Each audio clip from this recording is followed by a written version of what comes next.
This week on Roma Reacts, Idol are back with the song Good Thing. 17 celebrate birthday with Thunder. We revisit Breath of the Wild with Deathly Loneliness Attacks. We get wholesome with the Team Sonic Racing Overdrive Part 2. And it's time to get weird and adorable with Illit's song Tic Tac.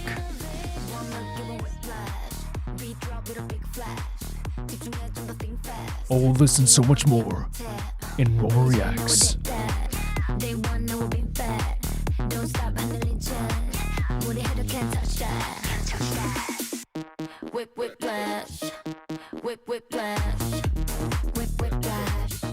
This is Roma Reacts, a series where I watch patron-submitted videos with all of you guys, and the first video is sent in by Leanne, and it is a fan dubbing for the IDW comic More Than Meets the Eye. This is set after the war, and Megatron is aboard the Lost Light, a ship that is looking for the long-lost knights of Cybertron. Soundwave was the third in command of the Decepticons, and Ravage is one of the cassette's small Cybertronians who Soundwave can deploy.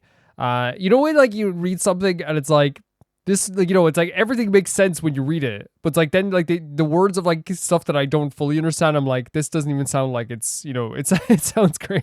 You know, Decepticons, Cybertron, you know, all this stuff. In most continuities, Megatron tends to have a soft spot for the cassettes, and Soundwave is portrayed as the most loyal of the Decepticons. This scene is such a good portrayal of Megatron's change in his self-hatred, and having it mirrored with Ravage, who still loves Megatron, make for an emotional scene. Enjoy the sad old robot talking to his robot cat son. Yeah, obviously, like, I don't have a crazy, you know, history at all with Transformers at all. Like, I never even saw the Transformers movies when they were huge, you know what I mean? So if I don't understand some stuff, forgive me. As that song by Versus the World would play in the back of my head. Forgive me. Let's go. I know you hate to be contained, but there's no harm in sitting tight while definitely turn the subtitles Skids and the others try to work out what's going on. Jesus. What? You betrayed us. You betrayed me. What's happened to you? What have they done to you? Enough. Is it shadow play? Is that what this is? Did they brainwash you? It's not shadow play. I'm sorry. So there's a break in communication, not communication here, but a relationship here due to like a sudden, or maybe like a gradual change that now seems very sudden. We believed in you. We dedicated our lives to you. Not to me, to the Decepticon cause. You are the Decepticon Interesting. cause. Interesting. At least you were. Oh? We're carrying on without you. Galvatron has plans. Galvatron? You put Galvatron in charge? He wants to create the new Decepticon Empire. It's interesting that, yeah, the line there of like, you were that cause, and like maybe that like again comes from like the loyalty, or maybe like the admiration that people had to follow Megatron in a lot of ways, where like, you know, from Megatron's perspective, it might be a thing where it's like, hey, like this cause that I've taken up with the Decepticons is, you know, for the best for all of us, you know what I mean? But like a lot of people, you know, who are following this cause are following it because maybe of like the, you know, the love they have or admiration they have for this one guy, which can happen with like a lot of like organizations, armies, anything throughout history. Sometimes like it's not only just like I believe in this cause fully, it's also like, look at this guy who I'm following, I believe in him so much, you know? Well then, off you go. Go build the brave new order. Push, The brave new order. On. Forge ahead without me. The moment you tell me that this is a trick, that Megatron the Autobot is part of some larger plan, and Galvatron's gone. That He's hits. a caretaker. An understudy. That hits. Nothing more. The idea of like, dude, listen, we adore you so much that if it comes down to it and you want to come back, this guy's out of here. That's so like that. Like again, if I heard this, I'm like, no matter what Decepticon I am, I'm in tears. Ah, yes. Decepticon loyalty. Interesting. I'd forgotten how toxic. And he used the it word can toxic be. as well. Speaking of loyalty, I presume you were sent to spy on me. Soundwave's orders. I was to watch and wait until I could be certain that the new you was the real The new you. And then, Put you out of your misery. and you freed Seawing and the others. A test. You failed. It's so interesting as well, like the idea of like, you know, a change to from the perception of a lot of maybe the Decepticons, the idea of a change that could be like perceived as something that is good for Megatron, to them is almost like a sickness. You know what I mean? It's almost like it's you know, you're a lesser form of yourself at this point. Putting you out in your misery kind of means the idea of like you are sick and you need to be put down in some ways too. I've been watching you for months. You sit in your room with your eyes closed, and you think, and you think, and you think, and you know what I think? I think for the first time in your life, you don't know who you are. Miner, poet, gorilla, Poet. tyrant. Now what? Autobot. Autobot. But why? If you'd had a change of heart, you could have become a civilian, a Cybertronian, no more, no less. Why switch sides? I once told Optimus I killed for the sake of killing. See, the idea of switching sides as well, like, especially when you follow the cause for this long, has to hurt. You know what I mean? Like, and again, like, the Decepticons bad. You know what I mean? But obviously, there was, like, a grayness to, like, their, the relationships and stuff like this. But, you know, there is to me, like, such a feeling of hurt, right? When you followed something for so long. And I don't really have this in my life, like, where I felt that way, where it's like, oh, I believe in this, and then this person, you know, betrayed me. But like, you can imagine if you were that person who was like, you believed in this cause, you believed in this thing, believed in the cause of Decepticons, only for this person to switch sides. You know what I mean? You're questioning like a lot of things in your mind, and one of the easiest ways to not question what's going on in your head right now is to just call the other person wrong, or say switching sides is wrong, say they're switching sides is silly, say you're not yourself, say you don't know who you are, because it's easier to question the other person's motives than it is to question your own sometimes.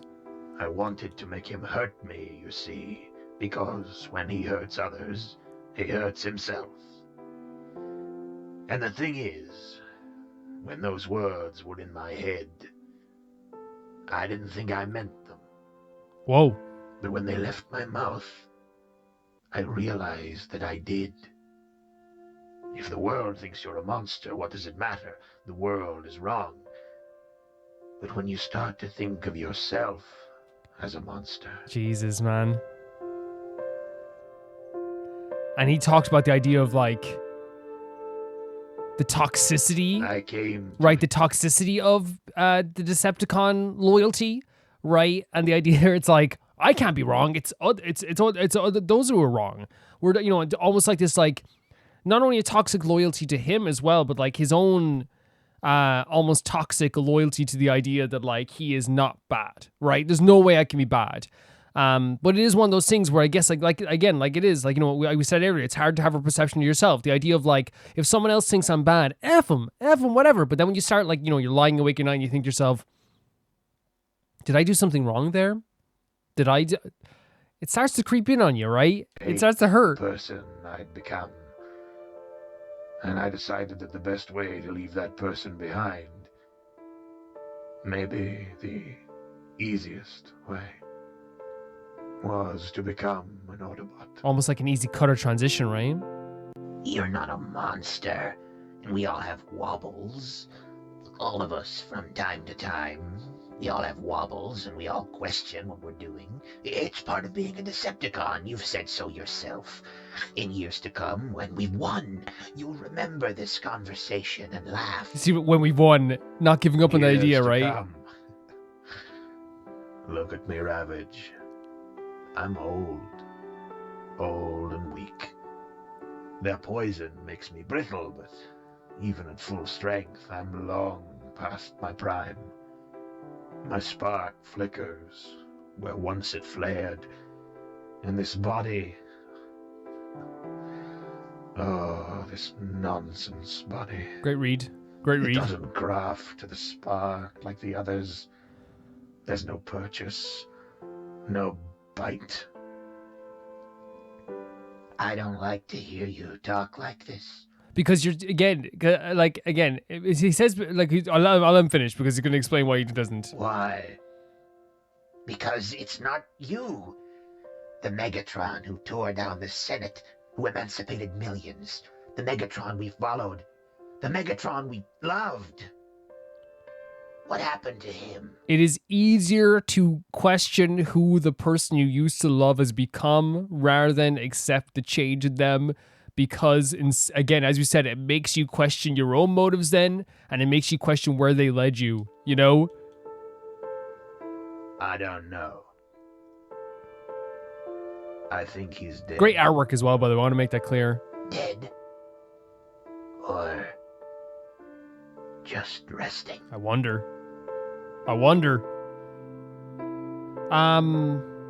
Is it ending now?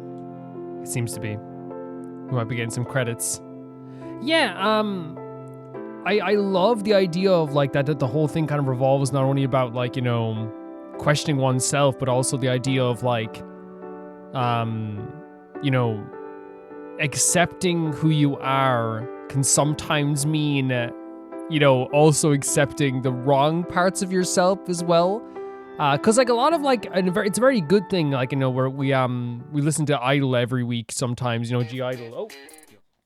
And like one of the things that we always talk about when we watch a G-Idol video, or an Idol video, I should say, is, you know, the idea of self-acceptance and loving yourself and having self-love. But sometimes, you know, when you like have to accept who you are, it can be really sucky because like sometimes you've done something wrong, or sometimes you feel like you should have apologized for something. Sometimes you feel like you've gone too far down a path that maybe you shouldn't have. And in this case, there is a thing, it feels like with Megatron, where like he's not arguing with Ravage. He's not, you know, being aggressive with Ravage. It's not the situation where he's like, I'm going to like aggressively tell Ravage to F off. He understands that Ravage is like, there's almost like this understanding of Ravage's pain where it's like, I understand how you feel. I understand why you're looking at me like this, but that's why I'm not going to like bite at you or argue with you. You know, Ravage is sent here to put him out of his misery. If he was what he says, if he is joining the Autobots, right? And Ravage isn't doing that, at least not right away, because Ravage, in their mind, again, this toxic loyalty that he talked about, and I think from his perception, the idea of toxic loyalty is the idea that where it's like I have literally left your side. I have literally joined a different side. I am now denouncing my old self and saying he's dead, and still you want me to join you, because there's this feeling where it's like, what are we going to do without Megatron? And it's almost like, it feels like when he says that toxic loyalty, he probably wants Ravage to find his own path. He wants all those like Decepticons to find their own path and do something that's like out of the, you know, the Decepticon cause, I suppose. And that's like what's so like hurtful probably as well, where it's like, again, it's even in the smallest way. Let's not talk about like a big war or a big cause like this, you know? When you know something to be true for so long and then that truth is shaken, it's hard. It's very difficult. And it was very, very like well showcased here at the same time too. I think it was very clear for me that like from Megatron's perspective, he is trying to like still find out the true parts of himself. And it's almost like a clean cut, right? What's the easy, because the thing is, he could have like spent like months being like, I'm taking a break from the Decepticons. I'm, you know, just going to find myself. I'm going to see what's happening here and all this stuff. And eventually I'll make a decision. He now looks at himself as something that was not good anymore. He no longer saw his cause as something being good. So he said to himself, I'm going to do the cleanest cut possible and just join the Autobots.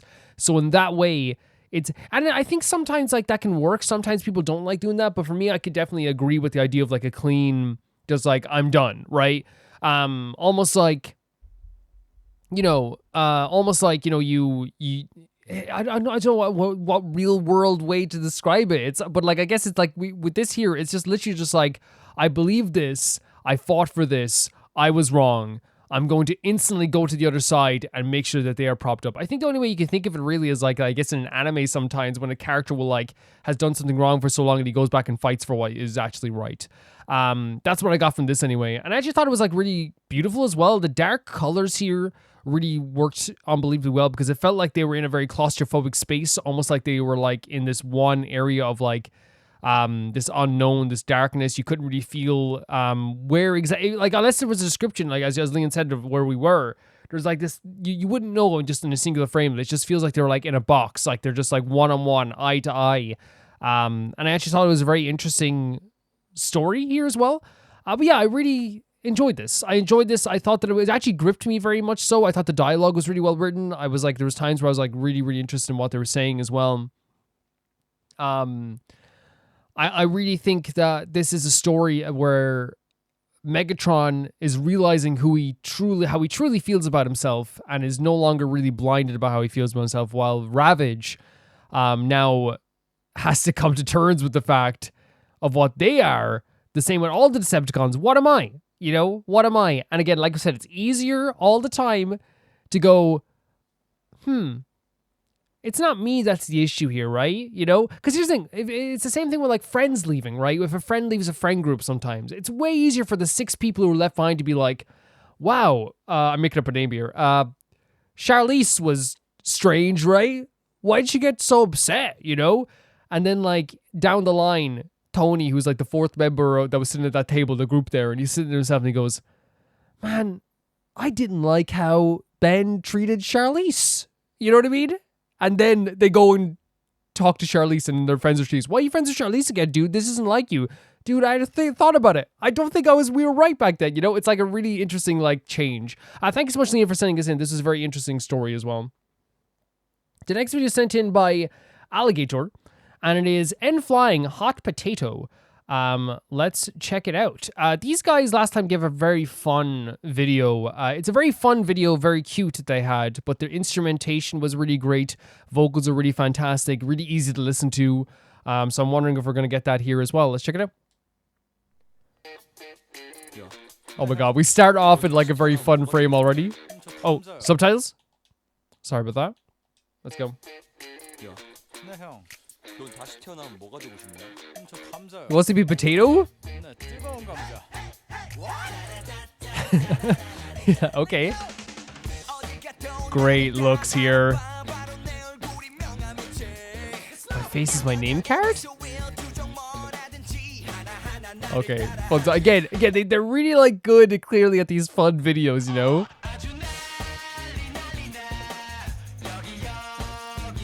Wants to play with me?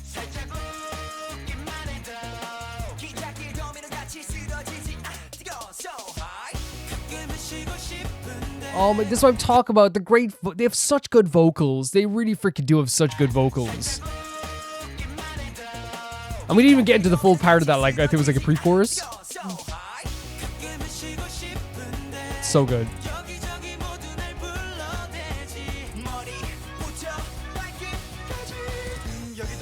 Are you all paparazzi?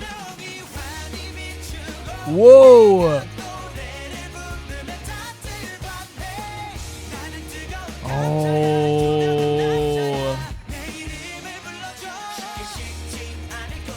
Oh. Oh. Oh. That's such a good like transition from pre-chorus to like chorus to like bridge. What the hell? This is a great look, by the way.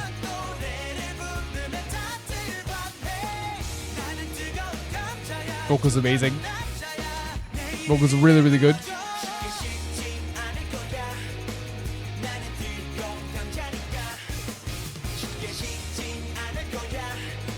It's really, again, this one's really fun to listen to, really good to listen to. So I'm guessing so far, and it could be, the idea of a hot potato is something you pass around because it's too hot and you have to pass it around the thing as well. They're also talking about the idea of like, you know, how their face is well known, how their face is like their name card, how like, you know, everyone is always looking at them, like they and I wonder if it's kind of like a, maybe I'm misinterpreting, but I wonder if this is the idea where it's like, I am famous at this stage to the point that like everyone is almost a paparazzi. And the idea of getting past to people is the idea of like, okay, I'm almost like, and again, I could be wrong with this idea as well. It's like the idea of, maybe it's the idea of that, like, once one, person is done looking at them, the next person is there to stare at them. The next person is there to stare at them. That could be the case as well.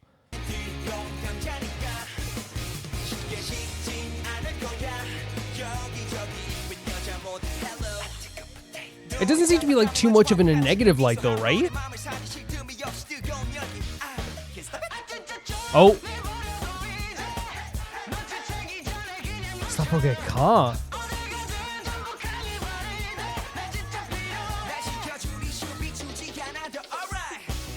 Sometimes I want to okay.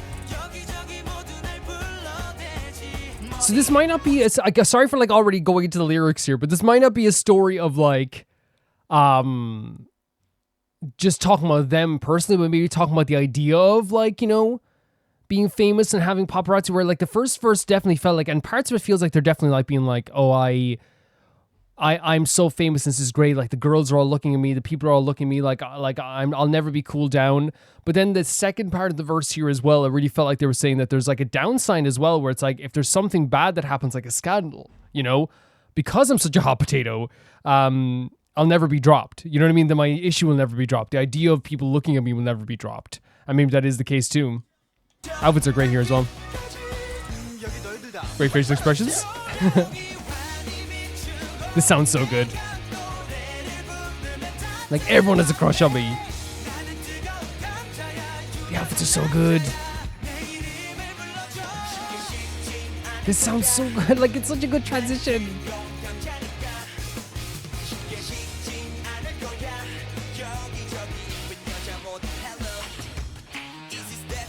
Okay.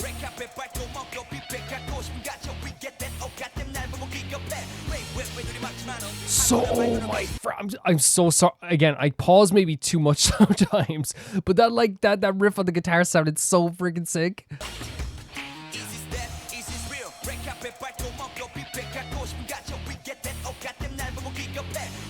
There it is. Oh my god.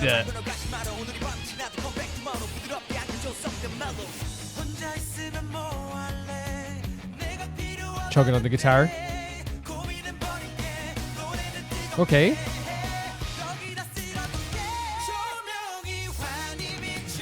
Oh my god, it sounds so freaking good.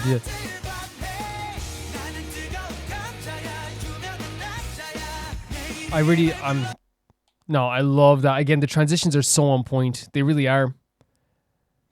The idea of You Need Me as well. This is really fun as well. This is that's in here too. There, the transitions into the different parts of the song are perfect. The vocals are great too here also. So freaking good. And I just love when they look like they're having fun all the time as well. Great stuff, great hair.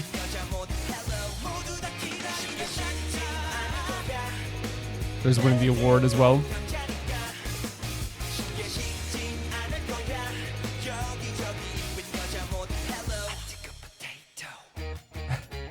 The playing guitar. You know what I mean? It looks like they're having so much fun.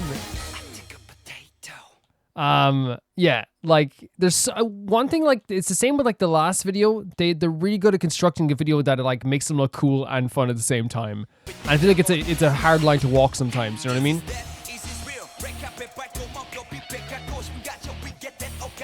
It's an interesting song though. I find it very interesting.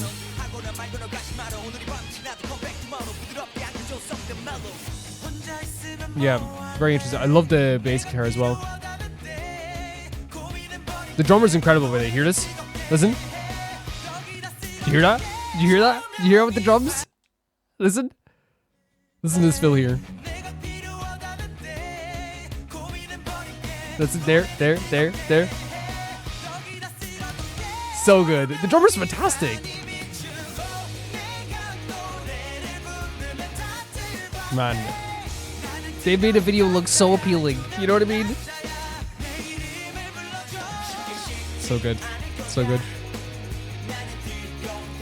And I think like the transitions are so good because like it's one of those things where like it almost feels like it has like multiple choruses, but like it actually is just like this like really like unbelievably fun, really great sounding pre-chorus that goes into like a really beautifully sung like chorus, then into a really fun and bouncy like almost like bridge or interlude part as well. Like it all works out like so well all together. It really does.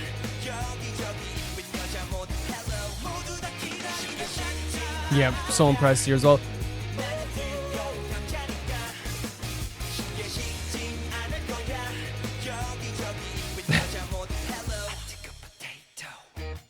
Yeah, they did a great job with this. Really fantastic. How many years? This was 7 years ago.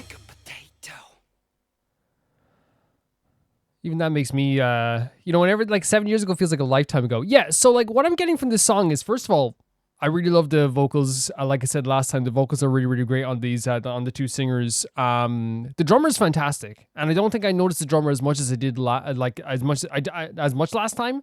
But this time around, you can hear the fills, you can hear how fantastic you're really doing here with those drum beats as well. The thing that I love about the end flying videos so far is that, like I said, they're really able to like find this like balance between fun and cool at the same time. Because you don't need to be cool, right? There's no need for you to be like, okay, I need you to be like, oh, I want these guys to be, the coolest people in the world. Because it's not about just like being cool. It's also about being, they have this like really like cutesy fun aspect to it too. And like walking that fine line actually works really well too. And I think it's also like one of those things where like you do such a dorky concept in some ways. And I feel like that's what some of it was, definitely like the idea of like transitioning between like, I'm at the getting an award, but to it actually being like a box of crackers is the idea of like being like, dorky, but it becomes so dorky that it becomes like cool because like they don't care that like it's dorky. They want it to be dorky, and that makes it even cooler. The song itself, it seems to be about, now, my perception of it is the idea of like, the effect that being famous can have on someone. The idea of like someone like always looking at you. Yes, there can be positives where it's like, oh yeah, all these girls like me and all these people like are always looking at me, which makes me feel really good about myself. You know what I mean? Sometimes. But then like asking the question, like, are you all paparazzi? You know what I mean? Like, is everyone here just to get like, a piece of like, my life in some ways? Because there's even that line where they're like, I'm on the red carpet buffet. I think it was like paraphrasing it. The idea of like, when I'm on the red carpet and you're all taking your pictures, everyone's getting like their fill. Everyone's getting a piece of them. The pictures, all these things are all getting like a fill of the artists. And in a way that's a really good analogy to me, where it's like the idea of like, every time that someone takes a picture of you or writes a story about you, they are utilizing your story, your personality to get across or to make money. You know what I mean? And it is like this thing where it's like, I think there's even a line there, like, and again, I don't remember the exact line. I'm always paraphrasing some lines and remember other lines, but like there is even a line there about the idea of like, if I don't give you anything, if I don't say anything, then people kind of like have nothing. Because it is like, if you don't give them a story to tell, they won't have a story. Even like, it transitioned very quickly into this idea of like, how scandals, or like at least they showed in the video, like clearly like one of those things where it's like, oh, this idol is with this girl and they're taking pictures of them, and it's like, oh, please leave me alone. And that's like the downside to that as well, where it's like media and different news sites and stuff like that can be like the thing that gets you promoted so much all around, with your music, but can also then be your downfall at the same time too. And the idea of a hot potato to me is like, it can be a good thing. And I think it partially is a good thing in this music video, where they're saying like, I'm so famous. I can be so famous. I'm so pretty. I'm so handsome. People think I'm beautiful, that like a lot of people want to like, see me. They want me to perform. They want me to do all this stuff. But there is like downsides to it sometimes, right? And the idea of like, I want to be reincarnated as the hot potato might be just like, I want to be famous. You know what I mean? I want to be famous. And the idea of like, you're not going to cool me down also to be seen like, it's like, well, I'm so hot right now, I can't be cooled down. Yeah, this is a really cool song. The music, again, like, I think their vocals are absolutely fantastic. I think they're having so much fun with the stuff they do here as well. I wasn't expecting like the rap interlude either as well, but it was very, very fun too. And I use the word fun to describe them, and I hope it never sounds like I'm downplaying them, because I think they want to have fun. I think that that's their whole thing. Like, they definitely like prefer having fun with their music, rather than just like, Because again, you get across different ideas, right? You know, there's time for emotional concepts, there's time for fun concepts, there's time for cute concepts, there's time for dark concepts. And like, not everyone can't always be doing like serious concepts. Everyone else can't be doing these type of concepts, and it's good to have like this variety as well. Guitar playing great as usual. The riffs were really fantastic. There were some like heavy riffs there that were actually like really cool.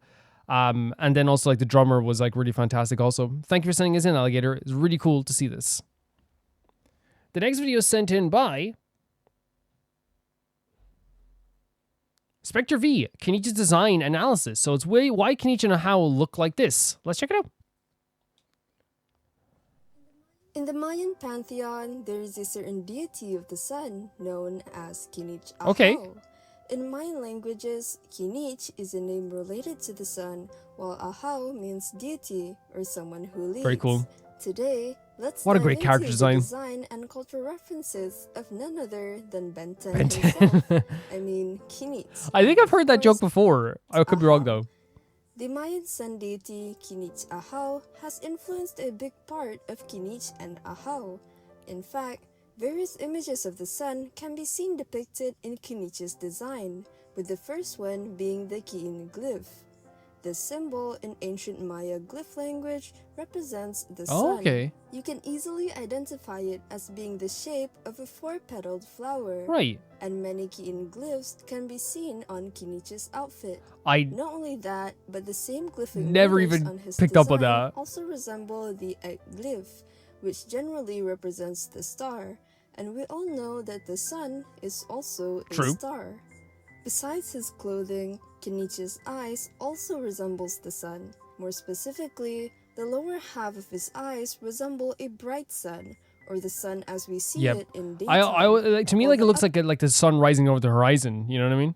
upper part of his eyes depicts the night sun, with its darker and more Oh yeah, muted this is the colors. two. Yeah. The reason for this is that the Mayans believed the sun deity, Kinich Ahau, descends to an underworld called Xibalba as the sun sets in the west. There, Kinich Ahau transforms into the night sun to battle the forces of darkness that lurk in Xibalba. The night sun is known to take the form of a jaguar, which is a common depiction of heroes and warriors in Mexica culture, including the Aztecs, Incas, as well as the Mayas. Using this form, Kinich Ahau fights valiantly and emerges victorious as the sun rises the next morning. This cycle of day and night is really important to the ancient Mayas, as the sun deity's journey through day and night symbolizes the cosmic cycle of life and death. Okay. So again, I've seen stuff on Mayans before, but like I've never gone too much into it. So it's really interesting to see this here as well. How related Kenichi's design and I guess like a lot of his the cultural aspects of can be really related to him also. Excuse me. But also like I just didn't even pick up on like some of the design aspects there, like, you know, whether it be like the eyes, like I was looking again, it was one of those things where I was taught like it looked like a bursting like sun, but I didn't even notice like the two, like it almost looks like two symbols of the sun in his eyes. And again, the day-night cycle as they were saying, which again I never even knew about. That's so cool as well. Yeah, that's so cool. That's so cool. People strongly believe that if Kinich Ahau were to be defeated in the night realm Xibalba, then daylight would no longer return to the human What? realm. Kinich's outfit in general also has several obvious nods to Maya Oh, clothing. let me know. Most obvious is his headband, which is dyed into a vivid green color. We love the headband. Embroidered and wrapped around his head. This accessory might have actually been worn by real people in the Maya Empire hundreds Really? of years ago. This type of headband is often worn when working outdoors as a way to keep the hair neat and also for comfort in the tropical climate. Interesting. Usually, I didn't it know is that. made Like again, like it's so cool seeing like that the idea that like could be related to actually like real world stuff, you know? from cotton and is very good at absorbing sweat while keeping someone cool in the hot weather. For royalty and people of the higher class, headbands are used to communicate their title using glyphs or pictures. You can think of this as the Maya version of "Hello, I'm name tags," Oh. a great and concise way of introducing yourself without the trouble of actually introducing So the yourself. headband is literally like a status symbol in a way too. In fact, a lot of the headbands, especially when worn by deities or royalty, are elaborately decorated with embroidered glyphs, feathers, gemstones, and the sort, with each depiction being an identity to the wearer's societal status and even their job. Speaking of jobs, I am a broke college student who for some reason loves mythology and history. If you enjoyed this video up to this point, consider dropping by my Patreon, where a simple donation of just $5 to $10 will help me a lot in getting better equipment for recording and editing more videos like this. Your support truly means the world to me and will make sure I get to keep creating quality content for you guys. Now, back to the video. Very cool. Kinich's Very cool. white pants, along with a jacket tied around his waist, resembles the Aztec tilmati, a type of cloak usually made from wool. The tilmati usually functions as a garment that keeps the wearer warm in cold weather, but it also symbolizes a high status in the Aztec society. Again, obviously, like, you know, clothes have always been like, you know, maybe lesser nowadays, but I think even now, like, it's still a thing where, like, a lot of people try to use clothing as, like, social status stuff. But, like, obviously, like, in this Aztec times, I guess, the idea of, like, you would know instantly. And again, I just think this is, like, a very cool thing culturally for the Aztecs. Now, I don't want to say, like, it's the same everywhere, because obviously it was different. This is, like, a very direct way of showing what the social status was, right? Whereas, you know, in, like, you know, Victorian times, you see someone coming along with a fancy dress, you know that they are of a higher social status, quote unquote. And nowadays, I feel like, you know, people use that to, like, a very nauseating degree, where it's like, well, I'm wearing, you know, Gucci, you know what I mean? So, like, you know who I am. But nowadays, I feel like people care. People definitely care, right? People care. But I feel like, you know, it's definitely not something that people, like, use to be like, I guess they do though, don't they? I think it's kind of used in a very toxic way, right? It's very toxic. I don't know.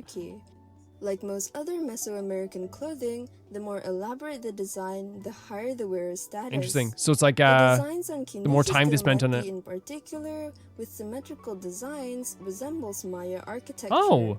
You can see the same patterns on Maya temples. I did not know this. As palaces. As for his accessories, they consist of the materials that the ancient Mayas commonly worked with. A good example would be his earrings, made from animal bones, and his necklace, made from various stones, potentially jadeite and amber. All right. His Ben 10 watch looks like it was made from jadeite, which was used by the Mayas to create objects with holding spiritual powers associated with deities, just like how the Dragon Lord Kuhul Ahau resides in Kinich's Ben 10 watch. Again, like, it's one of those things where, like, anything on its own, right, you could easily be like, oh yeah, but that's probably just like one reference, right? But it's the fact that all this stuff is kind of together and kind of does, like, make sense, you know? Furthermore, Kinich also looks similar to depictions of the Maya hero Hun Ahau, who was the brother of Yash Balam, also known as Shabalang. After winning a battle in the Xibalba underworld, Hun Ahau and Yash Balam are reincarnated as the sun and moon, with Hun Ahau usually great artwork here as well, right? The sun. All of this begs the question, why is Kinich associated so much with the sun? Alongside this, Kinich has so many qualities of a leader and checking a lot of boxes as a candidate to be the next Pyro Archon. While I was scrolling YouTube shorts, this video by Child himself popped up to present this theory. Wait, so as a candidate to be the next Pyro Archon. Wait, for real? The sun. Alongside this, Kinich has I just need to 1 second.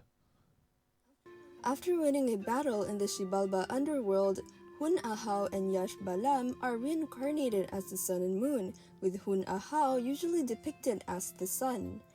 All of this begs the question, why is Kinich associated so much with the sun? Alongside this, Kinich has so many qualities of a leader and checking a lot of boxes as a candidate to be the next Pyro Archon. It's so interesting to me, like, the idea of, like, because I never even thought of it like that, like, because but I didn't miss anything, which is good. Like, I went back just to see if, like, maybe, like, there was one line that went by that yeah, like, I never thought of it, but, like, I think he would be, like, a pretty great candidate for the Pyro Archon, right? Like, I think he was also, like, Mavuika's, like, one of Mavuika's, like, right-hand people through that whole war. Like, he was always there. Scrolling YouTube shorts, this video by Child himself popped up to present this theory, which proves I'm not crazy in thinking this. Anyways, that's all for today's video. If you enjoyed watching this, don't forget to leave a like and subscribe to support my small channel. Comment down below who you'd like to see next in this series. As always, I'll see you in the next one. Yeah, this is always very interesting to me. It can be very difficult for me as well because like obviously like I don't, you know, like I study clothing in a way that it's like I love this outfit, you know what I mean? And you rarely see me like study, I guess, clothing in a way that's like, you know, talking about the cultural stuff, which is like very important as well, right? It's a very important thing. And in this sense, like I didn't know the amount of like different connections that you can make to the culture of the Aztecs and things like this as well. The idea of like the you know, the different, either whether it be like the stones or jades, the status symbols, the different outfits that they would wear, the relationship with the names, the idea of like the patterns on the outfits, like all this stuff is stuff that I didn't realize like you could associate. And maybe that's just because like, you know, again, I look at an outfit and I go, that's pretty or that's not pretty, or like I love this outfit or I'm not sure, but you know what I mean? Like it's never usually like a thing for me where like I'm just like looking at it from the perspective of like the cultural aspects. And that's not because I don't think it's important, as you guys know. It's more just a case of just like I never really know, right? I'm not as like well versed on the cultural aspects of an outfit. And usually you guys tell me or someone else will let me know, and then it's always really, really cool to know that as well. Yeah, like it's super interesting. And like I think like what I like was honing in on the most there as well is just like how many connections there were. You know what I mean? Because I feel like all the time, like, you know, you can make cultural references in like an outfit, and that's amazing. It's so cool. But then like you get down to it and it's like, oh, well, it's just like one reference. It's like, no, this is like a bunch of things that could definitely relate. And yes, you could say like, well, like is that symbol actually like a symbol of like the, you know, the sun or the flowers and all this stuff? Like, is it actually like, you know, like does it actually look like this? I think like, you know, it's one of those things where it's like, this isn't directly, you know, a Aztec character or a Mayan character or anything like this. This isn't like a character who like is legitimately from this place that they're depicting, right? That's not what this is. It's based on a cultural representation of a location or a place of history. And that's what it's based on. Which is why, like, you know, you take some stuff and you go like where it'd be the jade and the stones and you turn them into something different around his neck. You take the eyeballs, like you know, that's, you know, talking about the idea of like the transition from night to day, the symbols of the sun, the flowers, the different patterns, all this stuff. Like it really does seem like, you know, very well connected. Without being like on the nose, you know what I mean? It's like a way to represent a culture while also making Kinich's own character and the culture he came from in the game. Also, it's like you know, it's based on that culture while not being directly, you know, piece for piece that culture, if that makes sense. And I think that's actually a really cool thing. I'm not saying that they should like, you know, just like, you know, represent the culture fully. I think, you know, that'd be amazing too. But I think the way Genshin likes to do is like to take parts of like history and culture, whether that be from like stuff like, you know, China or Japan, or anything like that, and really like make it something that is their own. And we've seen the music they use, the designs they use, whether it be for Inazuma or, you know, stuff with Sumeru. They are definitely related 100%. And I hope it doesn't make me sound like I'll be like, it's cool that they don't do it directly, but I think it is cool. I think it's cool that you like, you know, take parts from a culture, you know what I mean? And I think there's, you know, arguments that some people wish they would do it more with other stuff as well. Because if you're going to represent a culture, like, you know, you should like also respect all aspects of that culture. I haven't really heard too much about that stuff, but I do understand that critique as well. But I do love that they do take like some aspects of the culture and then like, you know, adapt into the game and actually like use instruments and clearly designs as well. Yeah. Thank you so much for sending us in.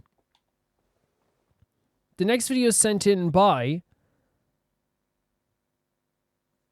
Victoria, and it's Hanabi, We Love Sweets. Apparently we do love sweets. Hanabi, We Love Sweets. I haven't heard of Hanabi, We Love Sweets. Let's check it out.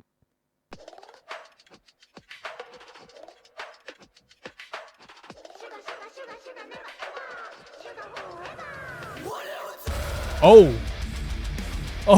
we got into like the freaking metalcore very quick. Is there going to be subtitles in this as well? Okay, no, niggas, that's great. That's perfect. Oh my god! So sick.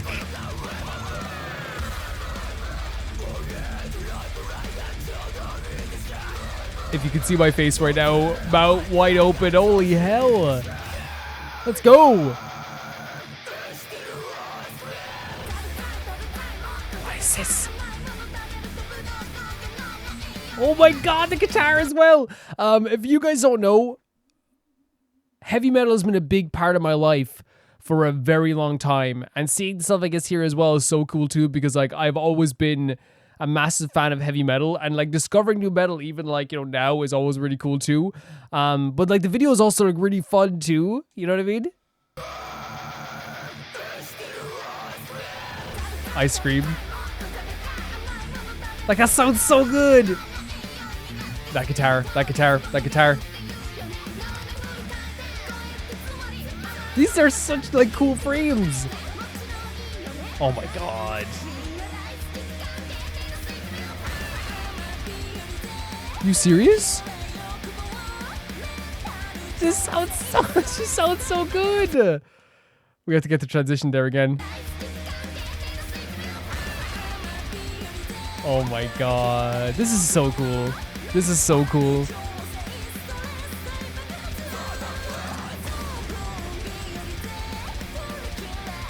Very, very, very cool. Like, see what I mean with the framing as well, these videos? Like, that's so freaking cool, too. That's one thing that I like of this video. That's one thing I adore so much about a music video, right? Is like sudden shots where like it just like is really, this is a fun frame, it's a cool frame, like looking through the donut, the whole of the donut. Like, it's like, if I said to someone, right, like when I'm talking about this video, first of all, before I get to that, love the vocals of that, like that chorus aspect as well too. The screamo vocals really cool too. The guitar sounds so awesome. The drums are like so hard hitting. But like, if I said to someone that I knew, it's like, oh man, and the video's so cool. At one point, like she looks through her donut hole into the camera. They'd be like, what are you talking about, dude? It's like, you don't understand. It's very fun. It's very cool. Oh, wait. Oh.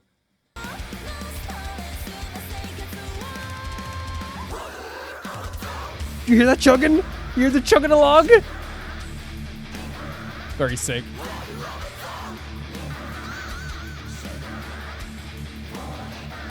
Very serious tone on her face there. Love the guitar here. But staring at this cake. What? You're sick. You're so sick. I mean sick in the best way possible, by the way.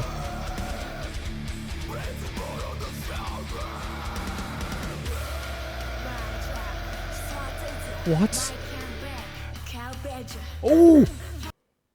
Okay. Wait a second. Did you hear this bass? There. Did you hear that? Let's get it.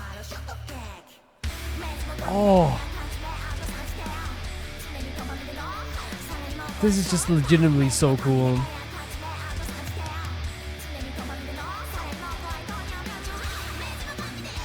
Mixing all these vocals together as well, these different performances, right? These different tones, these different keys. Multi-talented here.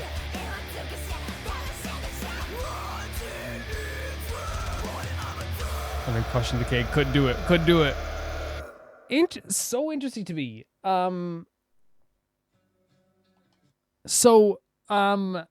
I wasn't expecting it, honestly, just because I never know what to expect when Roman reacts, right? But one of the coolest things about this song here is the unexpectedness, but I feel like it's also like, this is just like something that like would have hit my heart so hard. It hit my heart now, but like I remember like when I found heavy metal as like a kid, when I found like, you know, Hybrid Theory, I don't know, that's like people go, that's like new metal, man. But I love new metal as well. And I remember that I got into like other metal music, like, you know, there's so many aspects of those groups that like really, really made me like feel so many different things. And in this case as well, like you have the chugging guitar, the beautiful vocals that like are mixed in between, like, you know, some very heavy screamo. The transition to a different singer in the band as well, who also does a fantastic job of changing the tone too.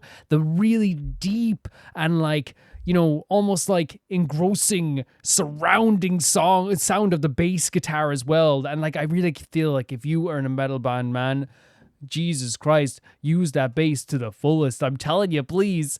And in that way you can get this idea too. I feel like the reason why like I'm just like kind of going a bit nuts right now is because does it make sense to say that like it takes, whenever I hear like a new metal group, it takes me to like a new, like it takes me back to my like teen years of my childhood. Like I'm like almost like a little kid again. I'm like, yeah, you know, going back into this stuff.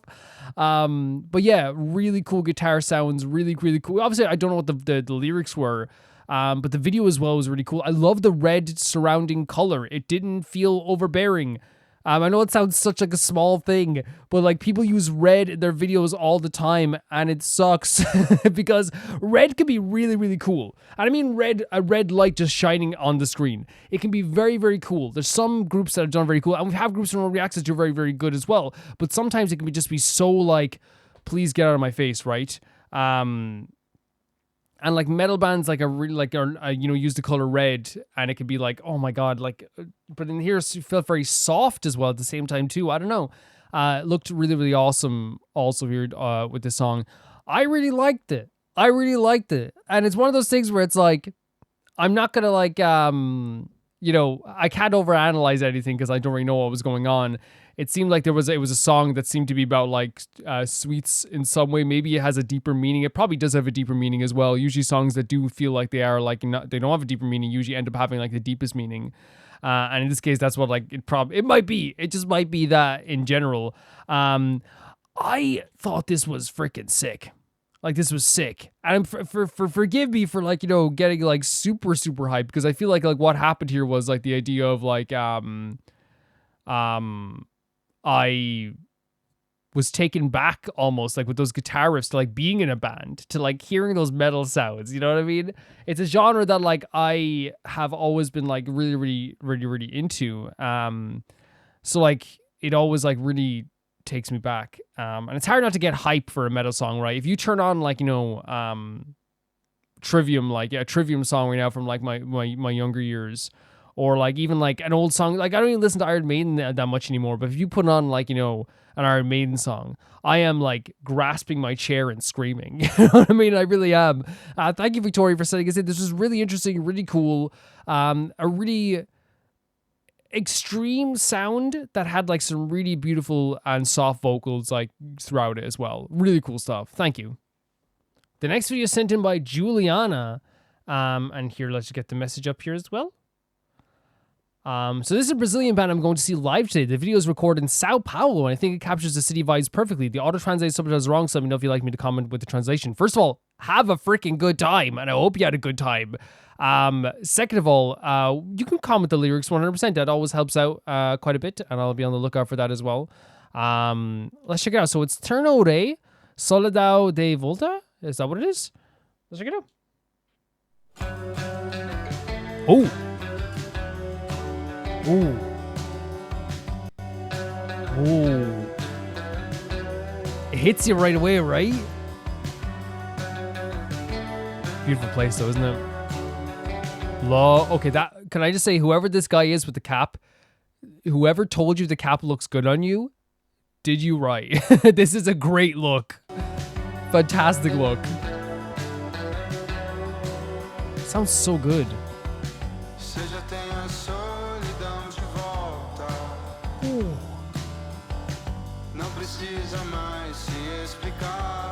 That's like, does this sound weird to say that like that vocal performance is like massaging me? I feel like tingly. I'm like, oh my God, like this sounds so freaking good. Look at this beautiful mural in the background, by the way.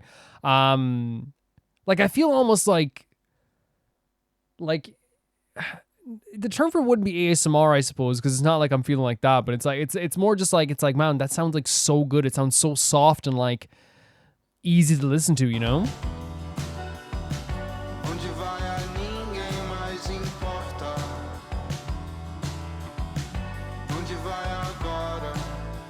Like, this is such a great look.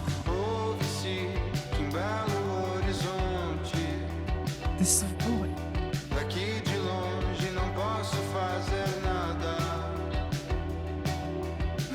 Oh my god. This is what this is what I was saying when music is universal between languages.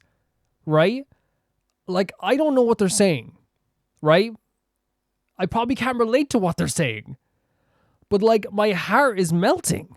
You know what I mean? This is why music is universal. It's like I don't know what they're saying. I don't know what the they're saying in their language. I probably can't relate, but I am feeling so like mesmerized and magical right now. It sounds so good.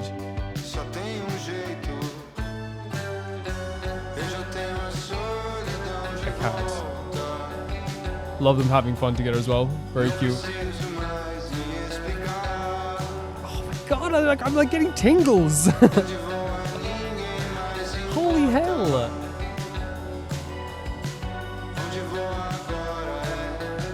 Like, it makes me want to cry for some reason. It's like a weirdly nostalgic song. A weirdly nostalgic song for something I don't even know what it's about. They look like they had fun filming this video as well.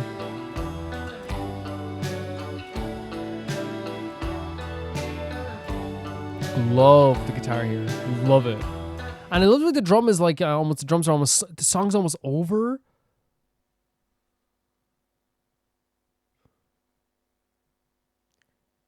Okay, I guess we have to gotta deal with it sometime.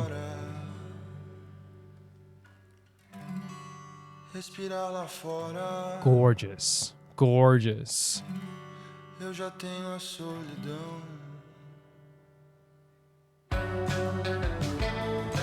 Oh my god. Why do I feel like crying? I feel like I'm like, the only thing I can like,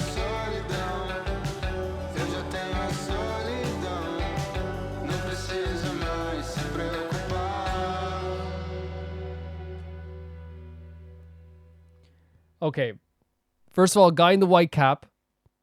I thought it was just like the white cap was a great look. Apparently you can fit any style. Looks great. I have a bit of tears in my eyes. I don't know why. Sometimes, like, it is one of those cases where, like, as I said, music can be so universal, right? Music can be so universal. And I really feel like it's one of those situations as well where, like, this song just, like, surrounded me, and it felt like it was almost, like, cushioning me, and, like, I felt like it was, like, all around me. And again, it's one of those things where, like, I have to just like embrace like the music. I'm not looking at the lyrics as well, which of course that can be a thing too. The way I would describe this, and it's the best way I can describe this without sounding weird. It gives the energy of, I just saw someone I find absolutely beautiful. You know what I mean? I've seen the most beautiful person I've ever seen, right? Across the way on the train station, you know what I mean? And you lock eyes and you both smile, and then and you're like, and that's you never see them again, Or it's like one of those situations where it's like, and this is a different weird situation. It's like the end of a video game that you just ripped your heart out, and they play this and you're like, man, like I'm feeling it so much right now. Obviously, like, by the way, I want to say that that's like a very movie angelic way of looking at, or like idealistic way of looking at, like, you see the person on the train, but that's what I'm saying. It's like that thing in the movie. I'm not saying that, like, that just happens to people all the time in real life where you like lock eyes with someone across in the train station. You know what I mean? I'm pretty sure the majority of people who are at the train are like, why is this person looking at me if you did that? You know what I mean? But yeah, I thought the guitars sounded very like the strumming was very soft and very dedicated and like intentional. The drums slowing down for the guitar at some points too felt like it was like almost like in unity in a perfect way. I could listen to this song for hours on repeat, and it's actually probably going to go into like my workout playlist, which thousands of songs, not thousands, hundreds of Room React songs have gotten there too. Well, not hundreds. I'll be honest, it's not hundreds, but like it is, dozens and dozens and dozens and dozens. I really like this song, and I love the energy of the video. I love the idea of just like exploring a place like Sao Paulo, because a lot of like independent groups, and not even independent groups, but groups who like come out like with music like this, like it is very like to me anyway, it feels like it does match the idea of like how a hometown or a area or a place has shaped you. And I don't know if they're from that place. I don't know if they're from Sao Paulo, but I always get that very much energy. And you know what it reminds me too? It reminds me of like summers and summers ago. I have had a very like, you have a great summer where like you're just listening to music, and this feels like one of those songs someone puts on like when the sun is shining and you're like lying in the park grass, it really feels like that. Thank you so much for sending this in, Juliana. This was awesome. This was so cool. The next video sent in by Cosmic Caliph. More Alien Stages. Time we have a new Ivan song, and it's very gay. It's a gay song. Enjoy. Song and gay, my two favorite keywords. Let's check it out. This is Parasite by for Ivan as well. So let's check this out as well. Very somber start to this as well. It wouldn't be Alien Stage if it didn't start off in a very somber way, though, would it? It wouldn't be Alien Stage at all. Okay. Only learn these kinds of things.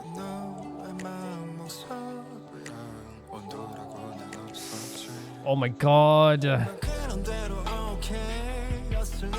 Beautiful. Wait. Stop. Wait, whoa. I wish to live you like a parasite. Because to me, like, the lyrics so far were like the idea of like, I just grew up knowing what I knew, right? The idea of like live or die, wrong or right. I just have to live or die. Like, this is what we have to do, right? And then he sees Teal, I'm guessing in this case, where it's like everything kind of changes. But it's like, I want to live with you in like a parasite. The idea of like, borrowing a home in something,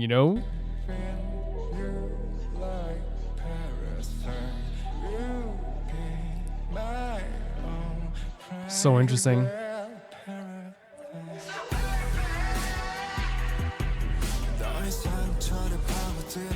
I want more.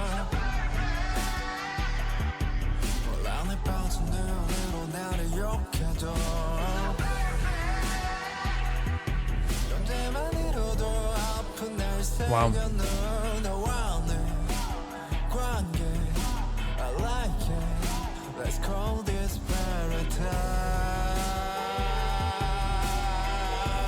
Paratise. So it's interesting that the song is called, I thought it said Parasite in the song title, but that's just Paratise. But I want to make sure I didn't get this wrong now, right?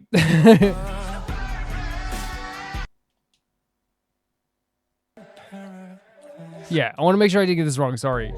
Yeah, Parasite, okay, sorry. Because I was like, did I get it wrong all along? So what is Paratise then?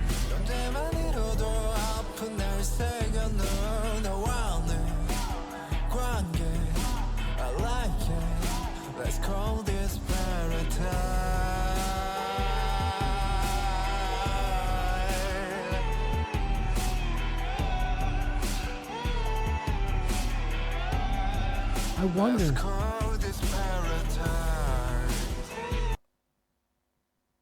Is it mixing Paradise with Parasite, maybe?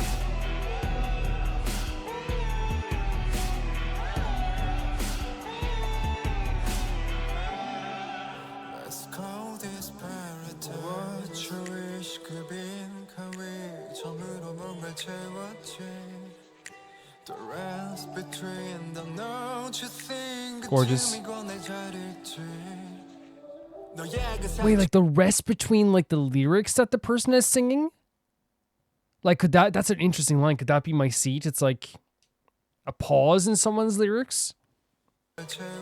Is that my opportunity to move in? Yeah. And we know that they have like a vocal, like they have like, singing battles in Alien Stage as well. I wonder if it is like one of those things where it's like, making like a last time connection through these vocals as well, right? Or maybe even when they're like practicing and stuff like that as well, where it's like, like every time they pause, they kind of like, see it as like this opportunity to kind of like, move in some way. Okay.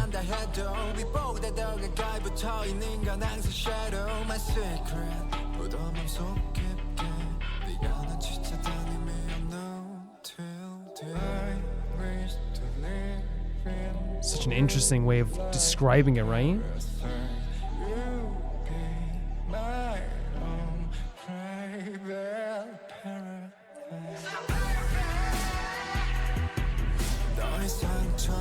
And it seems to be like, like, and I could be wrong, but it seems to be like they look at Teal, right? Teal, as like an idealized figure almost in a way too. You know what I mean?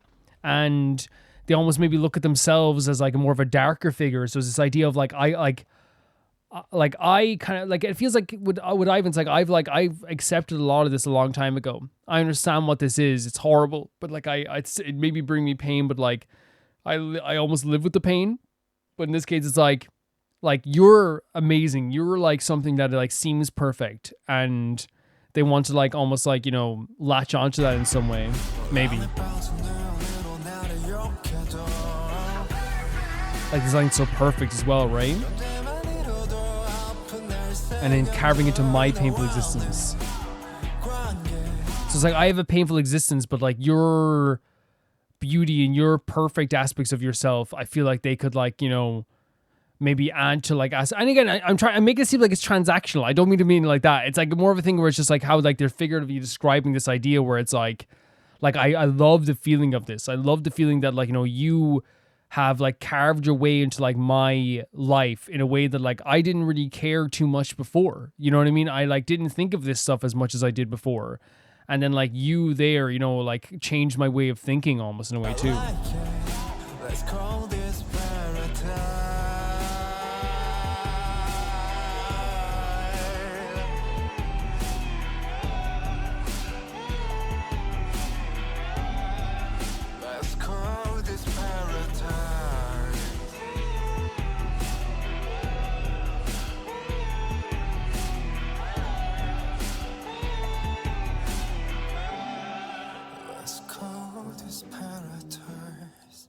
Yeah. Yeah, the way I look at it, and again, I could be completely wrong, and to me, like this song, like was very unsettling at first, but then I feel like it is one of those situations where like it's very self-deprecating to me when it comes to Ivan. It really feels like and again, I'll get the opening lines as well because I feel like they're important. I'll get them again here. It says, in the opening aspects of the song, there was never any warmth in my song, right? There was never any warmth in my song.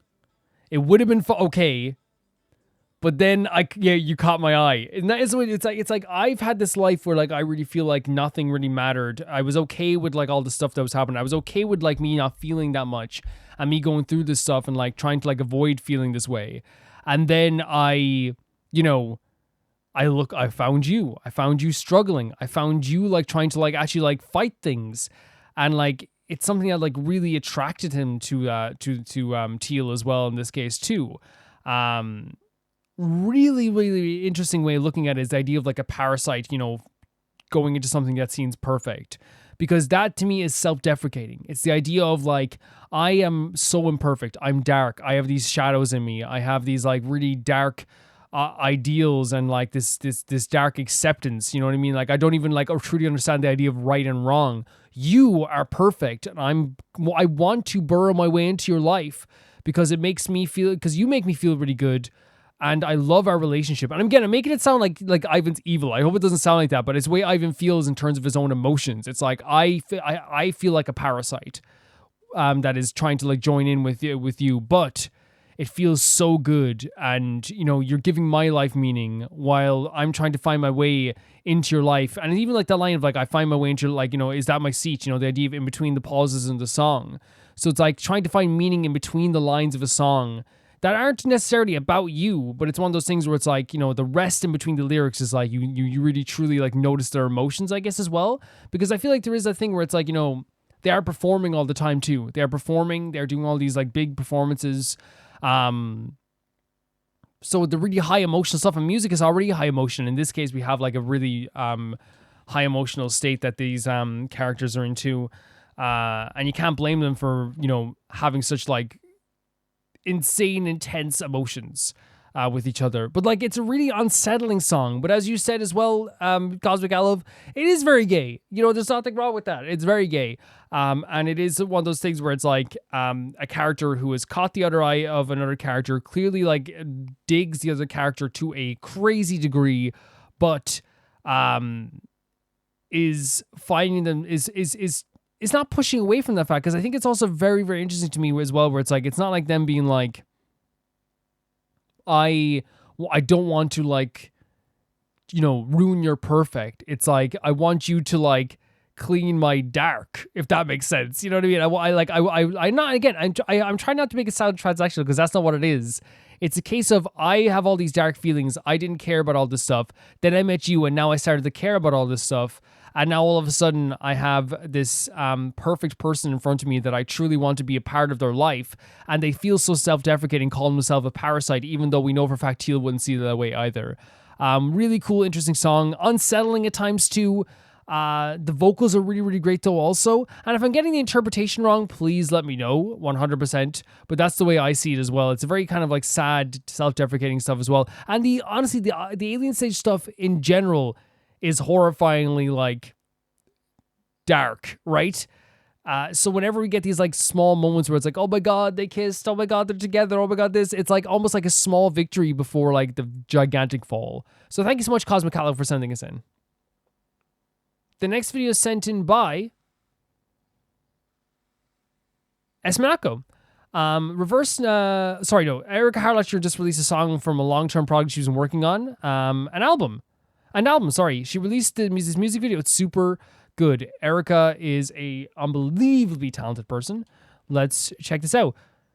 Sorry if you can hear like a door slamming. I'm going to close it in a minute, but I hope you can't hear it. It's literally the wind. Like, it's the wind like closing a door nearby. If you can't hear it, I do apologize. I will close it in a minute. Let's check this out. So this is Oopsie Daisy by Erica Harlacher.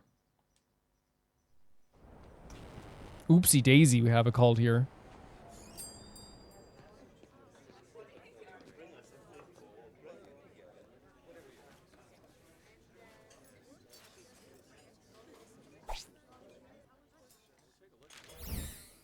Wait, what? Oh, that's cool.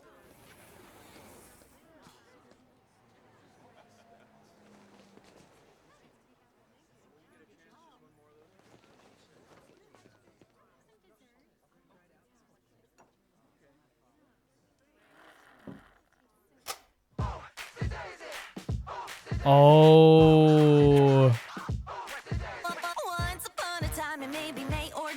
We're doing a classic style song here as well, I guess, as well. I thought it was gonna be like, again, I should have guessed by the video, you know, but yeah. She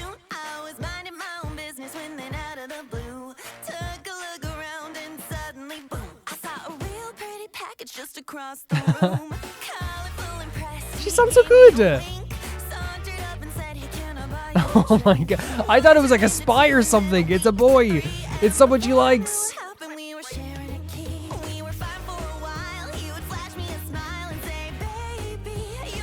Gorgeous vocals.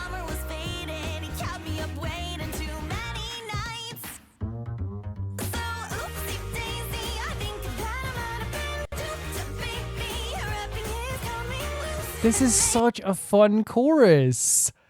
This is such a fun chorus.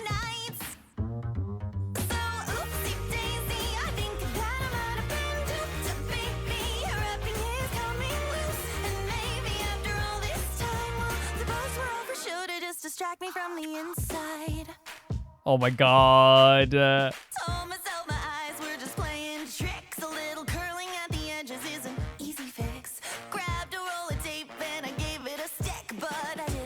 Finish would be quite so slick. This finish would be quite so slick. This finish would be quite so slick.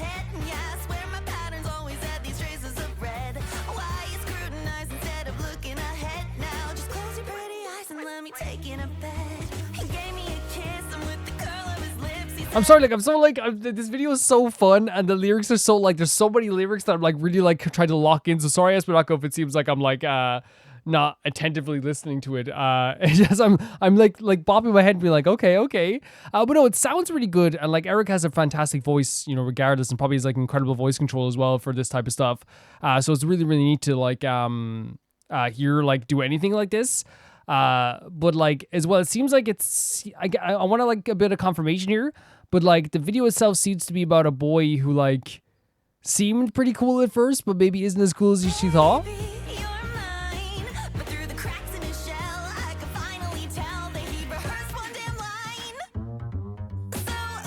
Yeah, it seems like this guy isn't as cool as she thought it was. This is super fun. This is super fun.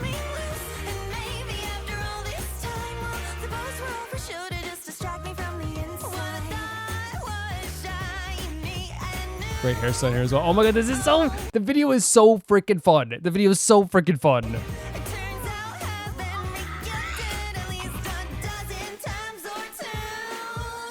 Oopsie Daisy, I think that I might have been duped. Baby, your rapping is coming loose. And maybe after all this time, well, the bows were all for show. I'm so... I keep getting mesmerized by the video. But no, the piano keys here as well are really, really cool too.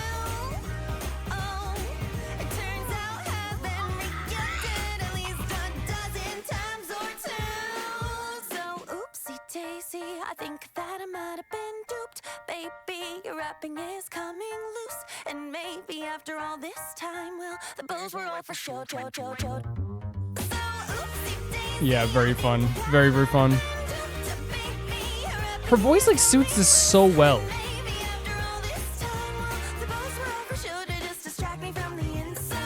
I can't, do we have like...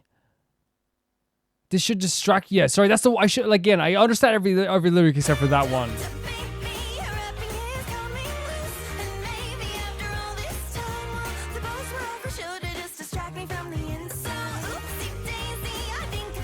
Yeah, some of those aren't working too well with this as well.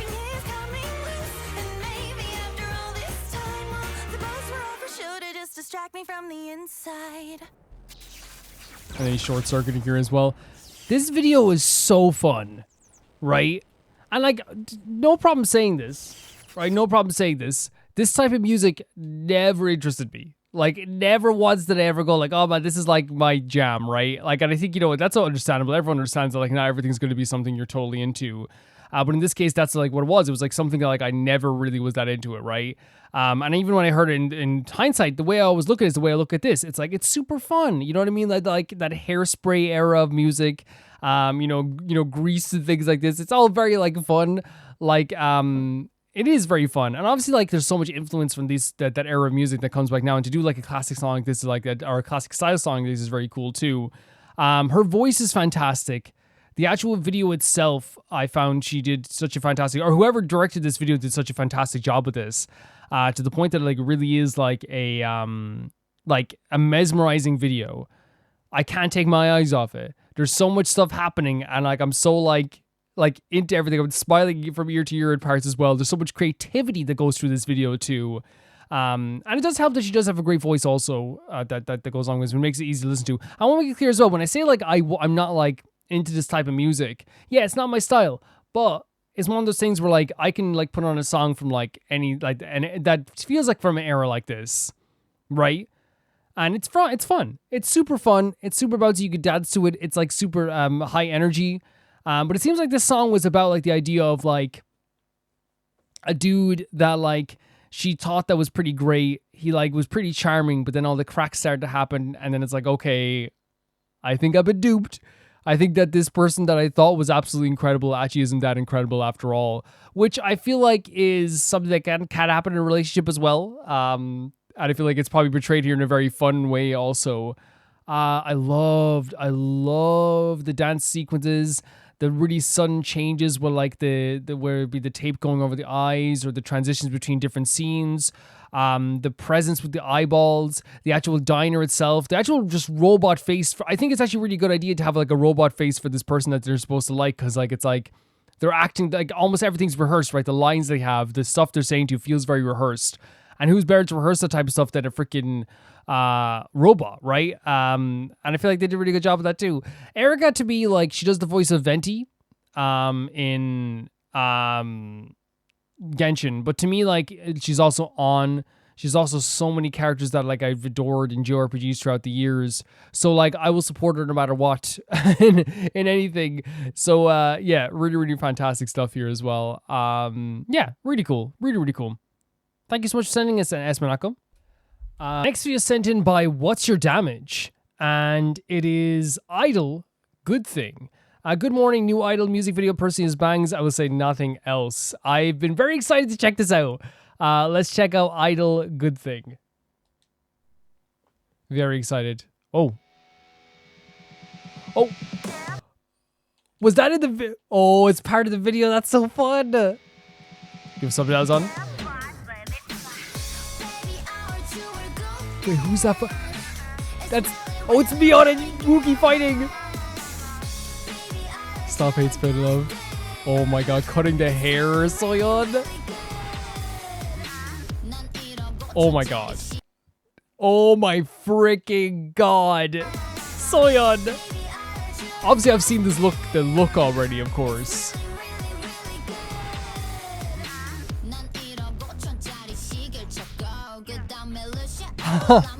Oh my god. Get it.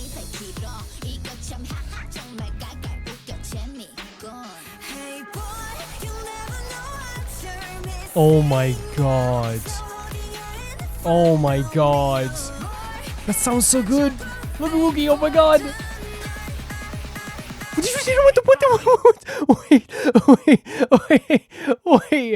Wait. Did Wookie just hit? Did she just hit me up with a bottle? First of all, that freaking, like, look, the look here was Soyeon incredible, right? But this, like, moment from Mion sounds so good. That's so freaking good. Look at this look. The looks in this freaking video. She just shattered a bottle of Mion's head. Look at this look too. Oh my god. No. Shua. Are they just beating the living crap out of each other? Okay. Holy moly shit. Look at these looks. Oh my god. Oh my god. Amidst the chaos. Are you kidding me? I'm sorry, but this, like, transition is incredible. The vocals from Mion here.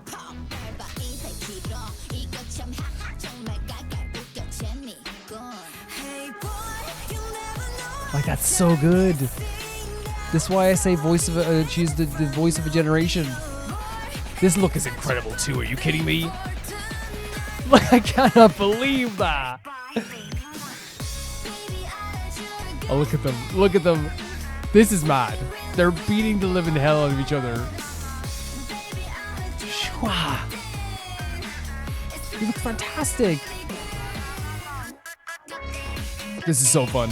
This is such a fun chorus, I guess. The middle finger by Minnie.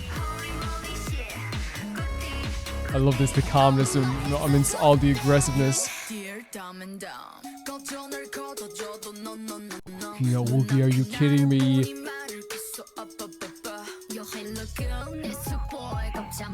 My message sucks. Shoot. My mind is blown. These looks. Like, and here's the thing, I want to make it clear. I've seen these looks, seen the promotional material for this, like 100%, right? But, like, in motion and in the video, it, like, feels almost like, you know, they've come to life almost.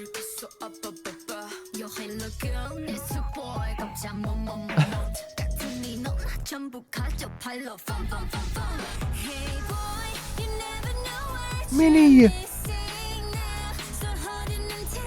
Gorgeous voice, right? Gorgeous voice. What are you doing? What are you doing? Sick. Sick. Are they fighting again?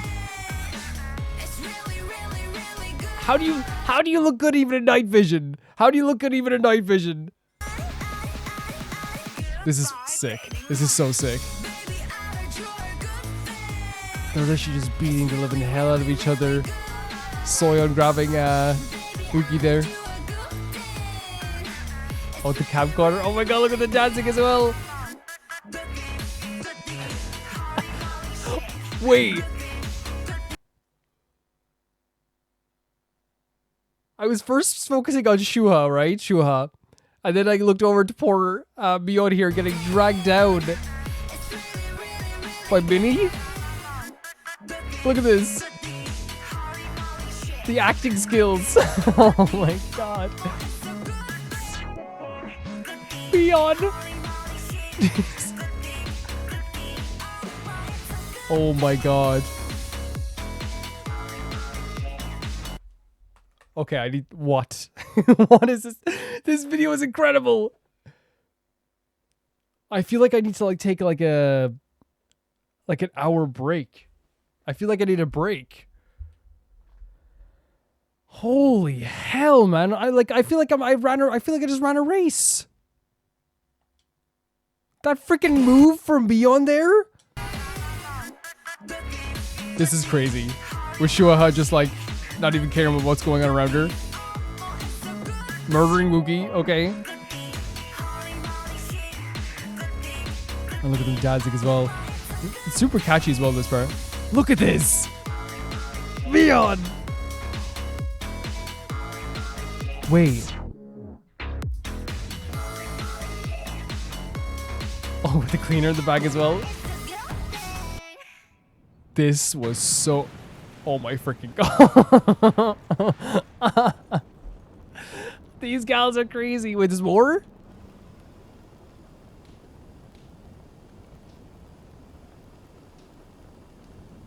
What, they filmed the actual... That's actually pretty cool. They filmed the actual, like, I guess... So this is the most replayed section. Around here. And I'm guessing why. Because that dance break was so freaking cool. This video is like a top 10 video all-timer for me. Like, absolutely incredible. Look at these gals. Look at this. Look at this. That's what I was thinking. I was thinking for a second, is that happening in front of my eyes here? Is there actually like a transition here? Like into the same, like, because when she lifts up, she goes into, oh it is, it goes to Soyeon. It goes into that. Yep, okay. Not exactly the same, but it is like the same kind of like idea, which is cool. Okay, it is really cool.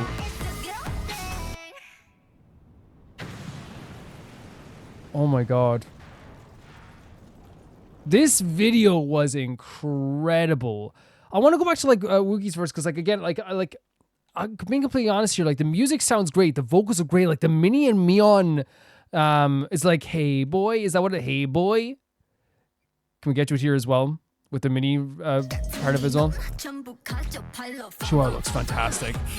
Yeah. Vocal queens.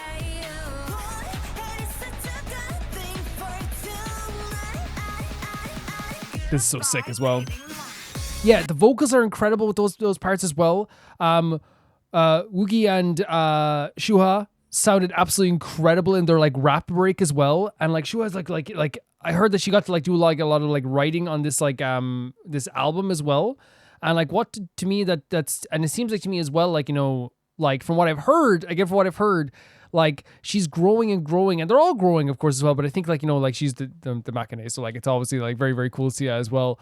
Yeah, there's like the lyrics again. I'll be honest, like I don't like understand the idea of the song maybe as much as I did with Girlfriend, but like I think this is like a tour de force of like making a song that like not only just sounds good, is easy to dance to, has some like really like fun lyrics as well.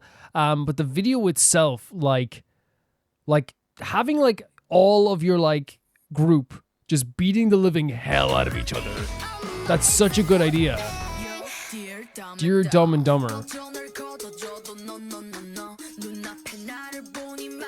So this line here says to me, by the way, Oogie looks fantastic, absolutely incredible. It says to me, it's like I got you for free. It's almost like I didn't even have to work to get you to come to me.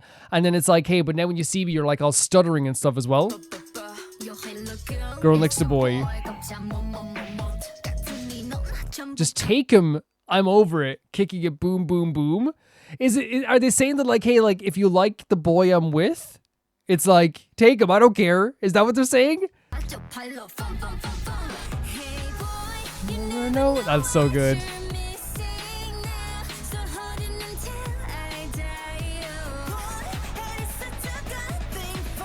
And is it such a good thing for tonight? Is that like saying it's like, oh, you're a good thing for now, right? It's a good thing now.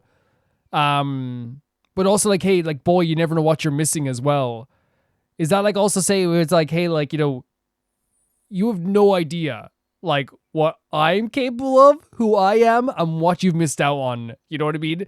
And this idea of like take him as well is like a really cool idea too. So sorry, it's not that like as you guys know, like I love to like look at the lyrics and stuff like this as well. This video was insane. The song was insane as well. That like I feel like I was just like, you know, like constantly just like what is happening, you know? Like maybe I heard you were a good thing. It's really, really good, right? That's one of the lyrics, right? So is that like saying to like the like someone like hey, I heard you were really good. I heard you really good. But then like Wookie's verse kind of sounds like, hey, like you're coming at me and saying like I heard you were a good thing. Yeah, I got you to come here for free, but now I'm over it. It's like you're not even that good. You know what I mean? Maybe it's like not even saying that like you're good. Maybe the idea, and maybe I'm interpreting wrong. Maybe the idea is like it's something that can be perceived as a good thing isn't always like, you know, supposed to be a good thing, you know? So she's just talking about like how she has a freaking watch in a Lambo here. And how fast she can go here.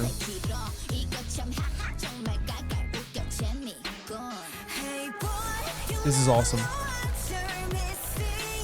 And as you guys know, I usually don't go back and like rewatch videos like this, but like it's a special occasion where like I lost. Well, no, I do go back and look at lyrics, but like this time, like I was so mesmerized by the video that I needed to go back and read the lyrics.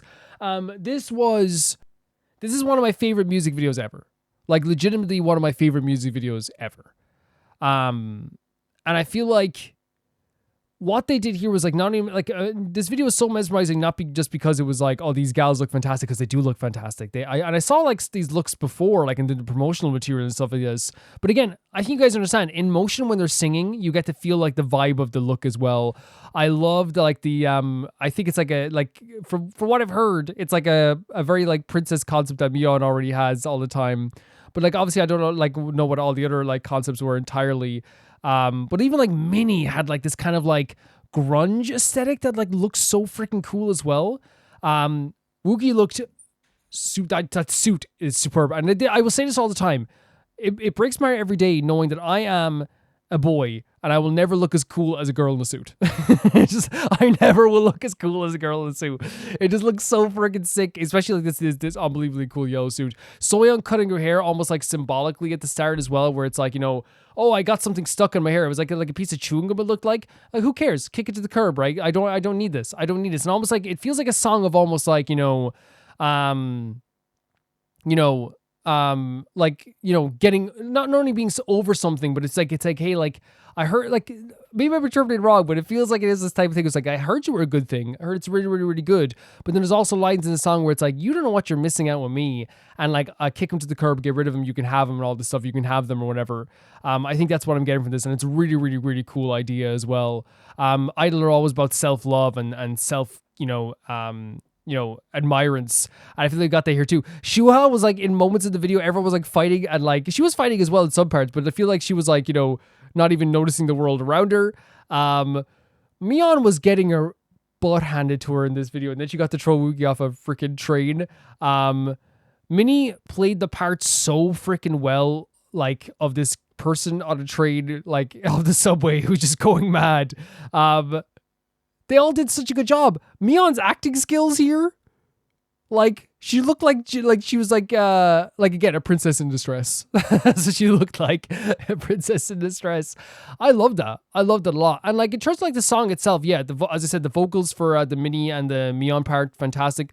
The Shuha and Wookie part of their rap breakdown in the middle like sounded so good together as well. Soyeon started off the song in such a dangerously cool way as well. You know, she has such like a we say intimidating, but I don't ever mean that in the wrong way either. I also really like adored the Shua part where it was like, you know, really, really good. And like she looked fantastic as well in that scene too. So like it like, you know, it all worked together really, really well. Idol are one of my favorite groups. They really are one of my favorite groups. And this was just awesome to see. This is one of those videos I feel like personally that like I would watch a million times and I would show other people. You know what I mean? I'm like standing there with my phone, like looking at the reaction, like, what do you think, Ispar? You know what I mean? Because it's such a cool idea. It's such a cool idea. Just to have all the gals just fighting each other under a sign that says "Stop Hate, Spread Love." And I think that's probably like a message they're having here as well, where it's like, you know, like sometimes I feel like Idol love doing this too, where it's like the idol image you see isn't always the image we're known for. Isn't always the image that we want to portray. You know what I mean? And I feel like that is what they try to do sometimes, where it's like, you know, we're people too. You know what I mean? Like, and even though they obviously agree with the idea of stop hate, spread love, but it's also like, I feel like it's a perception thing where it's like, hey, like we're not all what you think we are constantly. Like, you know, we're our own people, we're our own self. I love this thing. I love this so much. This video was fantastic. This song was so catchy. The vocals, the freaking... Okay, I have to stop because I will go on forever. This was awesome. Thank you, What's Your Damage? The next video is sent in by Golden Witch Beatrice, and they say here's another visual novel opening. This time it's a series that made Ryukushi 07 famous. Higurashi. Okay, let's check it out.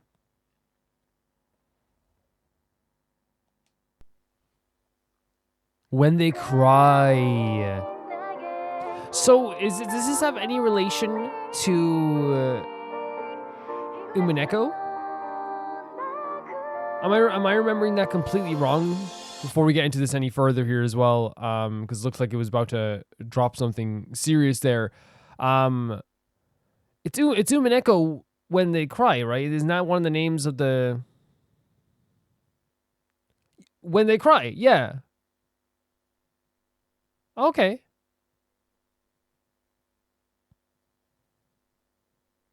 So maybe it is related to that as well. Okay.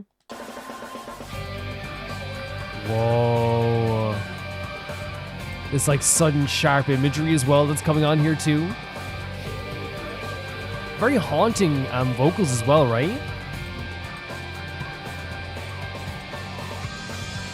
Oh.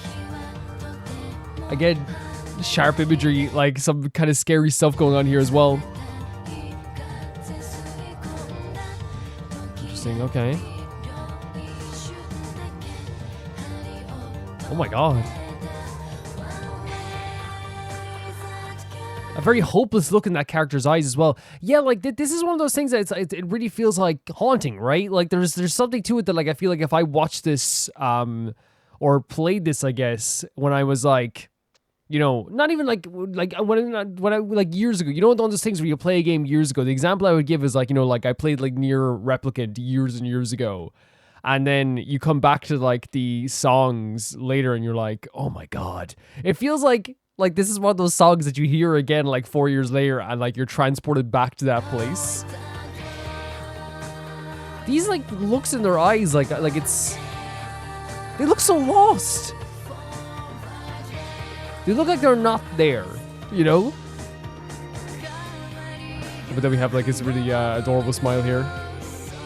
The vocals are so good.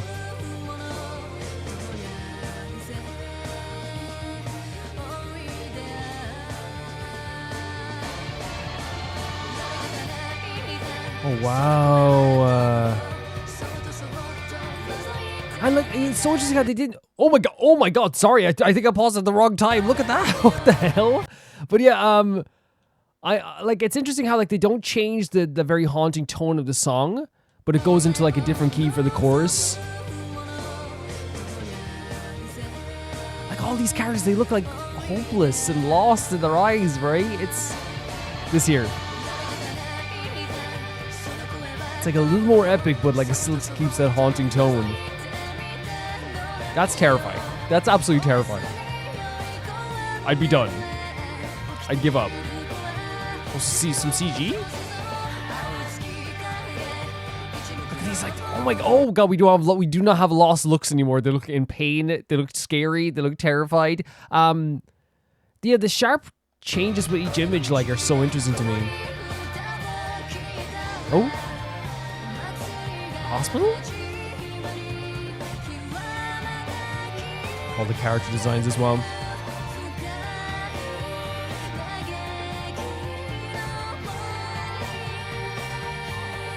Oh my god, a burning photo, tears, like.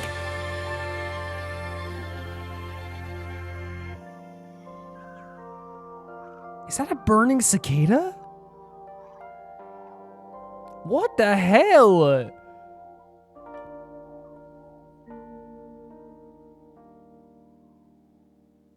What in the world? A burning cicada to me, like I don't know, like if we're talking about symbolism, right? To me, like symbolizes the idea of like, almost like, you know, because like to me, cicadas like symbolize like very like peaceful, summery vibe, right? Like that's what they do to me. Maybe that's not a cicada, but I thought it was a cicada.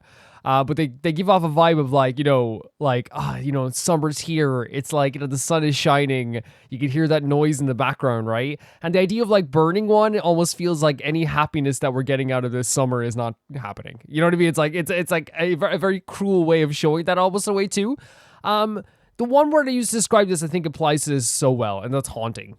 Like it's so. Not only just in like the vocals and the guitar, because that sounded amazing, but it was also like this, like the visual presentation of every single character and like getting close-ups on their face. The transition from everyone looking almost lost and hopeless, almost lost in thought, like they weren't even like they were both equal parts there in their own minds, but not there in the real world, if you know what I mean. And then like a transition to past the chorus into like, you know, this very like striking horror visuals almost of characters kind of like, you know, in pain, suffering, crying, looking like they're desolate in some ways too. Like they're like really, really interesting visuals. It's one of those things that like, I don't know if it is like in the same universe as Zoom and Echo. Maybe you can like let me know about that. If it is something that you told me before Golden Witchers, I do apologize as well, because like I always say, like there's so much stuff I get in terms of information every week that like I'm bound to forget something, of course. But yeah, like such an interesting trailer. And again, like I said, it's one of those things that I feel like, you know, you come back to this years later and feel like haunted. You know what I mean? You'd feel like it's like in your heart forever almost, you know?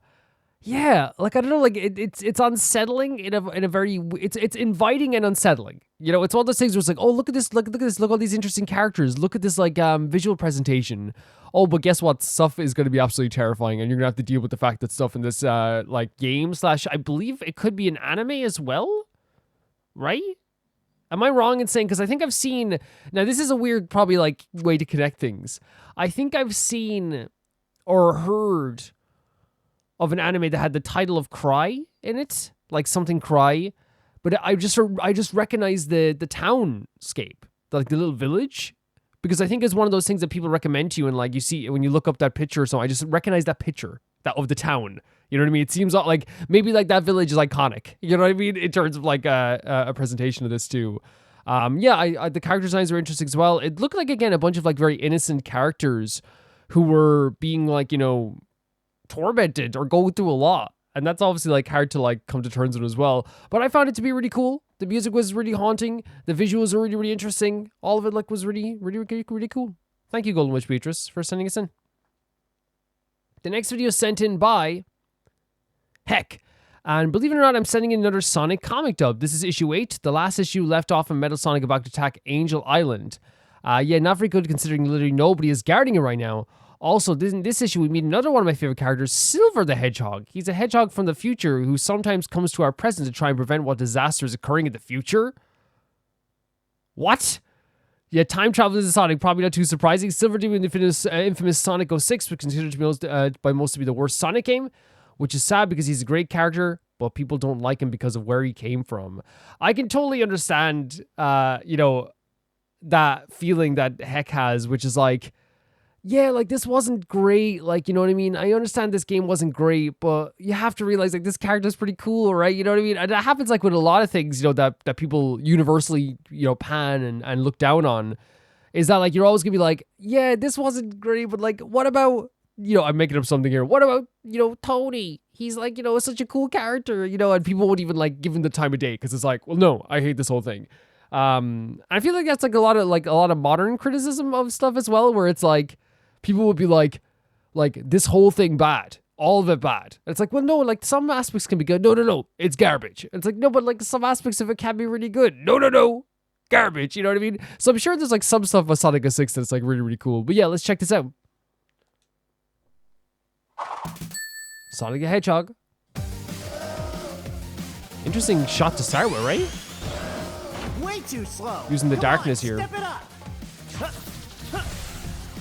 The Sonic voice is always perfect for this stuff. It's really good. Oh, Cool designs you're here. a big one. Huh? Mind if I cut in? Oh my god, just like that. Silver, I had that, man. Sorry. I didn't mean to step on your toes. Wasn't expecting this type of expression from a time traveling hedgehog, I guess. I thought it was gonna be like I literally thought he was gonna come in and be like, I am Silver, the time traveling hedgehog. But no, very cute expression here. It's cool. I'm glad you're here. Thanks for holding the door for me back there. What door? I came in through the other way. If you didn't help me, who did? Wait, what? Since when could you do that? I didn't. It must be the legendary guardian angel. This is a very funny The misunderstanding. legendary what now? How do you not know about Oh the my god, he's guardian adorable. angel? Oh my I god, spent Silver is 6 adorable. months in a small cell in space. I missed a few things. How right. 6 You months. missed most of the war. Multiple units in the Resistance reported a mysterious person who would turn the tide of This is an battle, but never adorable jo- character design. This is an adorable character design. I honestly, I'm not even joking. I expected Silver to be like literally what I was saying before. Like, the guardian angel will arrive. It's like, no, they're the most adorable creature ever. Joined the army. Whoever it was saved my life more than once. They must be here to help us again. Is that why you came back from the future? Looking for an autograph? No. I came back because defeating Eggman didn't save the future. Oh man. Couldn't even play along. Had to bring the mood down. Okay. What happened this time? When I left, my Look at time this had visual. been conquered by the Eggman Empire. Everyone lived in fear, choking on polluted air. Oh, when I no. went back, the Eggman Empire was gone, but so was everyone else. There was nothing left.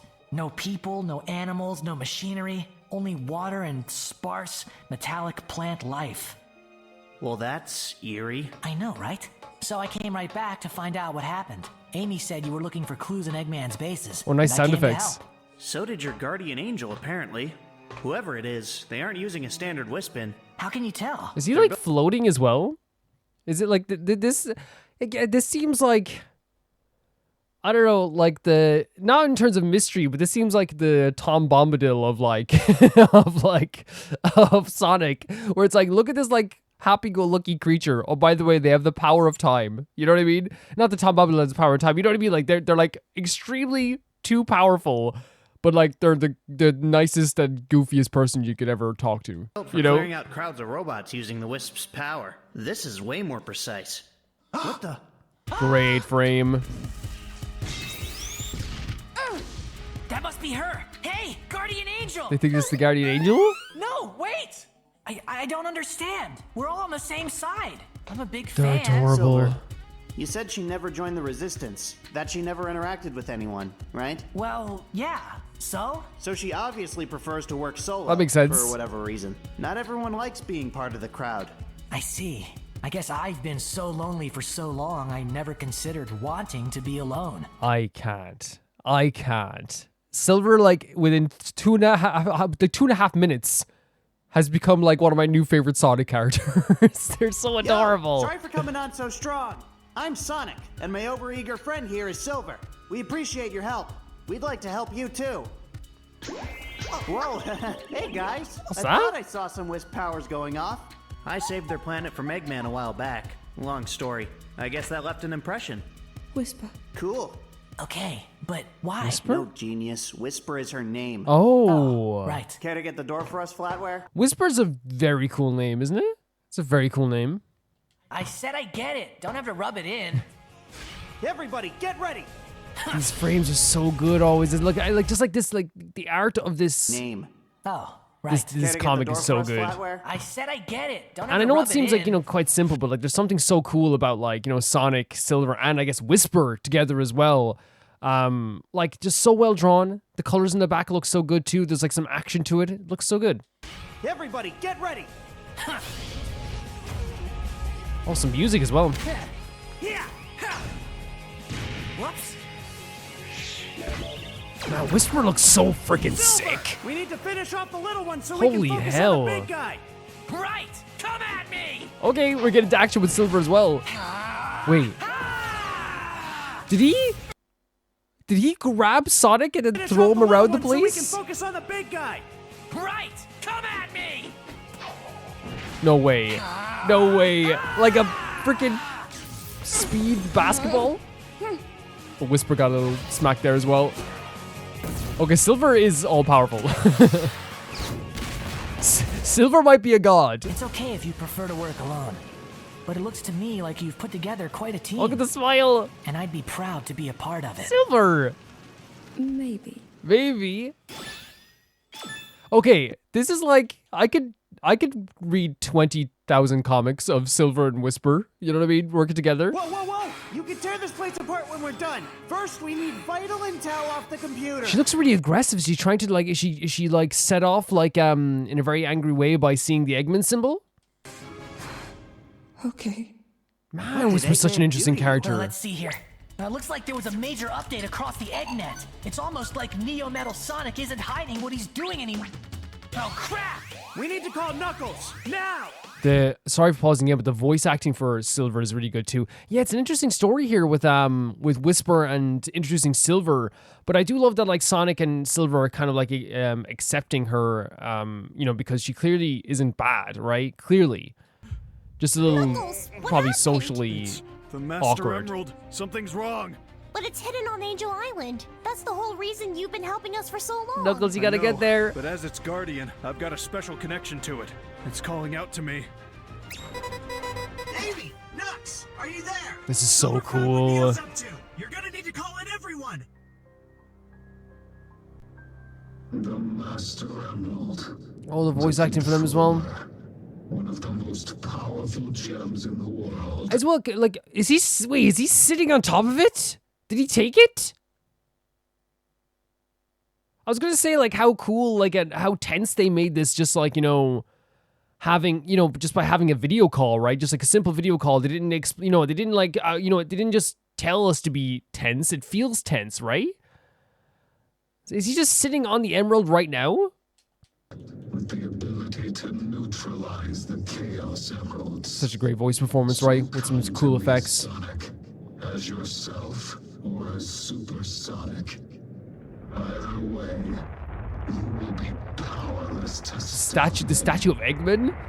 He's challenging. We're almost over already. He's challenging Sonic to a fight here, right? Next time, the battle for Angel Oh my Island. god. Very, very interesting introduction to some characters here. Neo Metal Sonic.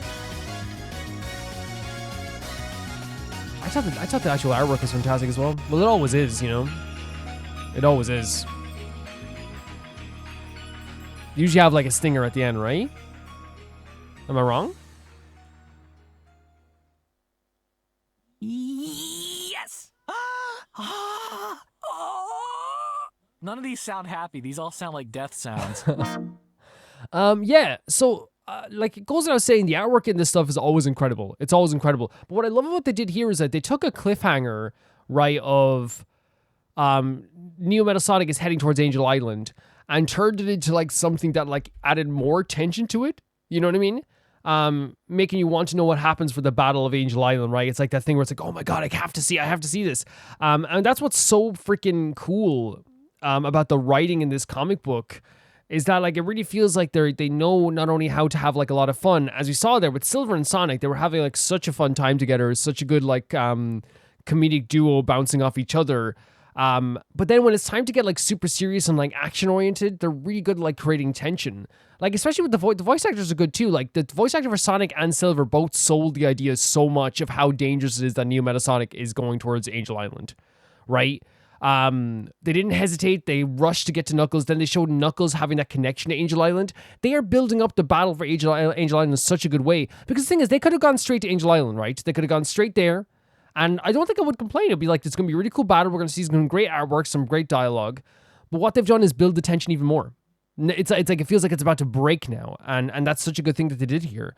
I love the introduction of Silver. And also Whisper is such an interesting character as well. And I feel like with Whisper, I feel like we haven't seen Whisper before, right? We haven't seen Whisper before.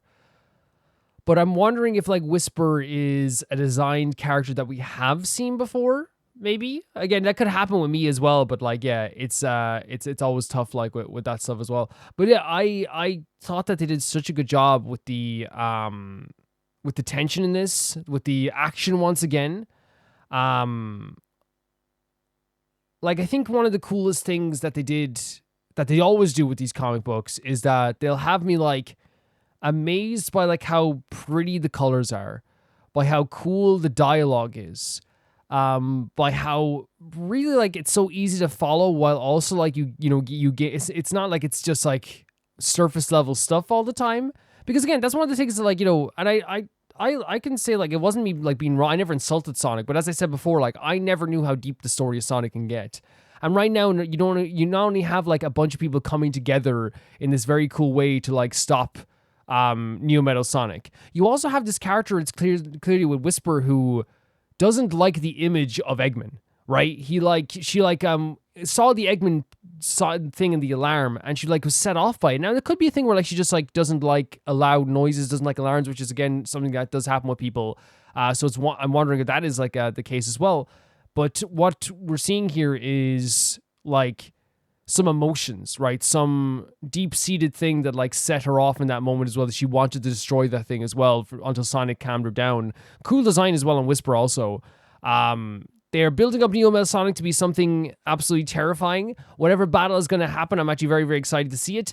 Angel Island seems like it's the destination everyone's heading towards, or at least where Knuckles should be heading towards, right? I guess Knuckles would head there because of his duty as well. Yeah, I love this. I love this a lot. And I feel like this was like probably like not only just a tension builder, which it was a tension builder. Like that's what that was the object of this story this time, was to build tension for a battle on Angel Island. But I think it's also like an introduction to Silver, right? That's what it is. It's an introduction to some characters here. And Silver to me is adorable, is cute, really cool design. I love the kind of like not the kind of grayish white. I love how like they clearly are like one of the most powerful beings that ever existed, but they're like goofy as well. But when it's time, as you said, like with Sonic characters to lock in, they will lock in. You know what I mean? When it's time to be serious, the story becomes serious. And that's what we're getting here as well. With all these characters, every time we finish a comic book, I'm like on the edge of my seat waiting for the next one. I really, really am. Yeah. Summary: always great art. Love the motion in the comic book when they do the art as well. The voice acting is always very good. They did such a great job with the tension and introducing new characters. Really good stuff. Can't wait for the next one. Thank you so much. Heck. The next video is sent in by Angel 313. And this is number one Illit promoter here to send in the music video for TikTok. Yet another cute but weird song. Illit, we've seen a few of their songs so far. Magnetic, we've seen Cherish, and we've seen Lucky Girl Syndrome. And this will be the fourth song we're seeing called TikTok. And it seems like Illit, like I said this like in the Patreon chats last week, Illit kind of scare me in a way, not in like a bad way, right? I think their videos are like supposed to be visually like weird and like, borderline kind of like what's happening here, like it's kind of like not even borderline, it's literally just like what is happening here, you know what I mean? Like, and it kind of makes you nervous in a way too, but there's like a lot of very adorable, cute aspects to it too. They have a really good some really good voices for R&B, and they have like some really fun lyrics as well, and some great choreo. So like it's like there's that too, but there's always that underlying feeling of like what's happening in this video, let's check it out. TikTok.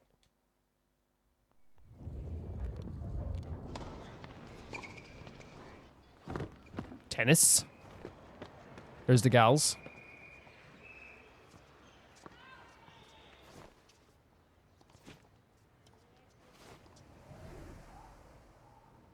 The wind blowing through the hair.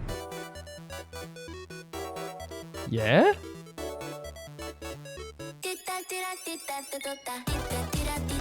Oh my god. Again, there's the fun aspect as well, right?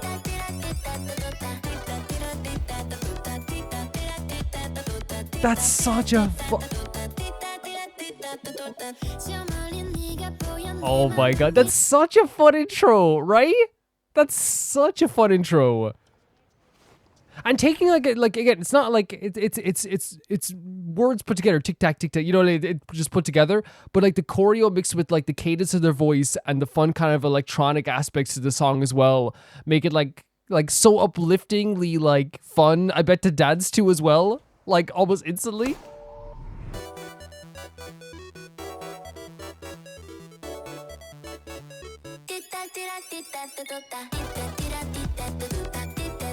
Oh my god. I look like they always look like they're having like so much fun with this choreo. Like legit.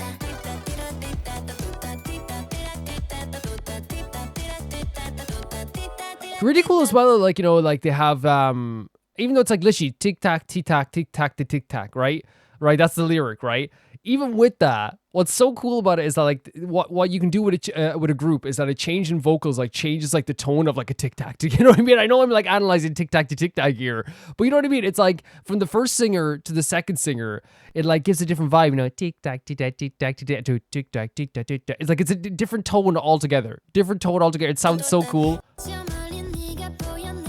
Hearing that change. My heart's cabinet. What version of me?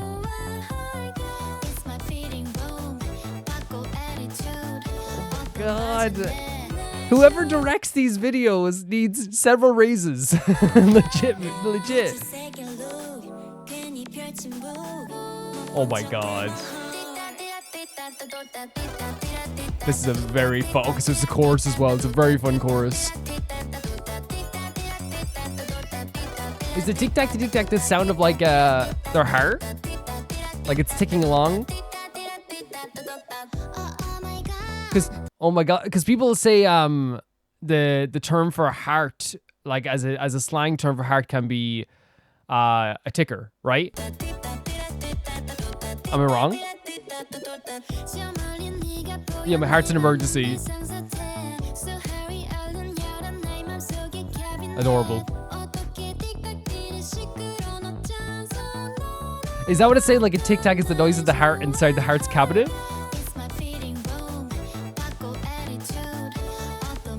Oh, what version of me would you like?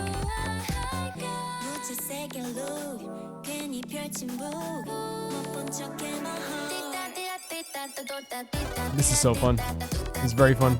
And the change in outfits as well, by the way. But I guess that contrasts to like the, you know what I mean, the sky as well. Because you can have like the beautiful, colorful outfits like in a very kind of like grayish locker room. You know what I mean? And it fits so well. And having like a beautiful starry sky, with your black outfits got like, you know, what's the word I'm looking for?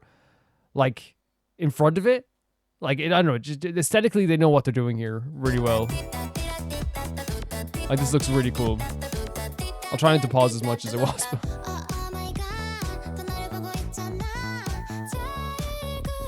Nonchalant. Oh, it's different modes? Beautiful voice. Beautiful voices here. Look at these. Oh my god. So it is the heart. That's really interesting. Okay, that's really interesting. And back to the original outfits here as well. It's hard to smile like.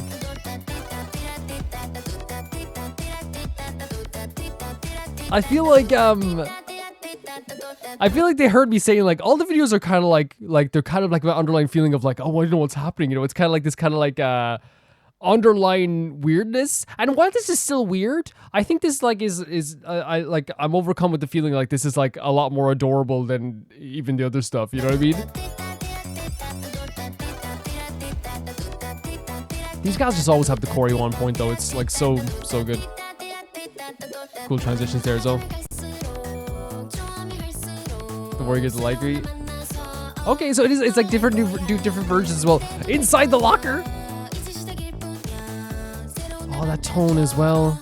Nice to see ya. Nice to see ya. Okay, before it goes, whatever. Wait, was that the end of it? Was that the end of it? Yeah, this chorus just sounds so good.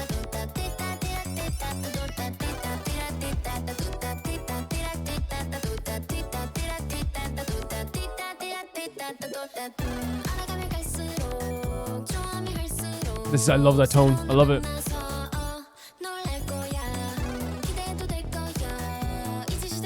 Like the keeping the end of the word for a while there, you know, the end of the sentence. Nice to see ya. Is that legitimately the end of the song? That's such a good way to end it. Nice to see ya. They did such a good job with this. Oh.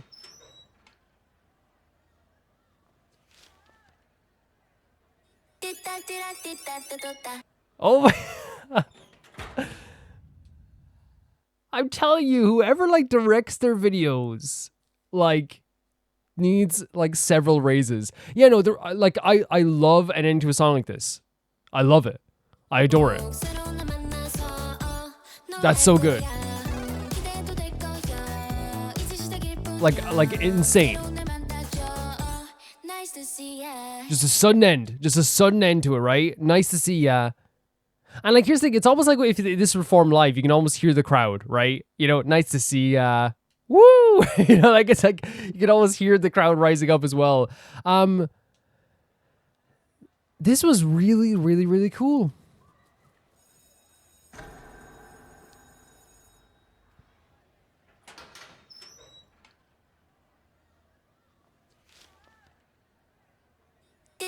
This is awesome too. It's awesome too. Like, looking directly to the camera is really, really cool too. In terms of like the actual lyrics, what I'm getting from the idea of the song is, and I could be wrong, is that like the tic tac tic tic is their heart, right? But they're also talking about like the idea of like opening up my heart's cabinet and like seeing what you get, what version of me will you get? You know, oh, you're looking at me, I have to become nonchalant. And I wonder if that is like just a really like accurate interpretation of like how sometimes like the process of like, you know, you like someone, they like you happens, right? Where like a lot of times where you're like, okay, like, you know, it's like, oh, you're being yourself, you know, you're trying to be yourself. And they even said it here, the more you get to know me, the more you like me, you know what I mean? One of those things. And I think it's also not only like a great like self-confidence thing, but like if you do like someone and you do like them for who they are, you will get to know them better and you will start to like them more because of like their personality and stuff like that. But in this case, I feel like it's also like them saying like, you know, like when they look at me from across the room, like I have to like act a little bit nonchalant here. It's like, okay, I don't even notice you looking at me. You know what I mean? But then like when you get closer to me, you'll get to know more of me. You'll get to see more of me. And it's like, and again, like the idea of like the tic tac tic tic, like just being like imitating the sound of like how fast the heart can beat when they're close. You know what I mean? What the sound of their heart can be when they're close, and like the idea of like the person that they like opening their heart's cabinet as well. The video itself as well is absolutely incredible, right? I think that they like Illit for some reason like have chosen these concepts of like, again, weird, wonderful, and cute, right? And they've done this like so well through Cherish, through Lucky Girl Syndrome, through Magnetic, where it's like they have like perfectly directed these videos, and I mean perfectly, to the point that like every single like moment, I feel like it's one of those videos that like if you pause, you're gonna see something different every single time. You know what I mean? You're gonna be like, oh, look at that. And I think it's almost intentional as well. It keeps people coming back to the music video also at the same time also. I take back what I said though, when I said that like I think that this one is more cute than weird, because I think that these gals probably want their music videos to be weird. You know what I mean? They probably want them to be. And while I was like, yeah, most of this is like just very, very cute, the ending part there, like again, intentionally so, I think it's supposed to be cute and weird. I think it's supposed to be this thing where they looked right at the camera, right? It's not supposed, it's like equal parts like, oh, that's adorable, and like, oh, they're looking right at the camera, you know what I mean? Like, it's like, and I mean looking right into the camera, you know what I mean? And the sudden end as well is something I adore so freaking much. I adore that so freaking much. And by the way, any Illit fans out there, and I know we have a few, when I say weird, like people who are here for a while, please vouch that I think weird is wonderful. I think weird is wonderful. My favorite characters in games are usually like the weird characters, you know what I mean? Quirky, weird, you know? But the sudden stop, like one of my favorite sudden stops in a song ever is Toxicity by System of a Down. When they do, when I became the sun, I shall not live in the man's heart. When I became the sun, I shall not live in the man's heart. And it ends there. Like, I loved it. Nice to meet ya. Sudden stop, right? Because again, like, there's something to be said for fading away. There's something to be said for, like, you know, letting a music note be drawn out as well. And we love that too. But I love, like, the variety that they offer here as well with their music. To the fact that, like, we get this, like, sudden stop at the end. And I feel like, you know, as... like the start up again, I don't know if they do that live. If they do that live, that would be incredible, by the way. Like, I don't know, like, not that they need suggestions from me, but imagine live, they go, nice to meet ya. And they pause for like 10 seconds. And here's the thing, it's K-pop. The fans are dedicated as heck.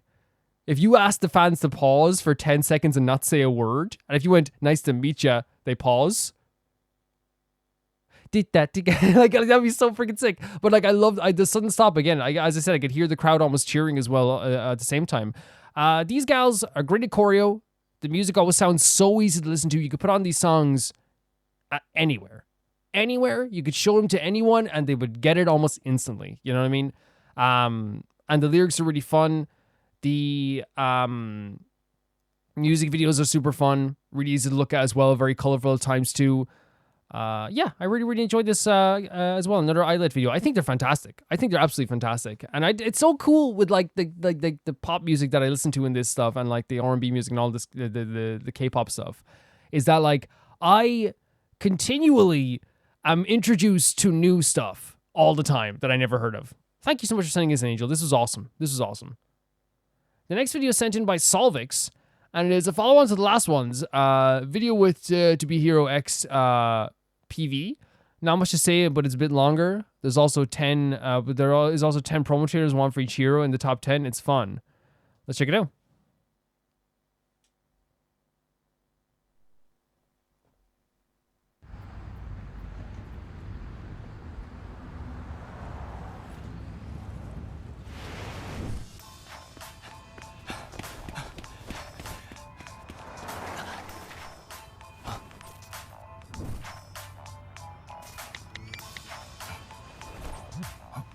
So the style is that, yeah, it seems to be like, what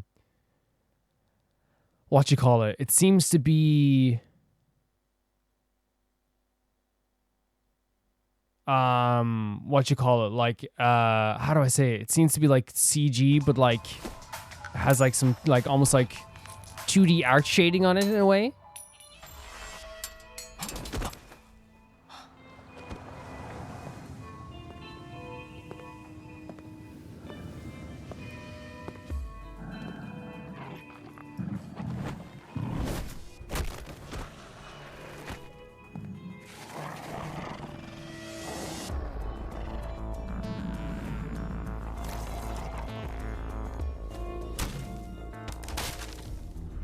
Jesus Christ, leave the freaking dog alone.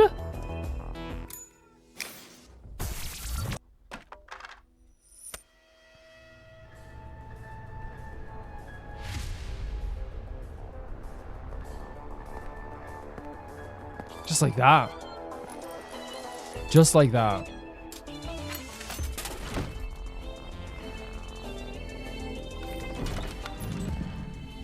Wait. Wait. Did he send him back in time? Wait, what? No. No, they're like coming after him. That dog is adorable, by the way. It has a freaking tie on. Bro just wants to enjoy his soda. Oh, they're meaning business.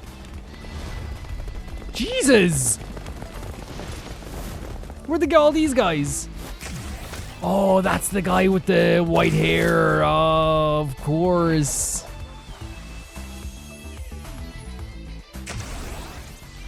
The transition into 2D? Like that? That's so sick.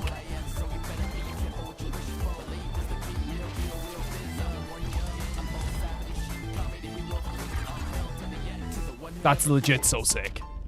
Yeah. Oh my god. Like, look at this. Like, almost traversing through, like, different planes of existence. So this superhero is clearly like a freaking, like, mega god. Like, the stuff they could do is like, it's over.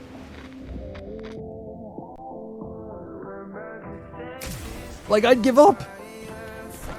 And he's like doing it in such a slick and cool way as well. If the person I'm fighting can transition in between different planes of existence, like the first time we transition to a different plane of existence, I am bowing down. I am like, I am sorry. I apologize.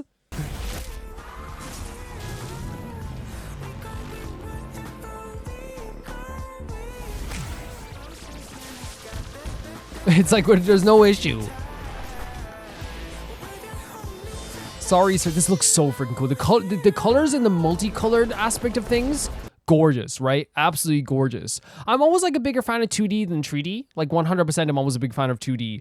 But the 3D actually looks like it has a really cool style too, and it's some really cool shading, some great colors and stuff like that. So it doesn't like it's not like I've never. It's not like I'm always like, oh, 3D animation. Oh, I hate that because like I love Toy Story. You know what I mean? Like it's just like I always prefer 2D. But the 2D aspect here is so cool. The colors are so neat to look at as well.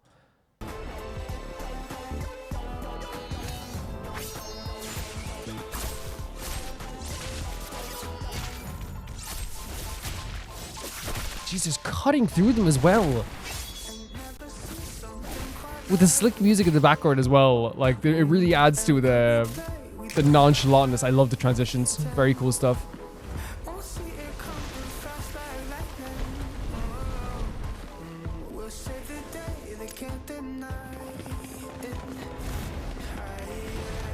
Like, guys, I would give up.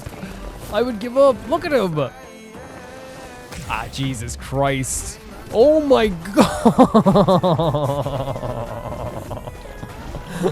Bro made you guys fall off a building. Okay, guys. You need to call in sick for the day. What the freaking hell? He changed the form of the building. Insane.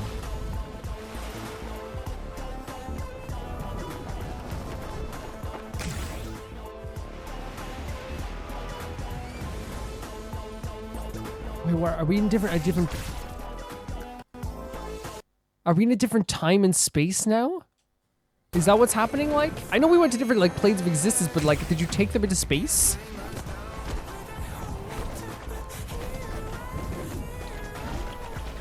This is insane. This is insane.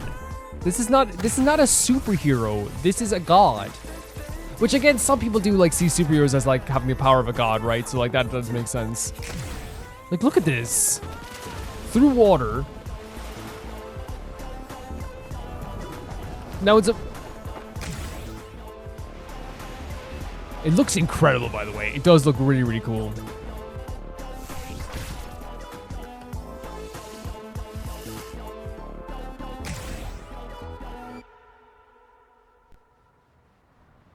Did they give up? No. Did he like keep them in that other plane? Is that what he can do? Did he keep him in like a 2D existence forever? Because that's horrifying. And there's this cool dog. Oh, he's like, hey, thank you. There's a soda. Give the dog a hat as well.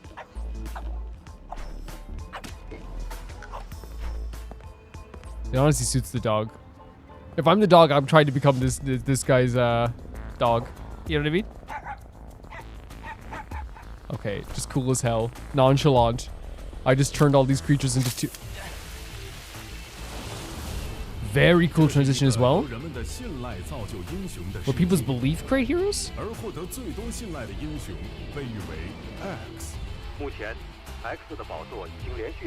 So that's X's crown. That's X.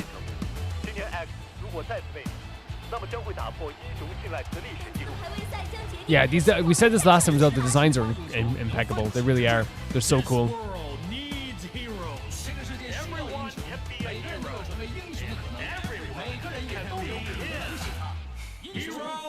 Very cool stuff.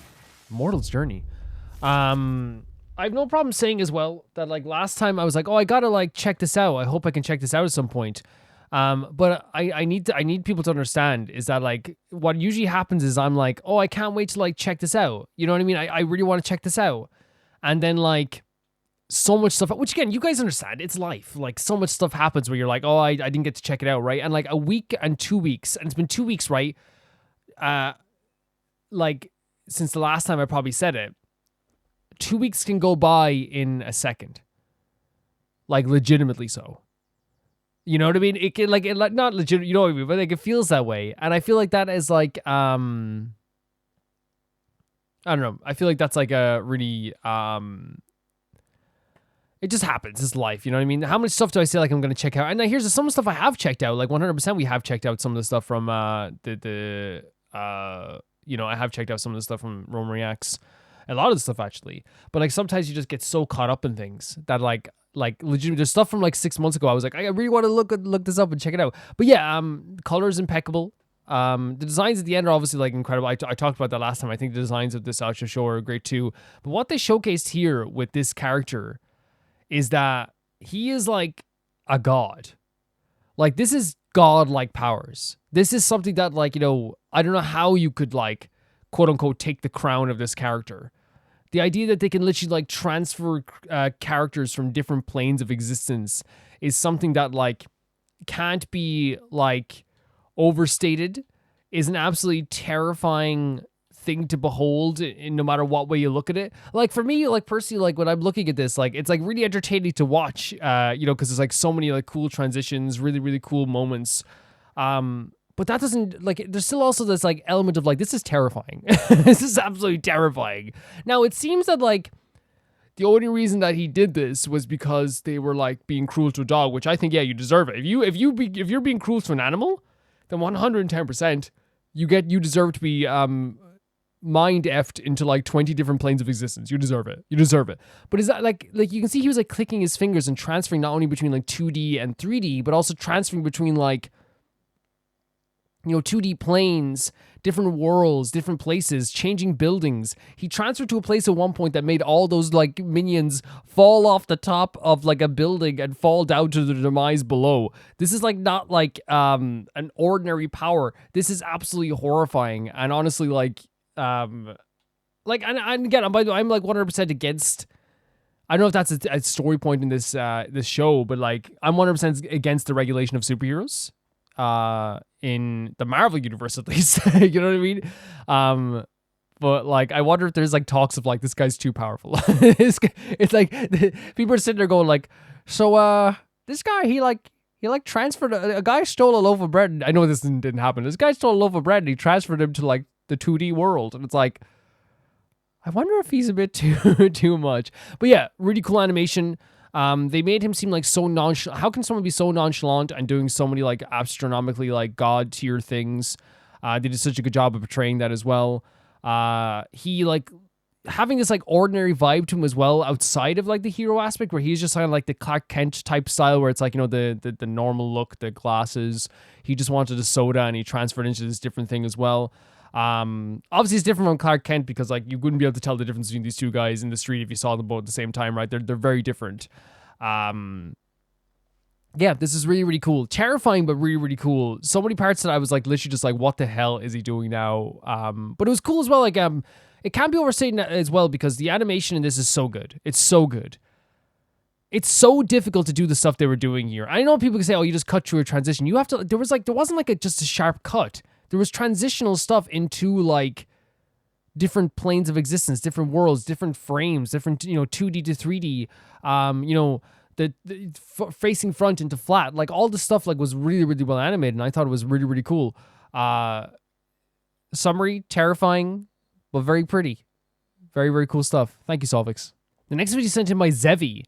Hi, Romer. Hope today is treating you nice. It is. It's the morning right now, but it's pretty nice. So I wanted to share this because apparently some talented individuals dubbed over an old comic I made. That's pretty cool. For context of the story, the first part was set after the Windbloom's Breath event. I was a bit disappointed when Sino, Antonari, and Calais came to Mondstadt but didn't get to meet Razor. I like thinking of them as long-lost brothers, so the comic was done as a what if they had a short meeting. The second half starts at 210, is somewhat of a continuation to that, set a while later. It's basically when Sino's TCG card came out, but you can only acquire this card if you're level 7 TCG player. Reimagine what if Razor wanted the Sino card, so he tried his best to level up in TCG. That's amazing. It's me. I was the Razor who speedran the TCG levels to get the Sino card.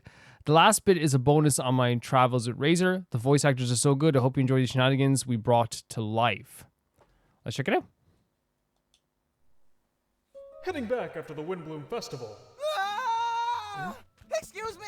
Please move out of the way! Great artwork with Benny as well. Let's end this swiftly. Get back!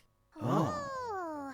If only I didn't lose my sword earlier. Thanks, Razor. As long as Bennett is okay. With Klee on his shoulders as well. Miss Lady with the long scarf. Hello. Hi, Klee. We were gonna go fish blasting, but Bennett lost his sword and got attacked. Fish blasting? Just Harry's face. That's dangerous and unfortunate. It's okay. That's why me and Razor are the safety guys. Wait, Razor? Klee is a safety officer? That name. He was similar on the one who would never lie. Adorable artwork here as well. More than just the list. Doesn't it seem like they share some overt biological traits? And his electrovision takes the form of a canine too. Hello? Yeah, Razor is a wolf doggy. He runs in his pack and we go fish blasting together. You two. Hmm? You smell of Windbloom and friends I know. I am Razor. We know that Klee and Razor do have like a good time together as well, and then Razor and Benny are. I also think Benny, like, their relationship with Razor is obviously like Benny also feels like, you know, he is like able to, like, you know, he's the only person he's able to big brother is Razor. You know what I mean? The artwork is gorgeous, by the way. It's absolutely so gorgeous. Windbloom fun, right? I'm teaching a little wolf pup. Someday I hope you both meet. Bark, bark. I see. Then I am Adventurer Sino, skilled desert explorer. Let's go, Kolei. Don't make eye contact. No. Oh, make eye contact. Ooh, the desert. Someday I want to explore that too. Of course, Benny would like admire the hell out of Sino, though, right? Do you perhaps play Genius Invocation TCG? No, too many rules. But when Bennett play, I watch and support. That's adorable. I see. Then, in the future, when your adventures and friends take you further into the world. Is he preaching TCG again? Come visit Sumeru. The forest is expansive and the desert is challenging. And maybe by then, you can challenge me to a duel as well. That'd be TCG, awesome. Of course. Okay, I'll do my best. Then I'll challenge Lupakal. Lupakal? It means my friends and family. Ah. I see. Well then, try not to get wolf hooked when you start playing TCG. Sino. Okay? Wolf hook. Bye-bye. Look at this artwork, the gorgeous sunset as well. See you next time. So cute. So cute. Wolf hook on Lupakal already. Is that what he means? Hey, did you hear about that new challenger? Yeah, I heard they went through Liyue's players in a day. Talk about hell-bent. I guess their next stop is Sumeru, huh? I better catch a game of theirs. Could it be? Wait, so this is when the leveling up happens? My fated Are rival. you serious? They could just be anyone. Why am I even entertaining this? Regardless of that, Great as a player artwork, look at myself, this. I must meet their challenge head on. Come, let us head to Gandharvaville to welcome them. Okay, wait. I still have some items to buy. Let me go. Sino. A few days later. He's dragging him along as well. And look at him with his adopted daughter as well. Look at this. Where are you, my fated rival? Sir Sino is really taking the whole fated rivals thing seriously. It reminds you of Yu-Gi-Oh! When like someone wants to duel someone else and like I will duel Yu-Gi-Moto again. It was the last thing I do. Huh? This is the third day waiting too. Of course, I must be their first challenge in Sumeru. Yes, I see. Sino character card and talent card can only be challenged at level 7. There, a presence. Could it be? So you finally arrived, my fated rival? Yeah, it's okay, Bennett. Oh Only my Lupakal. god. You lot from Mondstadt. What are you doing here? You went through the chasm exit? Re-meeting? Sorry, are we in trouble? Guess you might have heard the tunnel caving in, and maybe the explosions. That's all on me. That's out of my jurisdiction, but are you okay? Klee, it's been a while. I didn't expect expect you to visit so soon. Klee and Kale is like such a good combination as well, right? Because I feel like the relationship to me is like would be like to me anyway would be like Kale is like, you know, has so much admiration for has so much love for like, you know, adorable things and loves taking care of people and has such a good heart that she would have no problem like, you know, taking care of Klee. But I feel like Klee would feel like she's taking care of Kale. Yep, Big Brother Albedo is going to Oh, Big Brother Albedo. And then this cool water lady guided us under the tunnel so we could get Water lady? That way, Reader can also use Lupical, blowing up 2 birds with 1 stone. Lupical? Me? Yep. Is it of immediate importance? Mm-hmm. I know I invited you, but I wasn't expecting it so soon. But since you're already here, I as the host must show you around Sumeru then. Wait, I bring letter to Lupical. Please read. A letter? Oh, a letter for General Mahamacha. Wait, it's like an invitation for It's rare TCG? to receive a letter outside of Sumeru. It is indeed, but this insignia is. Esteemed player Sino, a challenger. A challenger letter? Huh? Could it be? Oh my god, Razor sent the challenger letter. Tavern, let us bring it. Trust us. Yeah, we traveled a bit with Razor to meet other players and increase his points. That way, he can formally invite you to a challenge now. That's so fun. Really so paid a lot for fun. this. There's a lot of confusion at first, especially with terms and all that. Well, he's shoving the card. He's like hitting the cat with the card. But he got the hang of it, or at least what he can do with his deck. Honestly, like card games can be very confusing. Like one of the things that happens with like Yu-Gi-Oh! This is all adorable, by the way. One of the things that happens with Yu-Gi-Oh! I remember like I was like showing friends how to play Yu-Gi-Oh! One time, and they were like, "This is so freaking complicated." I remember like for a second I went, "No, it's not," and then I went, "Wait, is it complicated for people who don't play?" You know what I mean? Like for me, like Yu-Gi-Oh! Is almost second nature, but to people who don't play, they're probably like, what's this? What's that? You know, what's this? Especially like since we got like people like me, I got to watch the show growing up as well, so it's probably a lot easier for me. But like it's something it's hard to put yourself outside that thing as well. Like, card games can be hard to get into. You know what I mean? And I even think like the Pokemon game. I remember like the Pokemon card game. I got into it during or got into collecting some Pokemon card game stuff during like lockdown era. You know what I mean? Of COVID. And I remember like reading up on the rules and like it was a little bit confusing for me for a bit. And then like I talked to my friend who played Pokemon. He's like, it's actually like easier than Yu-Gi-Oh! And I was like, is it? And then it's like, I guess in the end it is, but it's like at the time I didn't think of it that way because I, you know, was an outsider, you know? A lot of things. You could have visited normally. But want to show I can play with Lupical. Yeah, something like a surprise when we finally visit. I'm moved. Are you tearing up? And through your travels, That is it so seems nice. that you have made a name for yourself. I shall gladly accept your challenge. Show me then the bond you forged with your cards. Stand up then. Sino! No! Wrong TCG! I can say it nonetheless, though. There's another TCG. What did he say? The bond you forged with your cards. Stand up then. Sino! No! Wrong TCG! Stand I up can say it van? nonetheless, though. There's another TCG? Razor cannot. No, please! Ignore it! That's not allowed here! Okay. Lupical using Cool Razor. art on the cards too. The art is like, again, I can't say it enough. The art is gorgeous. The art is really, really gorgeous. But I know like Zevi's style has always been like very, very pretty. Like, it's one of those things, those styles you can be proud of, honestly. Card 2. It's hard not to lose on purpose at this point. You managed to clear 2 of my cards. Really well written as well, by the way. This seems like, it feels very official. You know what I mean? That's a feat in itself. One more time, please. You did it, Razor! You beat him! Whoa! I see. With your playstyle, you were able to adapt in the mid-game skill usages. Okay. That is quite formidable. You've surprised me with the new style and obtained the win yourself. Congratulations for the win. Here are my character and talent cards. Do use them well. Lupical card is That's so cool. fun. And I forgot they play by like Battle City rules. You know what's so interesting as well though? Like we used to play Yu-Gi-Oh! All the time, me and my friends. And one of the biggest changes that happened, like one of the biggest surprises that happened, we all had these like really like complicated decks. You know, we were like strategy after strategy. someone like who hadn't played Yu-Gi-Oh! In years came in with like a brute force, like just like I have a bunch of powerful cards, a few powerful spell cards, and like destroyed a few of us. And it's one of those things that like sometimes when you're not prepared for like a certain style, it can like change up things like completely. You know what I mean?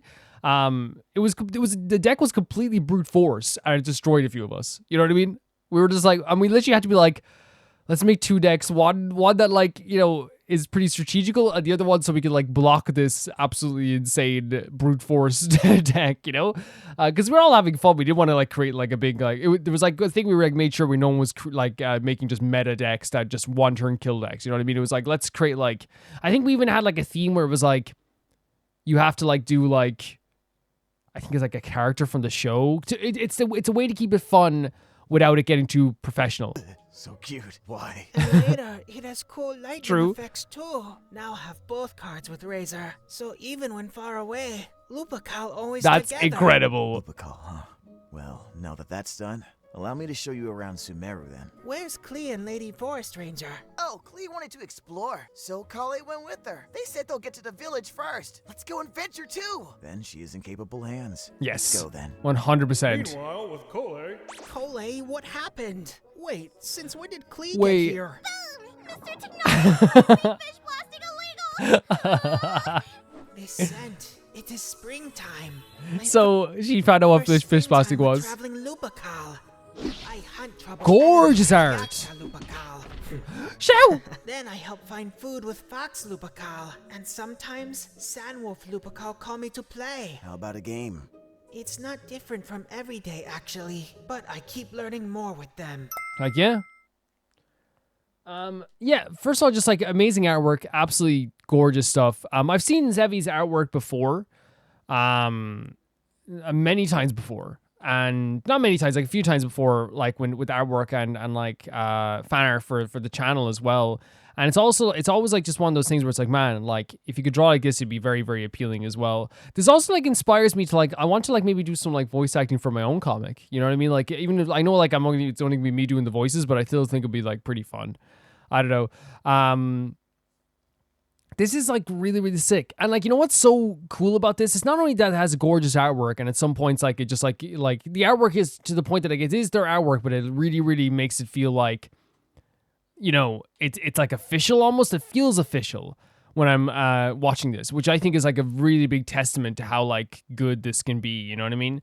And it really is that. It feels official. But like, I think it's also the case of like, not only does the artwork feel official, but like I got lost in the actual dialogue where it felt like, oh, this is something that could happen and would be very, very adorable as well. The idea of Sino looking up to someone, Razor looking up to someone. The idea of like, you know, these two, because we know like the Windbloom, there was like a combination of like characters and things like this. But like the idea of like Razor looking up to someone like Sino like makes perfect sense. And the idea of Sino adoring that as well. Sino, of course, would 110% lean into the idea of another character getting into TCG because of him, and you can definitely see that idea here. It is like something I'm like he is so into, and you know, it's like, oh my god, someone else likes TCG. I love it. I adore it. Very funny stuff at times too. Very adorable stuff too. The dialogue's really well written, and I think like what it works so well about this is not, as I said, not only just like how good the artwork is, not only just how the dialogue is, not only how the music is, not the music. The music in the background is good too, not the music, but the like the relationships they showed on display here. Also, I think it's also the fact that like this is like something that if you told me tomorrow that there's an event happening where Razor and Sino play cards together, this is like it's not far off from like a Genshin scenario, right? Like, and that's what makes it so cool. It's like this is like something that could freaking happen. It's like if you like, it's the same thing with like if you told me that like, you know, tomorrow Candice and Rosaria are going on a mission to find the best rock that they can give as a present to someone back in Sumeru in Mondstadt. You know what I mean? The best rock in Mondstadt to give as a present to someone in Sumeru. Like it's a Genshin thing. It's a very Genshin thing. Love the artwork. Dialogue was really, really good too. It was a really fun comic too. The backgrounds are so colorful also. The character designs like are like, you know, perfect for what the characters are. You can see every character perfectly. The colors are so good while keeping your own style as well. And the voice acting was also great too. Really, really good stuff. Thank you for sending in, Zevi. The next video is sent in by Felicitas Felix, and it's Honkai Star Rail, and Genshin Impact MMD. Let's check it out.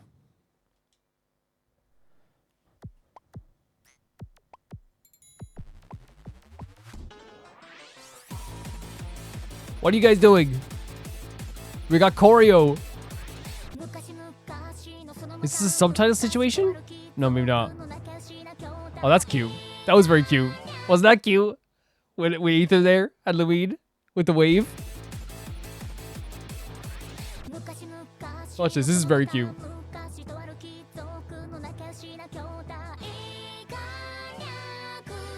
Great voice though. This is an interesting video. Okay.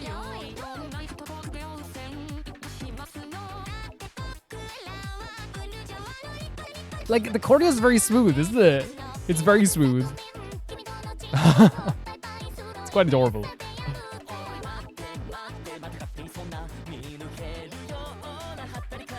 Oh, the pushback there as well. Look, this is so adorable. Was this like mocapped? Because the choreo is very good.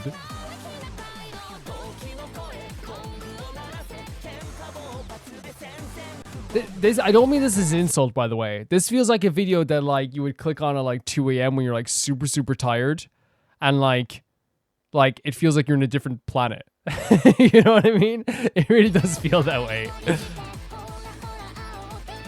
Why is Ether so adorable? Ether's so adorable at this.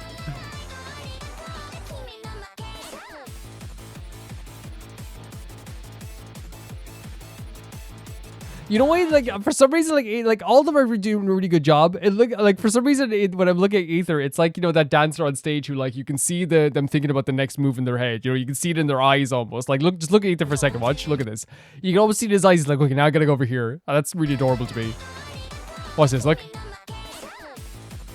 When he moves over here, it's like, okay, I gotta go here. Okay. Yeah. I know that like everyone has the same kind of expression, but then that's my headcanon. Oh, cool. No, it's adorable. This is adorable. It's adorable overload.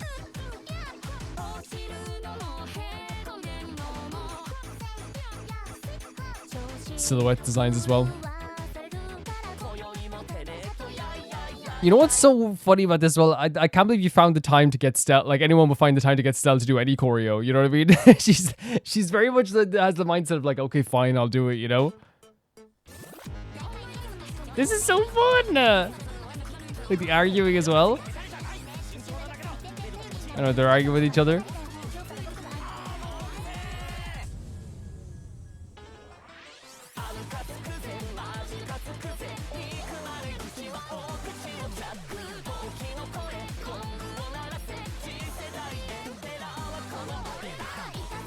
Yeah, very fun choreo. Very fun choreo.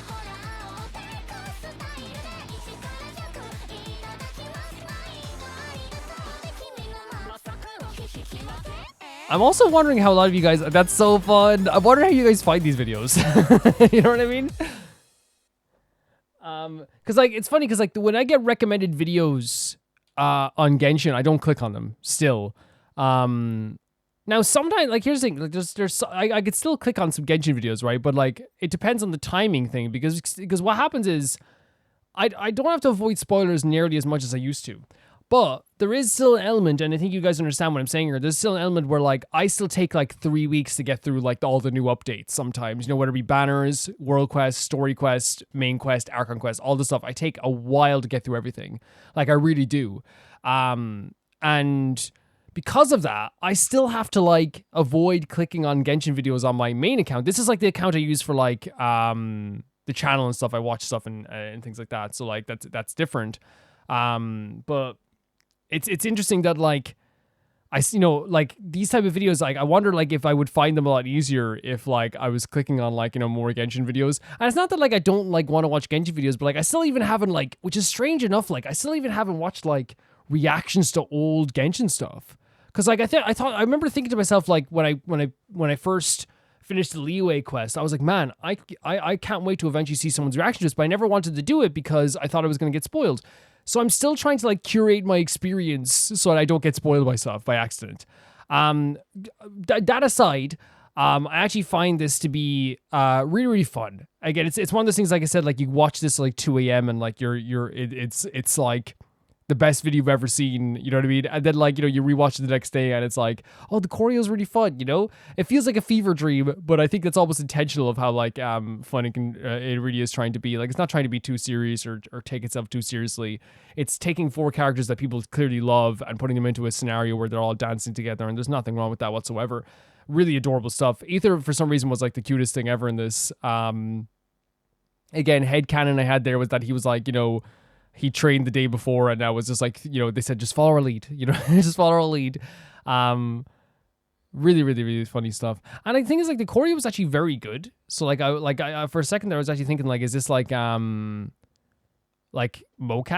You know what I mean? I actually thought that like maybe someone mocapped this in a way, but then again, like that's obviously like too, you know, expensive. Like, what am I thinking? Like, thinking that's gonna be mocapped.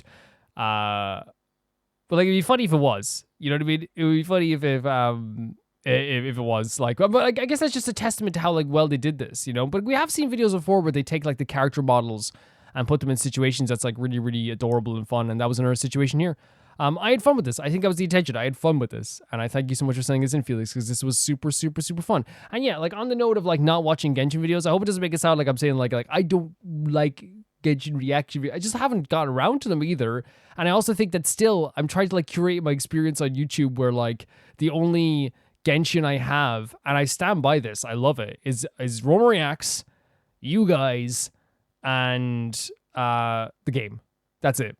That's my Genshin experience, and I think it's been so perfect because of that. I think the reason why like it's still so perfect is because my Genshin experience is all you guys.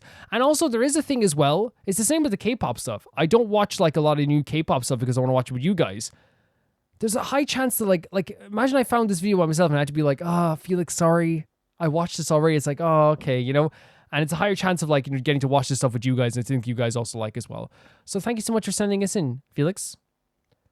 The next video is sent in by Cat Sith, and it's another Scissor Seven music video. And this time they say that you can actually see the growing of funding from season 2. Yeah, like I never like, as you know, Cat Sith, I actually like really liked the look of the Scissor Seven stuff, even if it did have like this like lower funding, which it did have because it was like an indie kind of thing, which I think is like, you know, perfectly fine and okay. It looked grand. So like there was never really like an issue with that for me. I didn't have any issue with that anyway. But I still think it's really cool that like you know, they eventually got some more funding as well, because I think even like Netflix was involved in some way. Maybe I'm wrong. Let's check it out.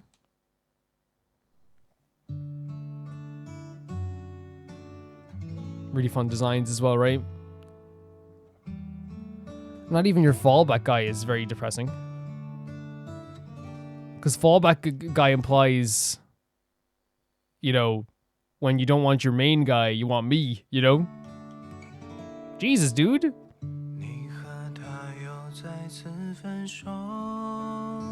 All right.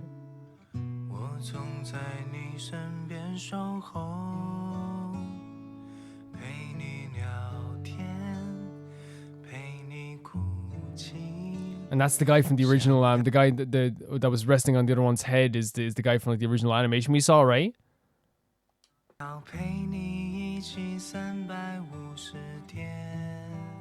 350 days?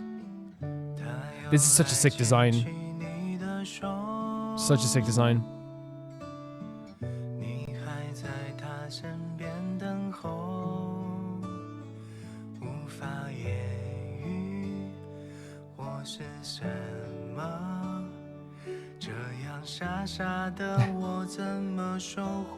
This is where things got very emotional last time, right?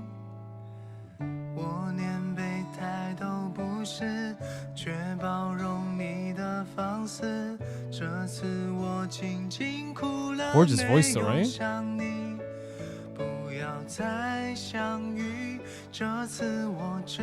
gave up this time.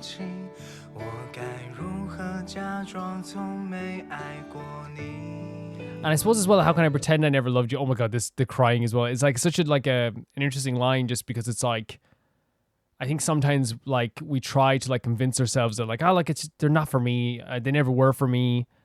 But in reality, we're like, you know, dying on the inside, you know?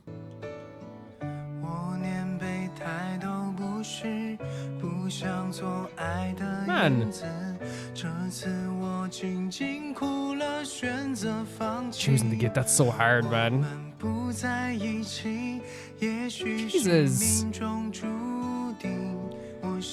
Give back the photo right now. I make it those I never met you until I see you again. So it's like in my mind, I'm gonna like block you out, but then I see you again, then it all comes back, I guess. Beautiful artwork here. Absolutely gorgeous. Stunning beyond belief.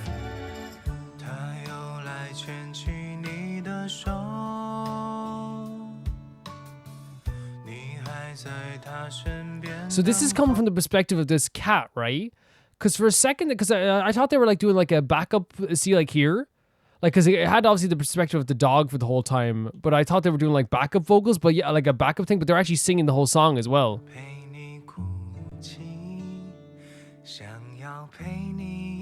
Right, I thought that like I thought the dog was feeling this as well, but I guess it's from the perspective of the other cat. Sorry, I didn't interpret that. I interpreted that wrong. I guess I thought he was just doing like a backup song for him, but no, he's actually like, because that would make sense because then that would add to the song that we heard last week, right? I guess.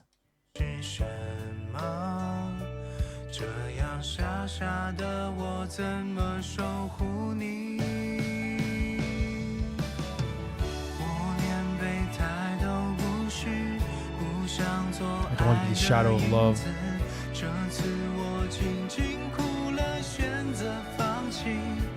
The artwork's so good. Sometimes it is destiny, man. Wait, what the hell?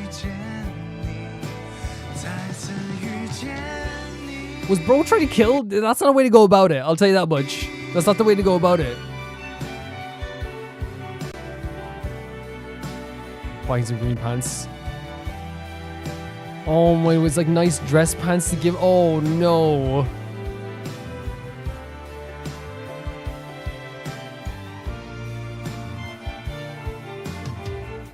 This is a highly, and then of course the breakup happens in it. Yeah, so this is clearly it's a song that, like, you know, again, I want to make this clear. It doesn't make it any less sad for the person that's like, hey, I really like this person, you know what I mean? But then there's also that feeling where it's like, if you're that girl, right, who, or that person who, like, you know, you're not totally, you're kind of somewhat oblivious to like this person that likes you. That can also like hurt sometimes too, where it's like, this guy, oh, you like, because again, I don't think this is that, but like sometimes it can feel like, wait, you only were nice to me because you liked me? Like you fancied me, that's the only reason you were nice to me? When in reality, I don't think that's what they're trying to portray here. I think it's more of an idea of like, I'm there for you because I like you. I love you. Not just because I think you're cute. You know what I mean? But I think it's also like this thing where it's like, for the girl's perspective, or for the other person that you like's perspective, I should say, not just the girl's perspective. It could be any gender. There is that feeling of like, to me anyway, there would be the feeling of like, well, like either you're my friend or you're not, you know what I mean? And that's the thing, and I think that's what the song is describing here, where it's like I give up and I accept we're not supposed to be together, then I come back to it, and it's obviously this pining for love, but you know, you can't blame the gal in this situation at all, you know? It sounds like he's getting his hopes up a lot as well, you know? The best thing for you is to move on. You know, it really is, and it's tough, but it's fine. You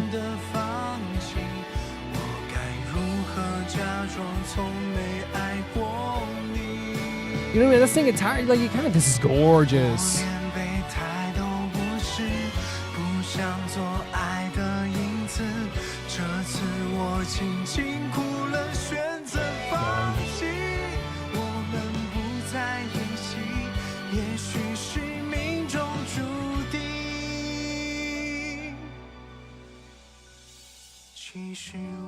Yeah, lying to yourself, man. A little bit lying to yourself, right?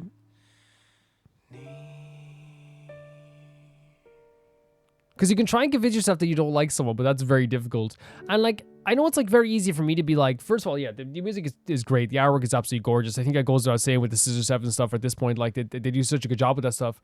But like, it turns like the lyrics of the song, they are very heartbreaking, where it is like the situation where you're looking at like this person you like and they're constantly crying over someone that like, you know, you think maybe is not good for them. And in fairness to like this guy, you know what I mean? Like he's not doing like the usual, well, from the song anyway, not doing the usual thing where it's like, you know, the very annoying thing where it's like, you know, you could do better. He sucks. He's like, oh, why don't let's go on a date? You know what I mean? Like, I think he's kind of like patiently waiting for a hopeful feeling of like, maybe I could be that guy for her. You know what I mean? And that can be tough. That can be so tough. And I feel like that's what this trying to portray here is like the idea of like being so in love with someone that you kind of like, how do I say it? Like you kind of like pine after them for a while, for a long time. And then like when they get back with that, they're whatever boy they're with, or whatever the person they're with, you kind of go, okay, that's fine. I'm going to forget about this thing, right? You tell yourself, I'm going to forget about her. I'm going to forget about her, you know? I'm saying, like, here's the, like, I want to make it clear. Yeah, I keep saying, like, you know, like, this can happen at any gender. You guys know. Obviously, I'm saying her because that's the song, right? But, like, it can really feel like for this perspective, it's like, well, like, okay, I'm going to forget about them. I'm forgetting about them altogether. Then another breakup happens. And what happens? Or you see them again. And it's like, oh, crap. You know, I thought I was over this. You know what I mean? I thought I was over this. And you can't change your feelings. It's very difficult. You can eventually fall out of like for someone. And like what could happen eventually is that like, you know, eventually he might like fall out of love with her. That could happen. But I think that like it's one of those situations where he's just trying his best to be like, I will forget about you. You move on with your life. I'll move on with my life. But then he sees her again and he goes, crap. Crap, oh no, you know what I mean? And that's difficult. That is difficult because hiding your emotions is never a good thing and it's never a smart thing to do. But I feel like that's like what we have here, which is like the hiding of like this person's or the feeling that you have to hide your emotions, which I don't. It's hard. It's very hard because like again, like I said, from the other person's perspective, who like is the person you like, they're thinking, wow, this person's amazing. They're always there for me. You know what I mean? They're always there for me. And that's fantastic. You like, you know, being there for a friend is one of the best things you can do. But then like, you can also understand from that person's perspective where it's like, if they found out after a while, it's like, well, I don't want to help you anymore because, you know, I like you and you'll never like me. That can come across as, which I don't think that's what he's saying here. That can come across as like, well, is the only reason you were nice to me then is because you liked me, you know? Where in this song, I think he's trying to portray this aspect where it's like, I like her so much that I will be there for her no matter what. But like, I'm trying desperately to get over this. I'm trying desperately, which is nothing wrong with. There's nothing wrong with that. There's nothing wrong with that. I'm trying because I think his care is 100% real and accurate. It's not just because like, oh, she's cute. It's like I think he genuinely cares about this gal. You know, he bought a new pair of pants and some flowers. Yeah. Oh yeah, and also like I think Scissor Seven, like to me, like just has like a really gorgeous art style. I think that they are able to like take like situations so far anyway from what I've seen in two songs, the past two songs, they take in situations that like feel very real and use like the animals and made it actually feel like, you know, you forget that you're looking at animals at some point, you know what I mean? I feel like that's like really good, you know, writing in a way, especially with songs, to forget that like, you know, you're looking at a dog and a cat, you're forgetting you're looking at a cat and a cat, you know, with these green pants and flowers. But yeah, it's an interesting song because like it's very clear that like the gal means nothing bad by it. You know what I mean? Nothing. And it's not the gal's fault. It's not. Everyone wants to be with who they want to be with. You know, you're not and again, I'm not saying that he's saying this. Nobody's entitled to be with anybody. It's a situation where like he wants to desperately be with this gal, but he's not even like, he says, not in your fallback guy, which probably like is what he said to himself, which is like, which I think is like such a sad thing to even think about, right? It's like, I'm not in your fallback guy. It's like, what even is a fallback guy? You know what I mean? It's like, oh, I'm not your fallback. Like, dude, don't think of it like that. You know, please don't think of it like that. Like, you know, it's not like she's gonna go out of this relationship and go straight, you know, and here's the thing: if she did do that after being in a very highly emotional relationship, I don't think you want that. I don't think you want that at all. That's not good for her or for you at all.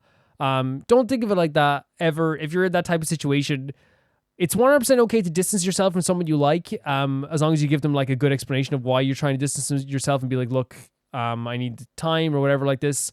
But it's also like you have to also, deal with the idea that like it could make everything very awkward. And I feel like that's probably what's happening in his mind. It's like, this is very awkward. Yeah, it's a very interesting song. If my interpretation is wrong, you can also let me know, Cat's it, but that's the way I get the idea I get from this. It's very interesting, like the topics that it brings up.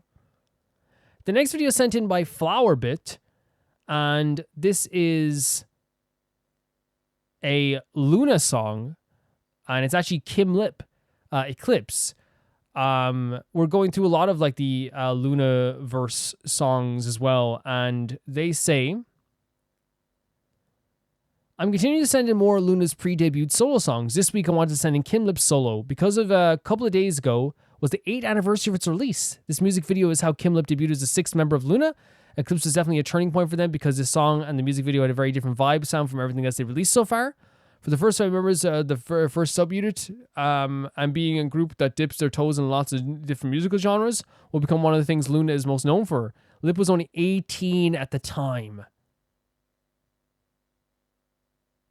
So it's really cool now to see how she's grown as a performer over the 8 years, and now that she's an Artemis, this song is kind of a cult favorite amongst Luna fans and girl group fans in general. Hope you enjoy. 18. It's so funny because now I see Lip as like this masterful presence. You know what I mean? And yeah, like at what, 20, she's 26, 27? No, yeah, right? 26, 27, I think she is. Right?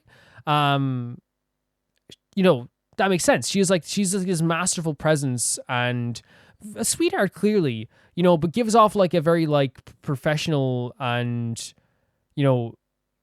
this incredible energy, like beautiful girl, absolutely beautiful, with the absolute beautiful energy and an incredible voice and all this stuff. So it's always interesting, the idea that like they started when they were like this young. You know what I mean? That's so young. So it's gonna be interesting to see what this was like as well. So this is Luna Lip Eclipse. Let's check it out.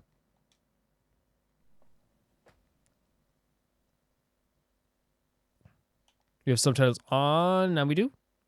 Are they on? Yeah. The blinding white hair. Converse All-Stars. Did they have a Converse deal? Can you answer that? And again, it's not like, I hope it doesn't sound like I'm being like, did they do sponsorships? Get your money, Did they do a Converse deal? Because I think I've seen like, I don't know, like pictures of them before in Converse. Maybe they did. Maybe they didn't. Maybe it's just like Converse were very popular. I think they were popular back then. They were popular now again. Man, the budget that they had in some of these videos is insane. For like a pre-debut,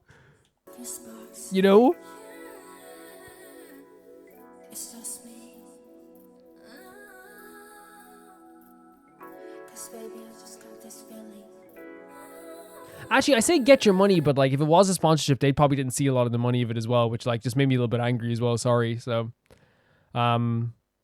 fuck BlackBerry.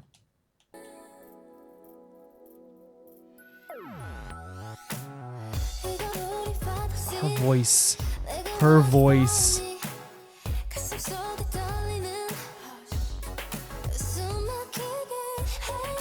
She's so incredible.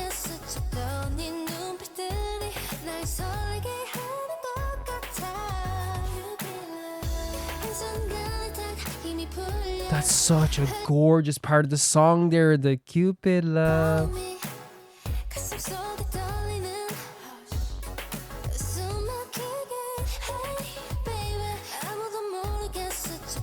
Your eyes that graze me secretly. So like that light is all the eyes that graze me secretly, right? Is that thing where it's like you were looking at me but like you thought I didn't see you.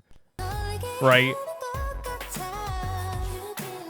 So cool.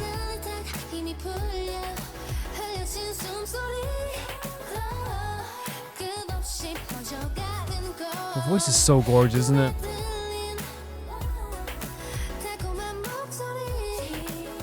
That's such a cool shot.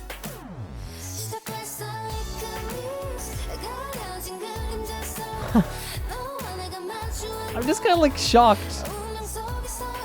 It sounds so good, first of all. Like, it sounds so freaking good. Her voice is amazing. But like, I know like I know like people have to tell me over and over again, 18 actually isn't considered too young for an idol to get into the industry and you debut. Right? I understand that. Right? But for someone to be 18 and have like these instincts and this control of their voice, it's pretty freaking incredible. Right? All the dance moves are very bouncy and fun, aren't they?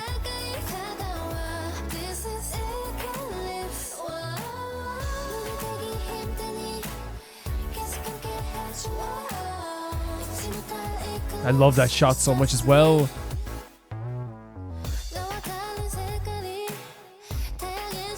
The black and white theme as well. It's crazy her voice is just so easy to listen to, right? I feel like it's one of those things where it's like I genuinely think that she could cross over into like any type of genre. And the thing is, I've heard her sing in like Artemis as well, and she's like so incredible. Like, you know, and she can go way higher. Like she can go genuinely way higher in this as well. And like I've heard it like, you know, in like Unfair, right?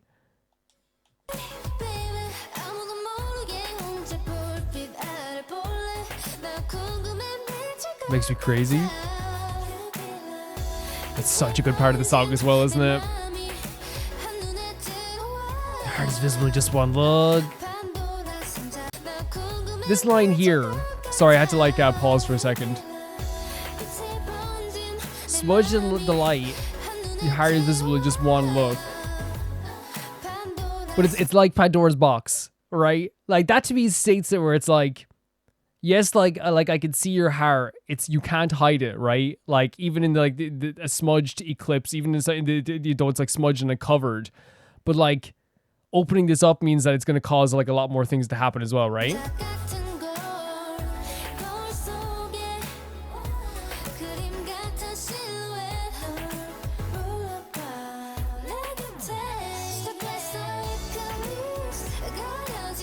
Such a good, like, I can't get over, and again, I know like this is all the Luna gals. They were so like young starting off all together, but like, you know what I mean? Her instincts, her like her talent at such a young age is crazy.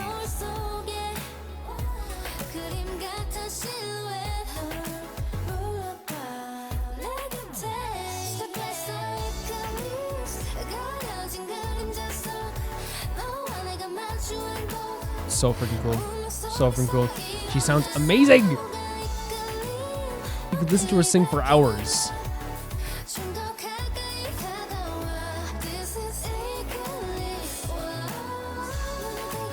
Like this is what, like these dance moves are so fun as well. They're so fun.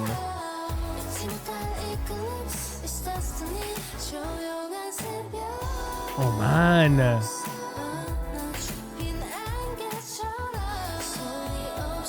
It's interesting as well, like a lot of like the descriptors here of like what the love is in this sense is like the idea of something surrounding them or covering, you know, the idea of an eclipse or like a fog or a smudge, you know what I mean? Like where it's like everything's like covered. So I wonder if it's like this idea that it's like everything right now feels very like, you know, surrounding, and it's hard to like look at anything else. It's hard to take their eyes off each other at this moment as well.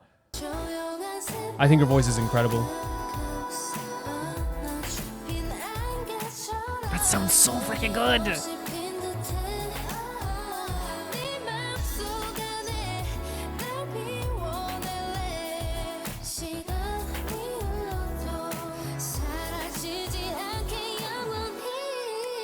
Gorgeous voice. Gorgeous voice. I like these shots as well.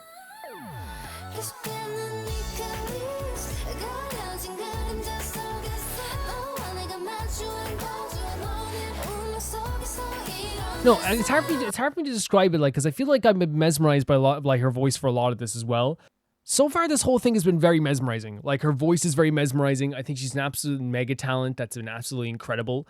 Like I already heard her voice in Artemis, so like I know that she was like freaking incredible regardless. And I know like she's thought of very highly as well by like, and again, like, you know, everyone has like their biases and stuff like this.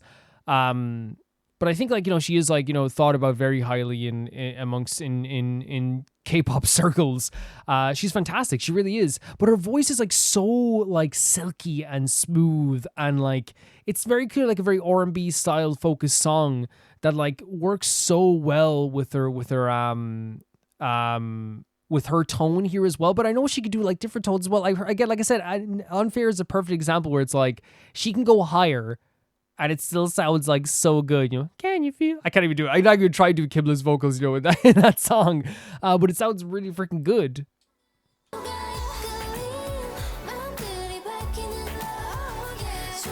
The shoulder movements of the dances are like, it seems like very, very like, it seems very focused on shoulder movements this time around as well.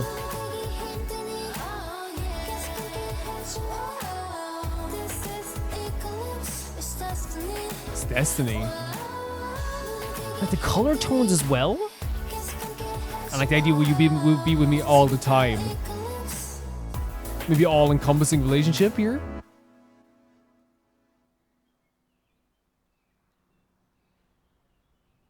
Like her voice is so freaking good. Her voice is so freaking good. If we can get back to like actually it might be even the most replayed section here as well. Like it's stunning.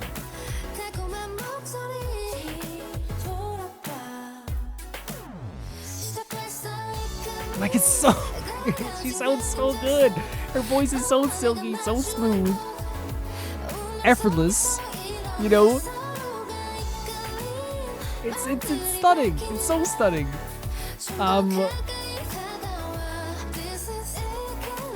I feel like with Kim Lip, I've always like really thought that she was like really mega talented, but as I said, she gave out this energy of like, you know, being like, you know, so experienced, and I feel like, you know, that comes with time as well. But I feel like in this video, it's like you could tell that she was just meant to be like a mega pop star, you know. She really was. But how like, you know, crazy is like at the age of 18 to do this stuff, and like I believe I've seen clips of like Cherry calling her like Uni. You know what I mean? And for her to be 18 and to be called, and now she's like an Uni. You know what I mean? That's insane. That's absolutely insane. To me, like Kim Lip is, you know, as I said, already an amazing vocalist. Absolutely, you know, looks like a megastar. Has all these qualities to her that it's just like, oh my god, like this is like, you know, a commanding presence on any screen, like legitimately so, like just commanding the screen as well. I think she does such a fantastic job with that too. And I think she's a part of Odd Eyed Circle, right? She's a part of that subunit. But she is truly like, she was born to do this. She was born to be just such a absolutely mega talented artist. Her voice is so smooth. It's so pretty to listen to. It's so easy to listen to. But it also like has this just like, you know, tone where it's like she almost like gets the idea of the song completely. And like, I know like she knows the song more than me, like, but it feels like this thing where it's like it just matches perfectly to the music. Everything fits so perfectly. And I think like, you know, one thing that we've seen with the Luna Gals so far is that like it's one thing I see like sometimes with like K-pop groups where like people I will see being like kind of like toxic, and they'll be like, I don't know why this group is famous. Luna is one of those groups that I really feel like, and there's a few others as well where I'm like you don't get why they were mega popular. You don't understand why. When I see people will be like, oh, like, oh, like they got popular because this, like, you like if you think that like it's anything but these are just a bunch of gals that people wanted to support and are ultra talented, you were insane.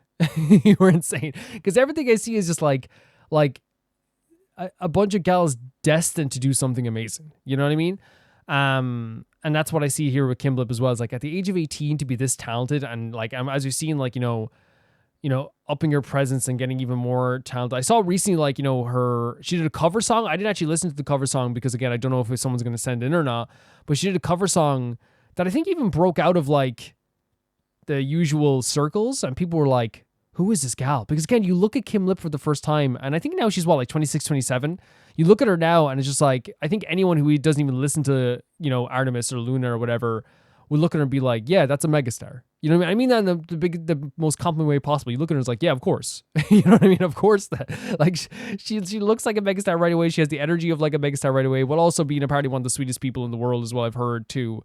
The lyrics of this song to me are about the idea of like, I guess I could be wrong as well. The idea of like something being like all encompassing, the idea of like all you see is like this love that you have for each other.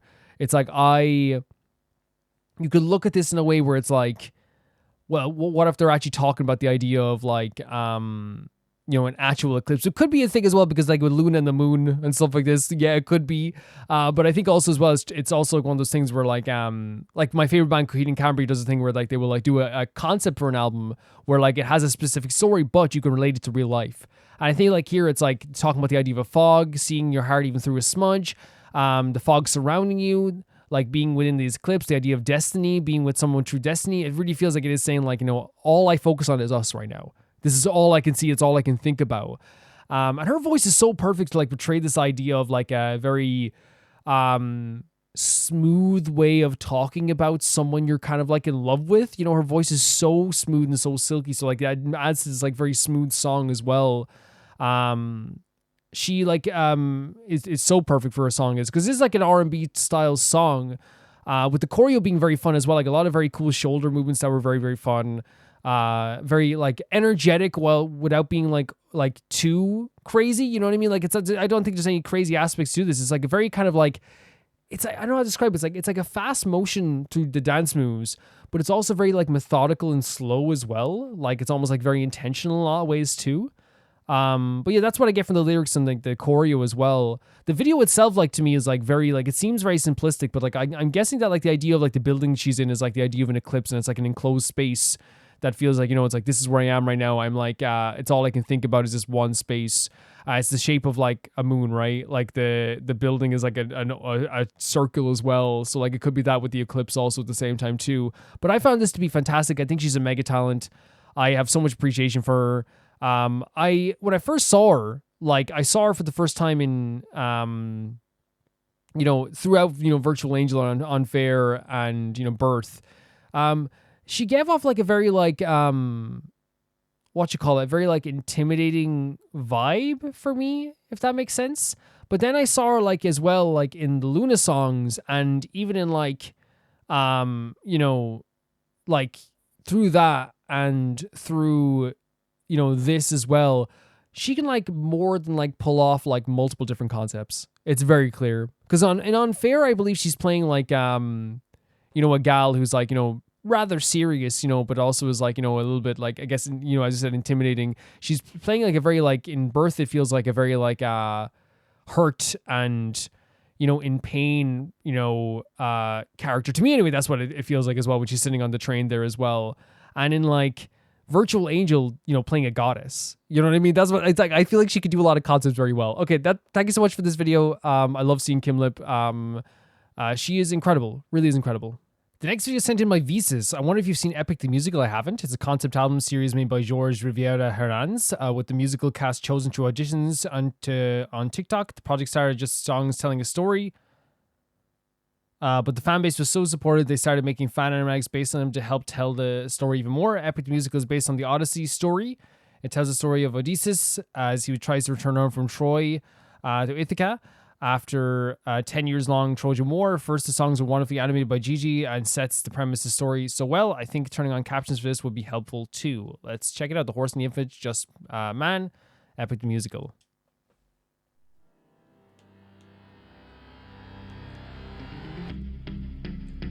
Alright, my brothers, listen closely. Tonight we make the Some cool art style here as well. 10 years of war, they killed us slowly. But now we'll be the ones who slay. A very like tense start, right? Almost claustrophobic. Your families wonder where you've been. They're growing old and yet you're still here. Do what I say and you'll see them again. Yes, sir! Diomedes will lead the charge. Some high energy as well, right? Menelaus will let our mates through the gates and take the whole city at large. Teucer will shoot any Atlas attacking. Little Ajax will stay back. Nestor, secure Helen and protect her. Neo, avenge your father, kill the brothers of Hector. Yes, sir! Man, that looks so freaking good. I do think the style is fantastic. Now, use that well of pride. Fight through every pain now. Ask yourself inside what you live for, what you try for, what you wish for, what do you fight for? What do you live for? What do you try for? What do you wish for? What do you fight for? So is this Helen?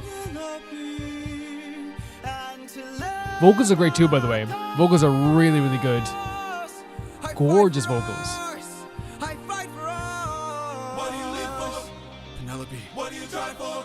Telemachus. What do you wish for? I'm on my way. What do you fight for? Attack! Really cool change up there as well, right? Like going from like a very like you know, almost like a wartime kind of like uplifting, like not uplifting, but kind of like, you know, energy inducing song where it's like, come on, like what are we gonna do now? What we have, like lying out what we're gonna do here. And then it went to like this really high emotional part to like this really, really high emotional part where it comes to the battle aspects of things as well, and like the desperation of the battle. Like the tone of this song here switched up so quickly, but like it made sense. It made perfect sense for what they're doing here. Look at this artwork as well, though. They really did a good job of showing the scale there as well. Who was that? A vision of what is to come. Oh, wow. Cannot be outrun. Like, this looks really cool as well. Only be dealt with right here and now. Tell me how. I don't think you're ready. A mission to kill someone's son. A foe won't This run. is so tense. Unlike anyone you have faced before. Say no more. I know that I'm ready. I don't think you're ready. Freaking baby. Oh my It's god. just an infant. Yeah. It's just a boy. What sort of imminent threat does he pose that I cannot avoid? Gorgeous vocals, by the way. Absolutely stunning. Is the son of none other than Troy's very own Prince Hector. Know that he will grow from a boy to an avenger. That's One insane. with rage as you're consumed by age. If you don't end him now, you'll have no one left to save. That's you. insane. Say Because this is something that they talk about in real life, by the way, now even still, where it's like after a war, when a war is over, the children of the ones who were like destroyed are the ones that will have that anger with them for the rest of their lives. And it's so true. It's so freaking true. It's the children of the people that lost that will come back again. This is a baby.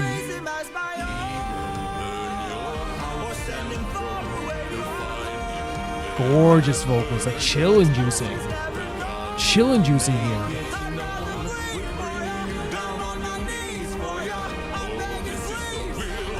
Actually, just like really, really good stuff. Please don't make me do this. Don't make me do this. Oh, just a little baby. The blood on your hands is something you won't lose. All you can choose is who's. The line there, to me, that signifies, right, the idea of like you can't choose the like, you know, you're gonna have blood in your hands no matter what. If you kill this child, you're gonna have their blood in your hands. If you let them live, there's gonna be more blood as well that's gonna be on your hands. No matter what, the decision you make matters here, right?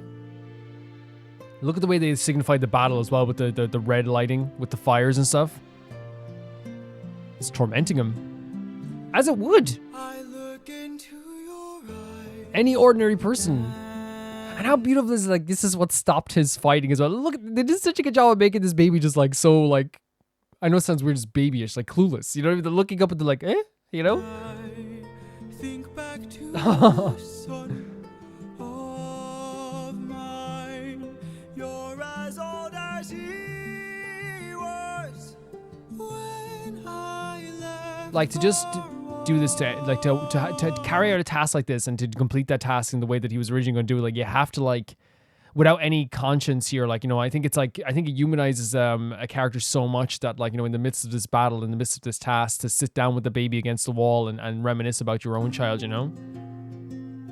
Will these actions haunt my days? Every man I've slain is the price I pay for this pain. Close your eyes and spare yourself the view. How this person's vocals are incredible. So emotionally charged.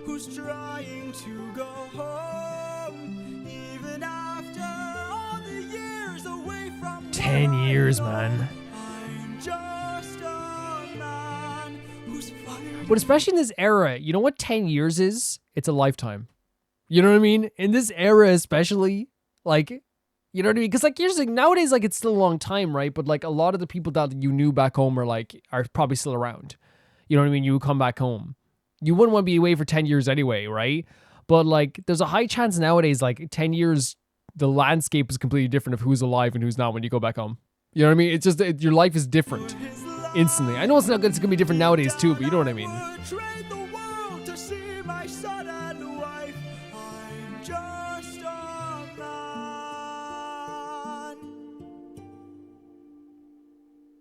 But when does a comet become a meteor?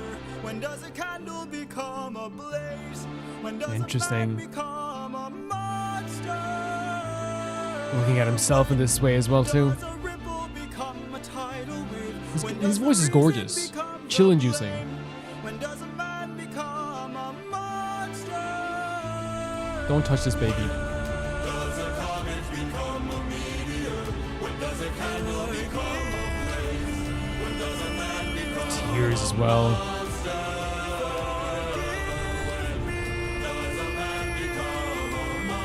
What are you doing with the baby? Bring that baby home. I'm gonna cry. I'm just a man. No. Wait, so I'm not as well versed in the idea of this is incredible, by the way, but I'm not as well versed. I like history. Sorry, wrong thing there. But I'm not as well versed in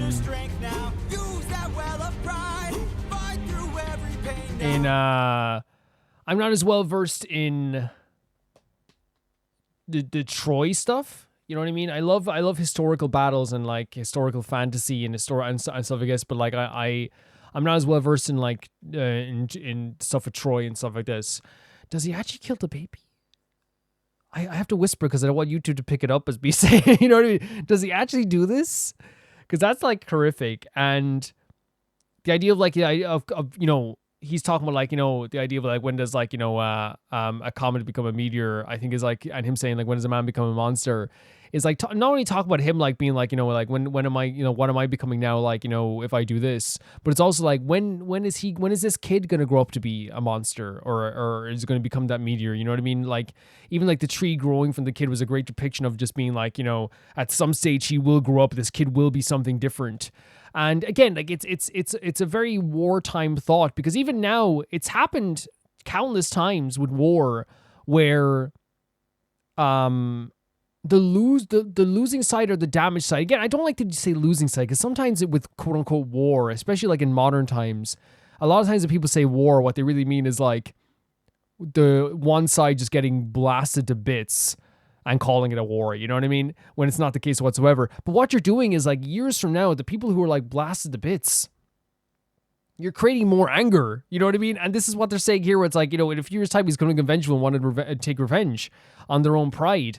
But like, man, like I wouldn't be able to do that at all. I don't think anyone would, like, and it's very clear it tore him up like to pieces, even have to think about this stuff as well. But yeah, the art style with this was incredible. I thought that like at first, like it's very simplistic, but the way they were able to like, you know, depict everything was like really, really nice. And like the way their use of color and the lack of color and sometimes the use of shading worked so well too. They did such a good job of making that baby's face so adorable and clueless that it was like, I was nearly crying at times, just being like, please just pick up this baby and go home and have it be like, you know, your own or whatever. But obviously like that's a lot of wishful thinking on on Calvin's part here. But it would be cool if that was the case. Regardless, I think this was like a really powerful piece that felt absolutely incredible, you know, incredible to watch in a way that like made me feel like at times highly emotional, stressed out, There was something really like tense, feel, especially it's one of those things where like when you're watching like this stuff with the baby, you're like, is he what's he doing? What's he doing? Oh, please don't do that. And then you see him with the baby in his arms, and you're like, yes, take it home, take it home. You kind of like are following along in that way, which I think is also a testament to how good the animation was of this too, because the vocals are incredible, right? The way that this guy is singing is so emotionally charged and so filled with emotion that it's actually like, you know, stunning. But I think it's also this thing where it's like the animation does such a good job of portraying this character as like a person who's going through like a crisis of conscience, even looking himself in the mirror and seeing just a dark shadow at this point. Yeah, I think this is fantastic. Thank you so much for sending in, Visas. The next video sent in by, let's see now, very professional. Get the phone up here, very professional. Connor Dunseith. Well, it's time for Team Sonic Racing Overdrive Part 2. It's the last part of Team Sonic faced off against, in the last part, Team Sonic faced off against Amy's team and Shadow's team, with Eggman trying to make everyone lose the race. How will the race end? Let's find out. Very excited to see this. Let us be going. Sega. So these are those little creatures as well. The Shao here as well. Look at this. Man! I love the colors. I don't like I sound like a baby every time I'm like, the colors, man. Like, but the colors in Sonic are so good. They're so freaking good. The colors themselves are like a serotonin boost. They really are. You know? There's Knuckles. My boy. Oh! There's your girl! There's your girl, Knuckles.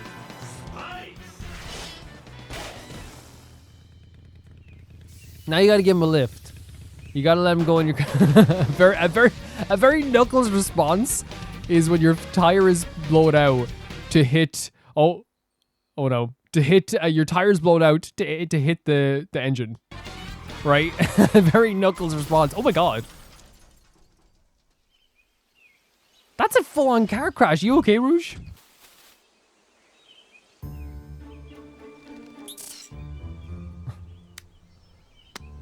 Kind of cute, Eggman trying to stop them though, right?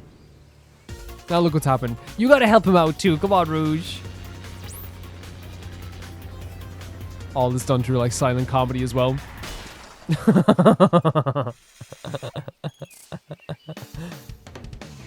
Oh, it's so fun. Oh, he already broke his hand. That is so fun. The cute face. That is so fun. Here comes Shadow. You gonna pick up your former teammate? No, he is not. He's like, we don't have that kind of relationship, okay?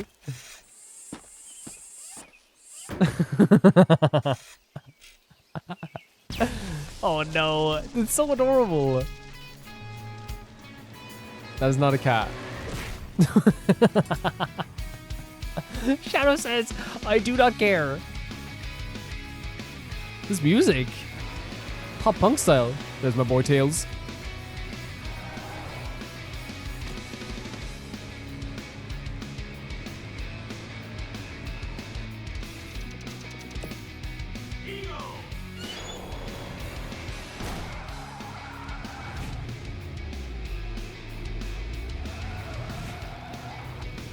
Spin there. Oh, there's Sonic.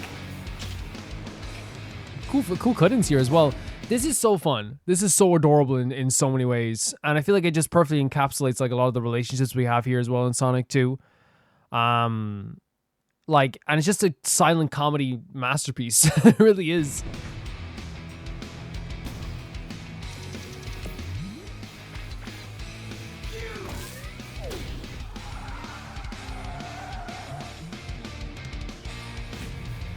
Look at Knuckles, man. The hero shot as well. Look at this. Face to face. Nose to nose like two wrestlers.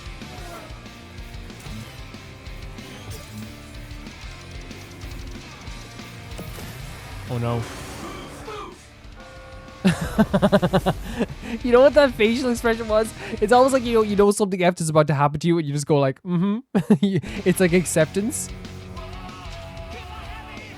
Oh, we're getting some like hair metal rock as well coming in here too.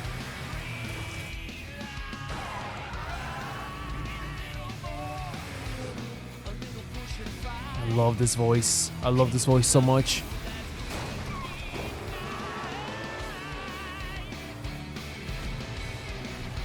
Look at the crew. Look at the boys.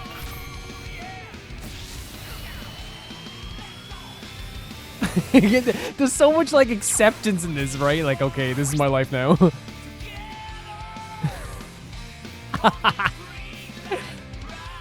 That's so fun. He's just like, okay, there's so much like, okay, this is my life now. Well done, boys. They had to, right? They had to.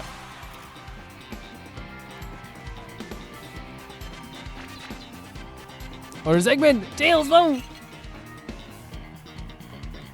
Tails is a comedy facial expression genius, right?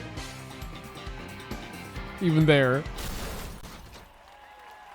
Oh, the car. It was like a delayed fall. Look at the background.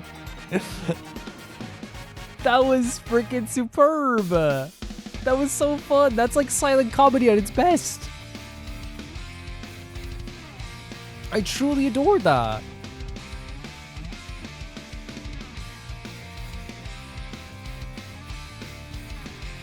Like, smiling from ear to ear, how happy I am to get to like see something like this. You know what I mean?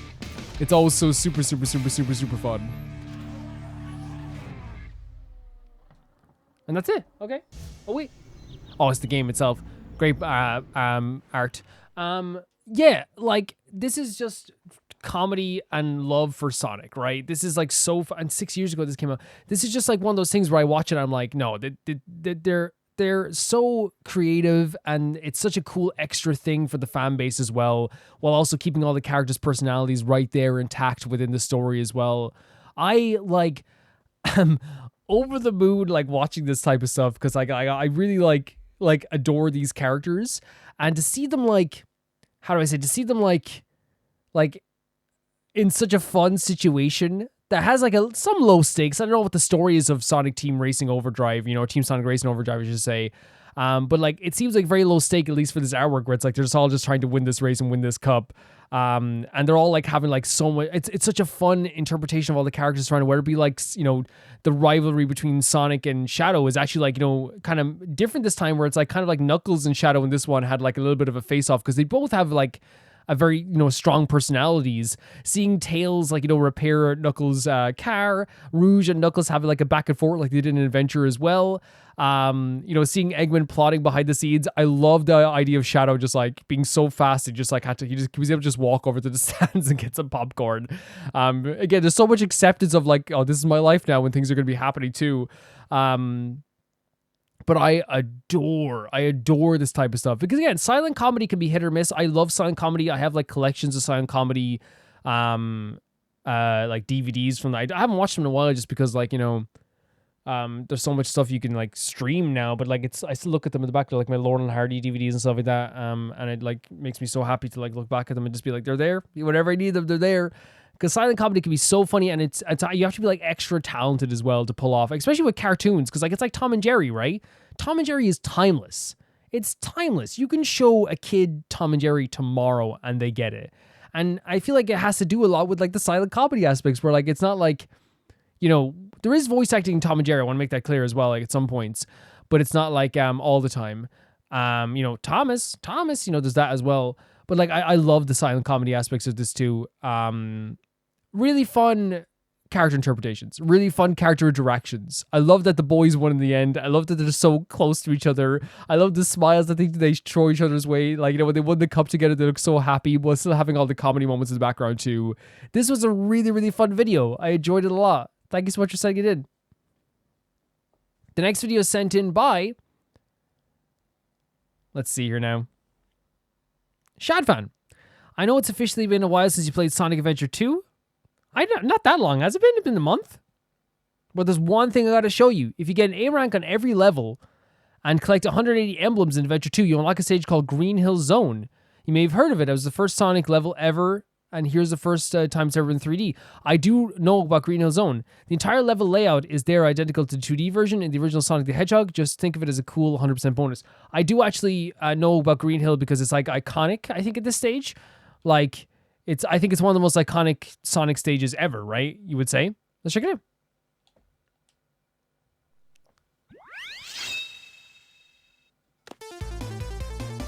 this music, right? This music is iconic. I've heard this music before, right? There's no way. Like, I feel like if you're into video games, you're gonna hear this track, right? You know, I'm not saying that everyone has, but like I feel like if you're on the internet, you've played video games, you play a lot of video games, you play like video games from like from Sega and Atlas and all these types, that you will hear this song at least once, right? In some way. It's actually like really interesting because because it is a 3D version of a 2D level, it does kind of feel like a bit like different from the other Sonic Adventure levels, because this does feel kind of like it's kind of uncanny in a way, right? I'm probably intentionally so. Man, I miss Sonic so much. I think we're going to be playing Sonic Unleashed. Is that the next Sonic game we're playing? I think so. Yes. Look at this. You know what I mean? Like, it feels like uncanny, and the 2D pre-rendered backgrounds are awesome as well. What? Tell me why, because I play Sonic with an Xbox controller, by the way. Can anyone tell me why I have my Xbox controller here because I'm watching videos on the Xbox. Why on earth did I almost press a button to jump? I almost pressed the button to jump. I was like, oh, I gotta make this jump. This is cool, right? This is really cool they added this to the game. Man, the bravery you have to do this type of jump.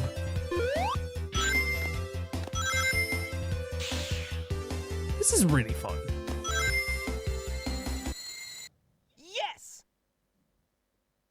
Really fun idea for a video submission as well, because I didn't know you could get this in like the game. Someone probably told me, and I forgot as well. Rank C. Yeah, like for me, like I love when games add little things to their game that like is something they don't need to add, but it's a really cool thing for the fans. And this feels like that's what it is. It's like a really cool thing for the fans. And I love Sonic Adventure 2. I love Sonic Adventure 1. I actually think they're absolutely incredible games. And I said it before, like, I actually heard someone recently say they were bad games. And, like, why everyone's allowed to have their opinion? But, like, the way they were saying it was as if, like, it was, like, the truth. It was, like, a common thing. And I don't know how people feel about Sonic Adventure, but I play Sonic Adventure 1 and 2, and they not only hold up, but they're, like, incredible games. They're, like, incredible games to hold up. Like, so it's really strange to me that, like... And also, like, the Sonic fan base... Can I say is like one of the most dedicated and diehard fan bases I've seen. You know what I mean? When I play a Sonic game, like that fan base comes out. They're like, we're here. You know, it always feels like, you know, I boot up the Sonic game and I hear like a knock on the door. I'm like, who's that? Who is that? And I open the door and like everyone's there with like, you know, gifts and chocolates, and they're like, hey, we heard you playing Sonic. And I really think that's a cool aspect to the fan base as well, that they come out in droves. Whenever you play Sonic, and it feels very communal. Yeah, like this is a really cool idea. I love games adding stuff like that is like a nod to the fan base. Even people that like, I feel like if I got this, and obviously like I'm not 100% person, as you guys know, I just don't care about getting 100% or unlocking everything. It's just not something that's in my DNA. Like it's always been that way. The only thing I used to unlock all of it like was Tekken characters, but they don't even let you unlock Tekken characters anymore.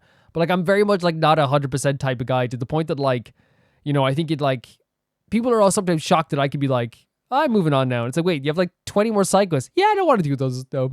Like, well, how? And I'm like, I just don't feel like it. You know what I mean? I just like, I know when to like move on. It's probably why I don't get burnt out or like frustrated with games, is because I just know when to move on. But like, I think it's really cool that like you showed me this, because I think that's like, it just makes me like Sonic Adventure 2 even more. It really does. And I love that it kind of like transitions to 2D. They kind of kept it like the kind of 2D vibe. So it kind of feels a bit uncanny, but like in a really cool way as well. Very, very cool stuff. Very, very cool stuff. Yeah. Thank you so much for sending us in. The next video sent in by Emerald, and it's Dead Flowers by Maluka. Or it's Dead Flowers Maluka, sorry. And it's by Kevin Sherwood. Let's check it out.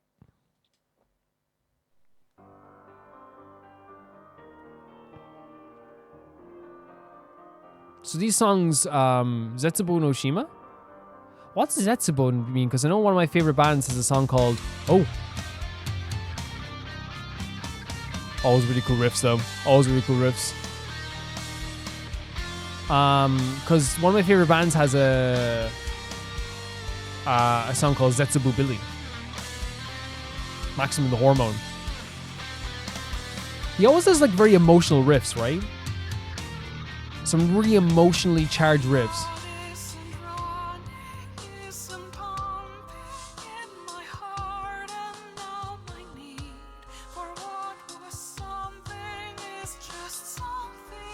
Something in the dark that I can see.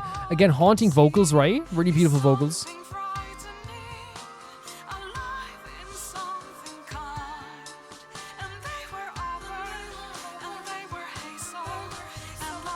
What the hell? Oh. Interesting.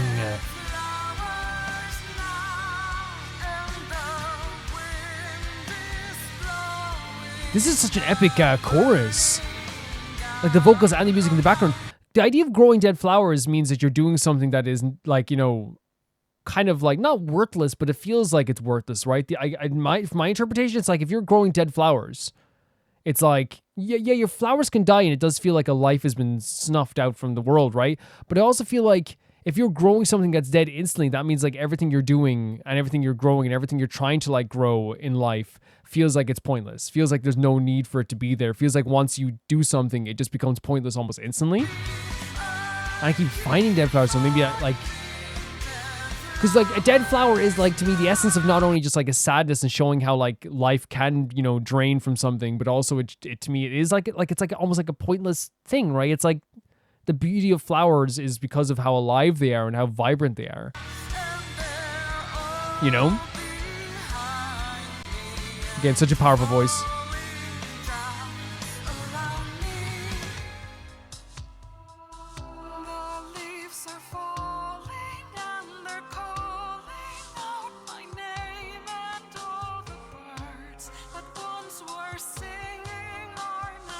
Man, a lot of, you see, this is a lot of like images of beauty that are like now sadness and pain, right? Yeah, there we go. Like a lot of stuff that's supposed to be, it's almost all of it feels very pointless and dead, right?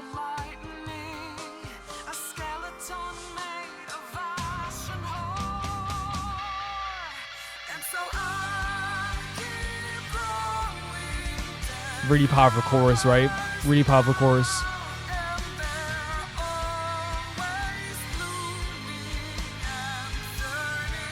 So it's like they're always around me as well. They're always around me.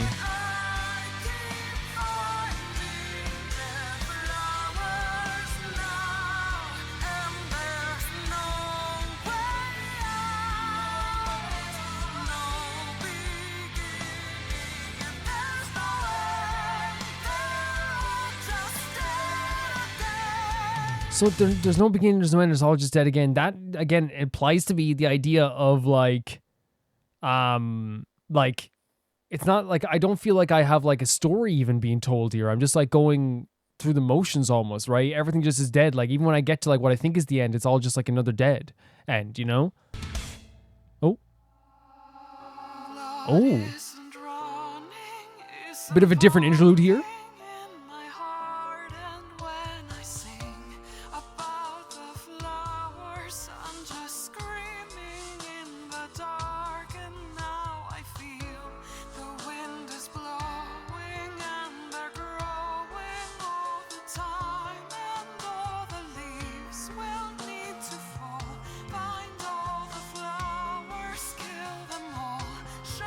Show me the beauty.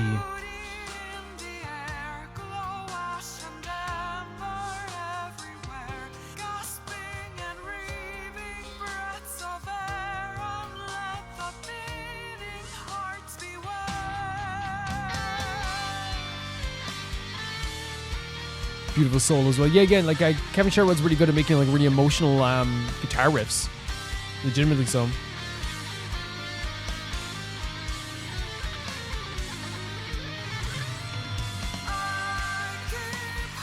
I keep hiding dead flowers now.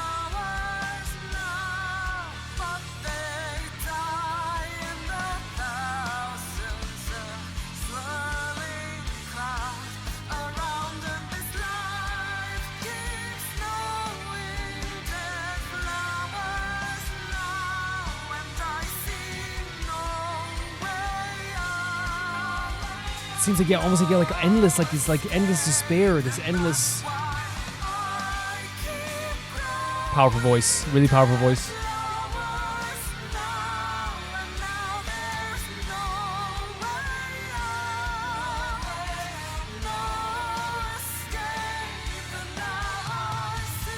I see them growing on their own? So like even without like me there, right? Even without me there, they're still now growing by themselves. This is like a really interesting song because like a lot of it there as well, I was kind of like a little bit stunned sitting there too. You know, I was kind of like, oh my God, this is like really powerful. But it also seems to me like it is a song that is like, to me anyway, portraying the idea of a, how do I say it? Like a very like, a person who like doesn't see a lot of points in life anymore. Someone who doesn't see the light at the end of the tunnel. Everything feels like it's lost to them. They feel like they're no longer, that a lot of the stuff that's happening in life doesn't mean much to them either. Which I think like is the reason I'm getting that interpretation is because it's like, every like, if you're talking about the idea of like dead flowers, rotten fruit, the idea of like birds singing in pain, these are all things that are like natural things in life that are just beautiful things that you get to experience. For, you know, you go through life and you hear the birds chirping, you see the fruit, you're eating a lovely piece of fruit that is so juicy and good for you. And, you know, it tastes so good. You are, you know, staring at these beautiful flowers as you're passing by. If all that stuff is dying and it's dying instantly, that to me says not only is like the stuff in life that usually is really good doesn't make them feel anything now and is really horrible right now. It also to me like says that it's like how do I say it? It's also not just, it's also just like everything I do, no matter what I do, no matter what, the starting point is dead flowers and they keep growing as I go forward. Everything is dead and there's no way of stopping this stuff. And that to me like is a really terrifying aspect of any person, if anyone feels that way and anyone would feel that way. Cause like it's saying like all the stuff that brings you happiness, doesn't mean anything to me. And I can't see any light at the end of this tunnel. And it starts off with darkness and ends in darkness. There's no beginning, middle, or end for me as well. Yeah, Kevin Sherwood always does like a really fantastic job with like making the guitars, as we said, sound very emotional. To make like to write a full bunch of tracks here for like for Call of Duty. I think a lot of these are for Call of Duty, right? Maybe some of them aren't. But you can correct me anyway, Emerald. I found it to be like really, really. I find him to be really, really good all the time, just because you can tell there's a lot of care put into like the instrumentation of something and wanting to make the vocalist that he's performing with sound even better too. Because like I think in Unsung Heroes sometimes when you hear an amazing vocalist is how good it matches with the guitar, and sometimes it can be either or, where like a vocalist can do a really good job of matching themselves to the instruments. But I really feel like, you know, Kevin Sherwood does an unbelievably fantastic job of, you know, making everything feel like it's like all one and unified. And that's why like it always like tends to sound pretty freaking good. Yeah, thank you, Emerald, for sending us in.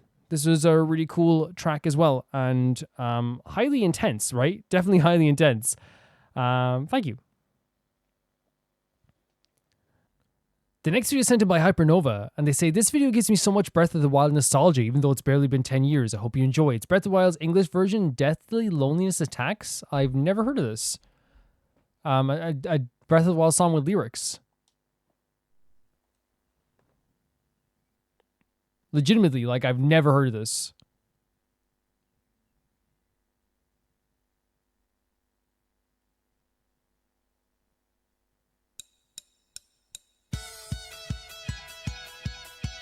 Wait, so it's like an animated video? I've legit never heard of this. Oh, it's pretty. It's super pretty. Oh my god, such a great interpretation of Link. Great art style.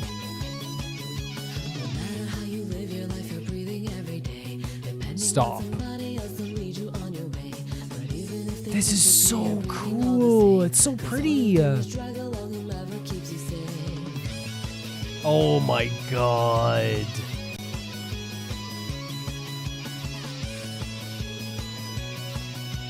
Wait, did you say? I think maybe Hypernova meant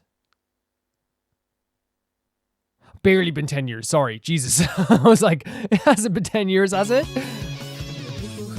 This is gorgeous. Oh my god, show the thing as well. was gonna say Wii U gamepad.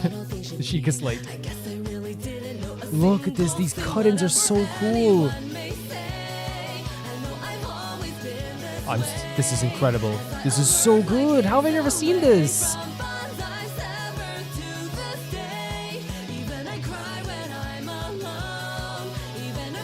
My god, and all the different outfits you can get to. Link's a perfect character. I used to play Zelda again on the channel.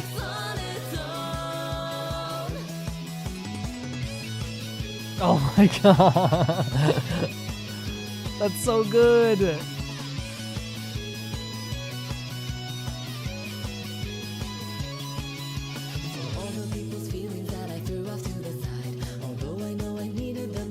Look at these cut-in parts are so pretty.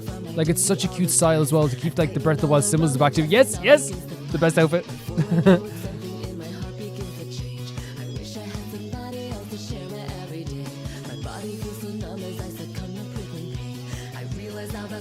Oh my god, I just realized how good this game is again. All over again. Look at this. Look at all the outfits. Look at all the freaking like the beautiful artwork. This art style is such a great like version of Link. I would want to see a full cartoon movie of this art style of Link. Oh my god.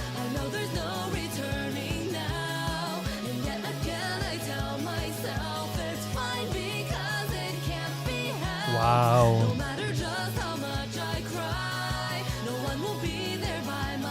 Jesus. No, this cut-in stuff is it's so good. It's so good because it's just a beautiful art style, and the drawings are so pretty, and the colors are so pretty.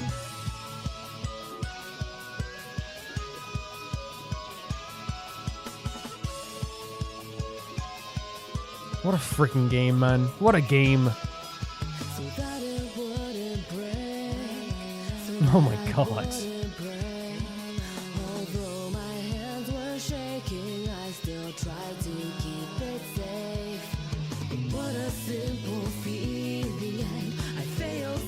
Oh, no way! What a freaking journey! Get it, like, get it. So inspirational.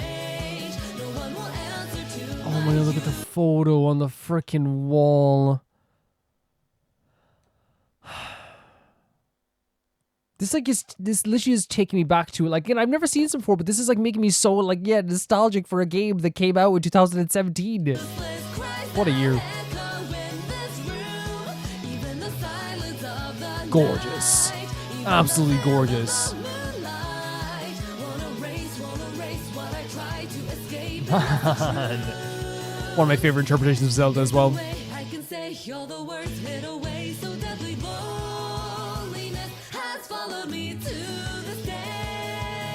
It's making me kind of emotional thinking about this. Like, this is a powerful freaking video. And this is such a love story, a love letter, I should say, to the story of Link. And the story of Zelda. And Breath of the Wild. Look at this and all like the journey we've been on as well. Because you travel a lot in that game. How tired he must have been through that whole journey, but he kept going.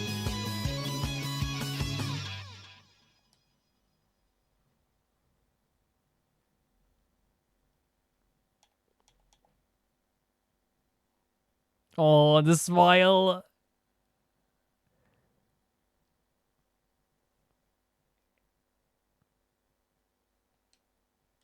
I think is that it? Is it going to be something else? I don't think so. Yeah, so first of all, this was fantastic. It looked fantastic. I think that like what we, you know, what they were trying to portray here is a love for Breath of the Wild and the journey that Link was been on, and like how much he has gone through and how alone he really felt. But then, like, you know, really on his journey, he met so many amazing people and had so many people with him. And when he got the Master Sword, you know, Fai's in that sword too. Like really like I don't know. It's like, it's a really like emotional journey for Link that like sometimes you don't think about, because again, it's a game that is just like go, go, go, have fun, explore to your heart's content. So sometimes it can feel very difficult to like stop and think about what Link is really going through. And this showcases that. Like, he's made so many pals along the way, but it was a very lonely journey. It almost like reminds me of like, you know, it's like Frodo without Sam. That's what it felt like. It's Frodo without Sam. Such a crazy thing to bear without, you know, someone with you to bear it with you or help you bear it. Link, you know, for a lot of times with his journeys, it does feel like a lonely journey until, and again, this showcases pretty well, until he finds the people that like truly adore him and care about him. And we saw that throughout the entirety of Breath of the Wild. The reason why this is making me a little bit emotional, I was choking up for a second there, is because a lot of people might not know, Zelda was like the thing that like was my channel for a while. I only played Zelda games for the longest time. And then I played some Mario games, and then we like switched like maybe some Phoenix Wright stuff. We played like other stuff like that for a while. Like people who were around maybe years and years and years ago, because like I played like Ocarina of Time back in what, 2016 or 2015? Holy hell.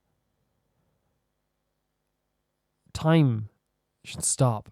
Maybe 2016, 2015, but I played it back then, and I didn't know how big it was going to be for my channel, or how like I was going to like start to love it, because it was the first time ever. First of all, there's two things. It was the first time ever that like I felt like, oh man, I have a connection with a game I'm playing on this channel. Like I feel so connected with a series, and it's also like the first time I started to get like audience members. You know what I mean? People that were regulars, and a lot of them probably aren't around now, but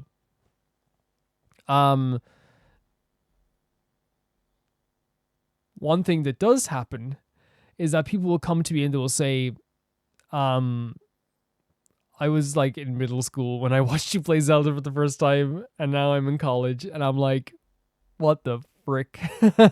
What the frick is happening there? And that means the world to me, because it's like, man, you've gone through life and you're okay and everything's good, and I'm happy that I got to entertain people. But it's the first time I truly felt like my channel was with Zelda. And I don't play a lot of Zelda anymore, because I've done a lot that I have done with Zelda. Like I've done a lot of what I wanted to do. Tomorrow, if like people wanted it, I would play Skyward Sword again. You know, I'd play Breath of the Wild again if people wanted that. I'd do that tomorrow. I would play Breath of the Wild. I played the enhanced version on Switch 2 eventually too. But my channel is kind of known for kind of maybe like by you guys, but for doing like kind of blind playthroughs. This to me like encapsulated my love for Zelda, and why I love Zelda, and why I love Breath of the Wild in general. It's the exploration, it's the beautiful locations, the outfits, the customization, the freedom. But there's also something in Breath of the Wild that should be talked about even more, and that is there is this feeling of like a long and arduous journey. And I never really, you know, I've talked about like before in videos, like when I did a review of Breath of the Wild, one of the most amazing things about Breath of the Wild is that because you are like alone for a long time in this game, or for long periods, when you see someone in the wild that's just a random person, it's the most exciting thing in the world. And I feel like that can't be overstated how exciting that is. And I feel like, again, that this video encapsulates that, the idea of like when you finally do meet people, and you meet people that care about you, whether it be, you know, the Zoras, or you meet the Gorons and you go to different locations, you really work hard to get to those places. They're long trips, or a lot of dangerous things along the way, a lot of stuff you have to do. But Link keeps going because of how much like this means to him, and how much this journey means to him. I love the artwork in this. The music was great. It was really emotional, but the artwork was absolutely gorgeous. The animation was gorgeous. The cut-ins were amazing. The interpretation of Link is one of the best art style version of Links I've seen, and the interpretation of Zelda as well, one of the best art styles I've seen for Zelda also too. Thank you, Hypernova, for sending us in. This was awesome. The next video is sent in by Yassassin, and they say that it's time that this group has their time on Roma Reacts, and it's P1Harmony Jump music video. I've never seen P1Harmony, but I've heard of them, and I've heard people talk about them. Let's check it out.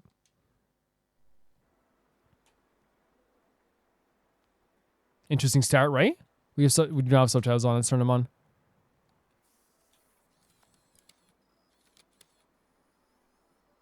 Interesting outfit as well. Staring into my soul, I guess. In a good way. Not saying a bad way. This guy's amazing eyes. Like, look at this. Alright? You can stare at me if you want. It burrowed into my soul. Maybe intentionally so. Oh my god. Oh my god. This is such a crazy video. Like the perspective of the video is so crazy to me, right? It's so like it's such a weird like camera perspective, you know?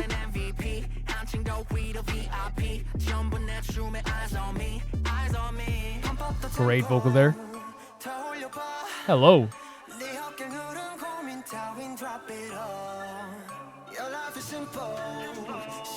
Like, look at the perspective of the camera here. These guys are very cool. What? The outfits. These guys are very, very cool, guys. These guys are very cool.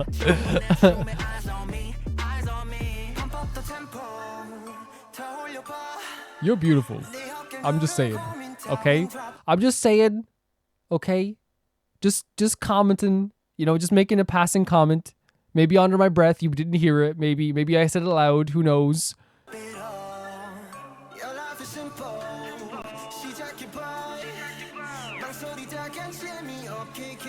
This guy's enough confidence for 10 men. I'm telling you. Gorgeous hair. Oh, we're going to the chorus. Okay, good. Gorgeous hair as well. Oh my god.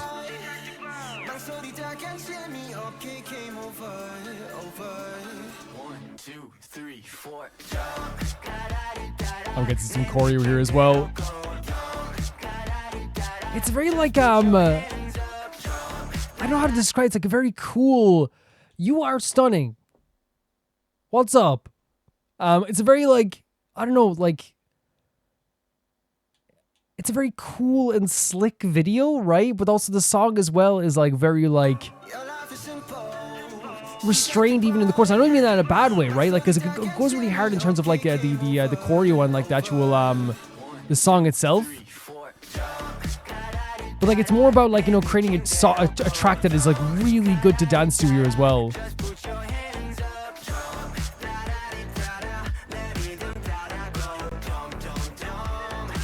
All the people dancing below them as well.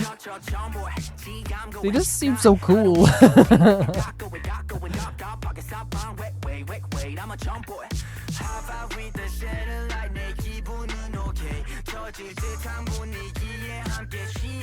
Is every song this cool? Like do they start off at like my first P1Harmony one is like they're just like legitimately like the coolest people who ever lived? Is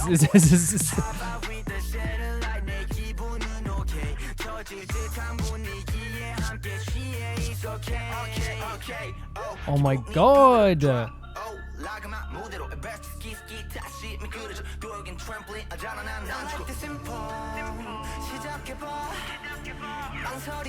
I can't. I'm like smiling. Like this chorus is so cool as well.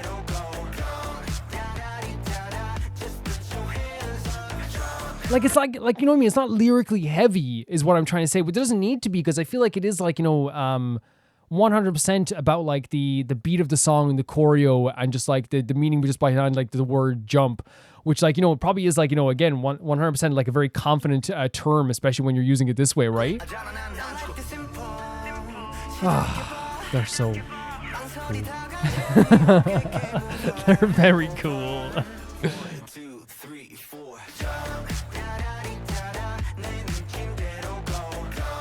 I'm enamored. I'm enamored to a degree that is crazy. That hoodie looks so good on him as well. That's a great look.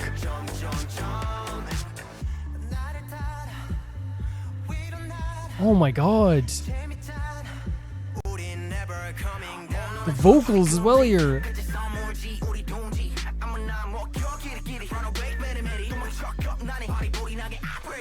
God, they're so like a lot of this video. I'm so sorry that a lot of this video is me just going, this is so cool, because it's a very cool music video. These guys are very cool. They're very handsome. And like it just works really well. Like also, but like the vocal performance here is actually very cool too. Gorgeous, like.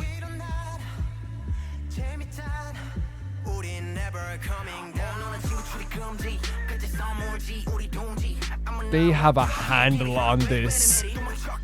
They brought this energy and it works so freaking well. Oh, very cool. Very cool.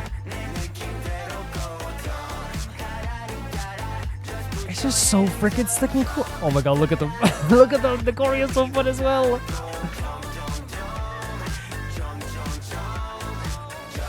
I am sold. I am sold on P1Harmony. Are you kidding me? Look at these outfits as well, though. Oh, sorry, we're gonna put it back here as well, just like around here. We might have to look at the lyrics after as well, just because I got caught up with it there, you know.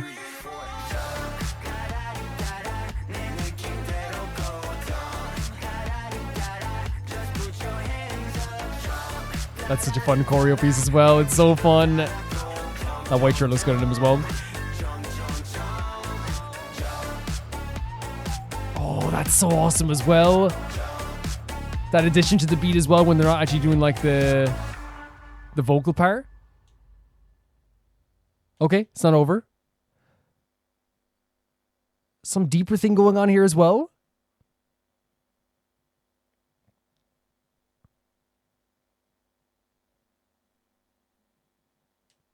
Sorry that like I do apologize. Like a lot of my analysis here came down to like, man, they're just like really cool because like I think this is one of like just a really cool music video with some guys that like look like they live the part of like being, you know, cool guys. They definitely are. I don't mean like in a way like, oh, they're just like popular or cool. I mean like in a way that like, you know, very believably slick and cool. You know what I mean? So this is kind of the start here as well.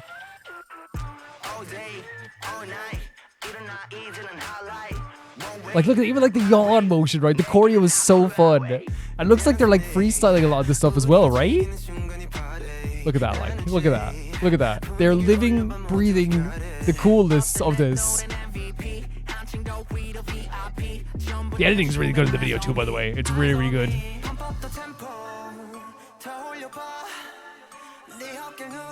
He's like, yeah, I go up to the camera because I'm stunning. I get it. You're pretty.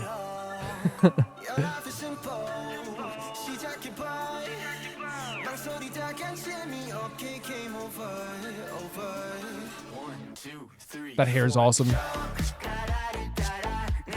I think they're so cool. I think again, I'm sorry that like a lot of my analysis was like, oh, holy crap, they're cool, because that's what it really feels like here as well. But the actual song itself like is like super catchy and like, as I said, like in a restrained way. It's not like it's like going over the top with like a lot of aspects of it. Like, so I have some of the lyrics here. It says like jump all day all night, stand up and give me the highlight, on my way, I'm going on the fast on the highway. And then it goes with Kiho and Jeon Sub. Dance with me, dance, dive in this moment, we make it party energy, pour it up and turn the vibe, you'll be got it. Tingling, I'm an MVP, got an upgrade to a VIP. When I make my moves, eyes on me, eyes on me. And then it's pump up the tempo, turn up some more. Who cares about the trouble? Better drop it all. Your life is simple. Come on and try. You got to keep it up. Stop it. And then here's the thing, like, because like I think like there's a lot of stuff where like, you know, a lot of stuff going on in the video. The editing was really, really cool. The boys look fantastic. And this is my first time seeing them, obviously. And I feel like if a similar thing happened with like Aespa, where like I like had to like go back and kind of like focus on the lyrics a bit more in some ways, just because like I was so mesmerized by like the first viewing. It seems like when they were saying your life is simple, it's not them like looking down on anyone, which I kind of got that vibe. I didn't think they were looking down on anyone either, you know? I think it's more just saying like, hey, look, you know, try something new, do something new. Look at what I'm able to do. Look at all the stuff I'm doing. Look at the confidence I have. Look at what I'm able to do when I walk into a room. Look at what I'm able to do, like with my feelings. You can do this too, and there's no there's nothing wrong with that. Like, try it out. You know what? I think it's obviously like a really cool. It's not a terrible message either. I think, you know, the idea of like, hey, just jump, right? Because again, that's what I'm saying. The meaning of the word jump can just be jump, right? But like in this sense, it is just like this idea of like, take that plunge, take the leap, do something fun. Come with me and let's do something. Look what I'm able to do. Look what we're having. Look at the fun I'm having. I do think also like the lyrics are just like very, very. Okay. So with this like song here with P1Harmony, I find it to be like very like full of confidence and full of energy at times too. But I also just think that it's very like slick and cool, right? And I said like I know like that, like I'm sorry, like a lot of my analysis was like, this is so cool, because it really was like these really like handsome lads doing like such a good job at like you know, making this like really really well edited video seem even cooler. Like it really was cool. Like the freestyle dance moves are really cool at times too. The I think like again the idea of like, you know, there's the lyrics I caught on, you know, the idea of your life is simple, you know, like, you know, what happens when they, you know, come into an area and like how people like look at them and how they portray themselves. I don't think it's them looking down on people. I think it's more like the idea of a jump is like them to like, you know, hey, come and join us, right? Maybe come and join us, and take that plunge. Because I think, like, if they wanted to, just to take all this, like, very, this fun and this energy for themselves and this cool factor for themselves, the song wouldn't be called Jump, right? Because Jump is like, if you say jump on its own to someone, that is a call to action, It'd be different if the song was called Stay. It's like, hey, you stay there. But they're inviting people to, hey, like, come on, like, let's do this. Your life is kind of like pretty ordinary right now. Why not try something? Try jump around with us. Try that. That's what's well. There's some really cool visuals in this. I thought the video was absolutely fantastic. These guys are super handsome. They look like stars. And here's the thing: when I say they look like stars, you don't need to look like a star, but I mean in a way that's like, instantly you're like, oh my god, look at these guys. You know what I mean? Look at these guys. I know that like I've heard of them just from like the Patreon chats, but I don't know of their music past this. I think it's my first P1Harmony song. And the thing is, I don't know if like all the songs are very like rap heavy and rap focused, but they did have some really cool vocals in there as well that sounded pretty amazing. So there's also that. There could be a case where it is like there's some, beautiful vocal performances as it go along with that as well. So like that could be the case also where like there's other songs where like they stretch their vocals in terms of their singing even more. And the thing is, it wasn't that they weren't singing in parts too, like the pre-chorus, even like, the Your Life is Simple part, like they were extending their vocals in a kind of like in a singing way as well. It's just that they were very much focusing on like the energy and the coolness and the more hip-hop aspects of the song as well, which sounded really, really freaking cool. Like it sounded so natural to them. Like everything came natural to them. The freestyle dancing they were doing felt really natural as well. And I was kind of mesmerized just by like how like good they all looked. And again, this happens like sometimes. Like I remember we watched Aespa recently. You know what I mean? It happens when you see a group for the first time. I think where it's like it's almost like a sink or swim type thing for the way you like will look at them. I think we had similar stuff too with like other groups. Like the first time I saw like an End Flying performance like live, like it's always like this thing where it's like, look at these guys, look at the energy they have, and you're kind of getting a feel for them. And in this sense, like whether it was the freestyle dancing they were doing that was so good, whether it was the absolutely like slick and cool lyrics that went along with their very, very, very smooth and natural tones in their voices that worked out so well for the song too. Like all of it like just worked so well together. And I said restrained as a word I use because sometimes it can be seen as bad, but I think sometimes it'd be good too because every song is different. You can have a hip hop song that has hip hop in it, and then like the chorus is like really high energy and wild and crazy, and that works so well for that song. And we've heard stuff like that before as well, But you can also then do like a song like this where like the chorus is still high energy, but like the lyrics are more like restrained, and the idea of like the concept of it and like even like the beat in the background is more simplistic, but it's still like, obviously again, when I say simplistic, that's another thing where it's like simplistic can sometimes be hard, right? Because like there's so much going on in like one beat, you know what I mean? That works so well with this stuff. I really enjoyed this quite a bit. I think that they're actually very, very talented. I'd love to see more of P1Harmony. I definitely would. They're, to me, super, super talented. Every time I choose like a bias, sometimes I think, instantly we do instant biases here on the channel. And it's the guy with the long black hair for sure. The kind of like mid-length long black hair was really cool. But they all look great. They all look fantastic. As I said, believable in a way that didn't seem arrogant, right? It just seemed like they were like really a lot of self-confidence, a lot of really fantastic energy. I can only imagine what they're like in other music videos, but of course, again, you get surprised at like how many concepts like artists can do. I like this a lot. Thank you so much for sending this in, Assassin. This is awesome. The next video is sent in by Blop and his Little Nightmares 2 comic, episode 5. Let's check it out. These are always so creepy, aren't they? They're always so, so creepy.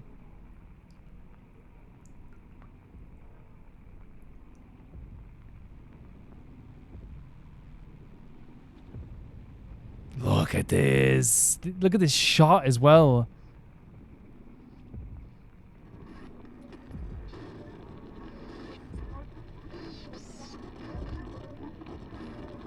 And this noise too.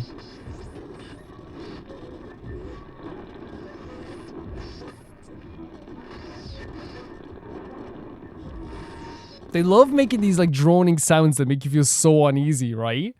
They really do.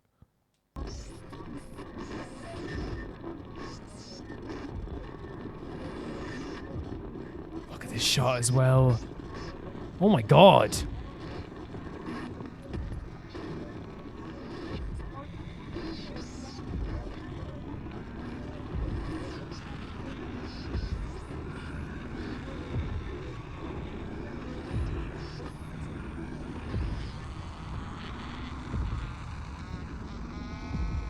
Oh my god. Little Nightmares does not shy away from the dark, dark imagery and this type of stuff.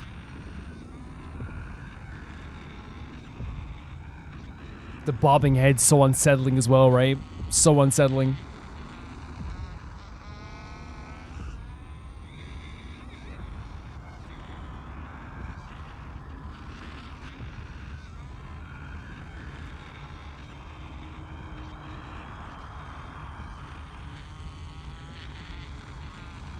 What's this image we're seeing here? Like a spike? Oh my god, no. Oh my god, no. No. No.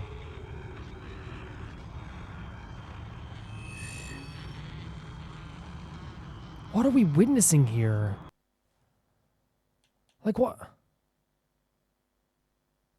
What are they allowing us to witness here? This is insane.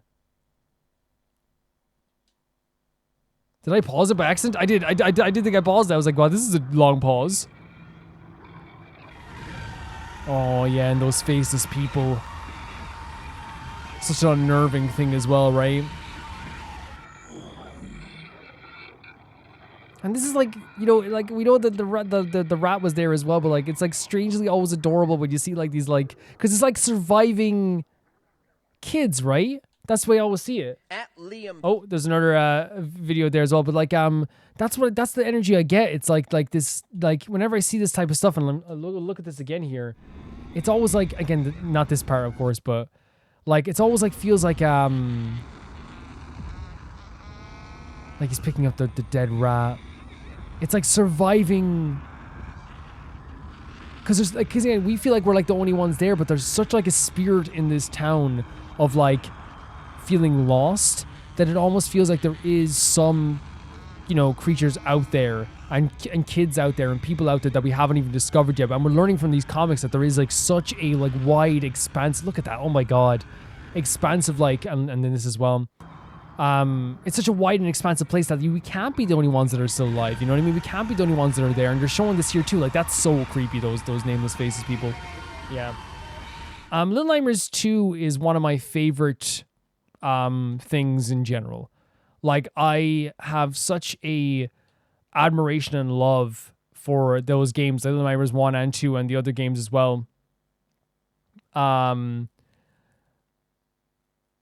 It's like it's such a dark story, but like has so much like a beauty in its art style that it's hard to like really like ever like shy away from it. You know what I mean? It's like, it's one of those things that almost forces you to look at the screen as it's doing it, even though the things can get like really, really tough. It's like really, really it's hard to look away. It's hard to look away, if that makes sense. I know that sounds so horrible. It's like it's horror that like that you need to see every little bit of it.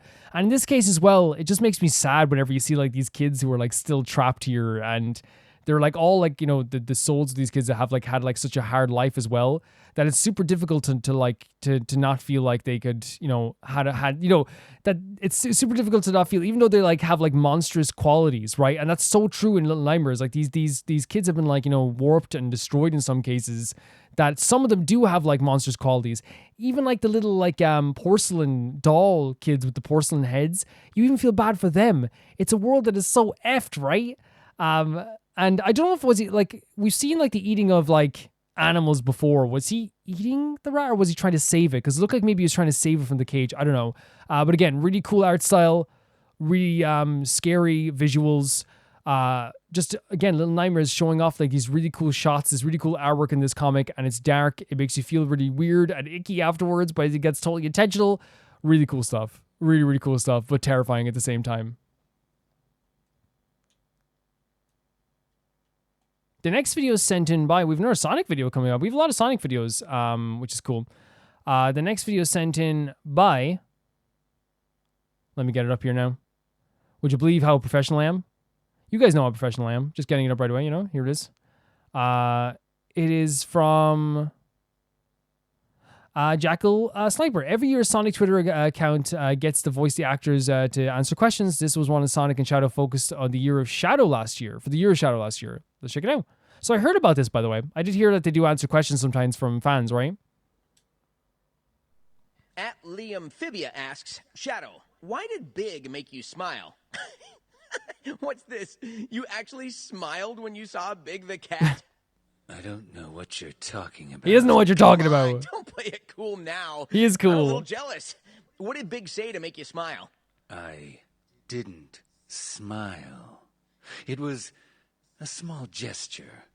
Big's a reliable ally. His enthusiasm can be contagious. We love the cope. This is adorable Small cope. gesture, my foot. You totally smiled because Big's just that awesome. Who wouldn't be happy to see a friend like him? Oh, that's I've got no sweet. time for this nonsense, but fine.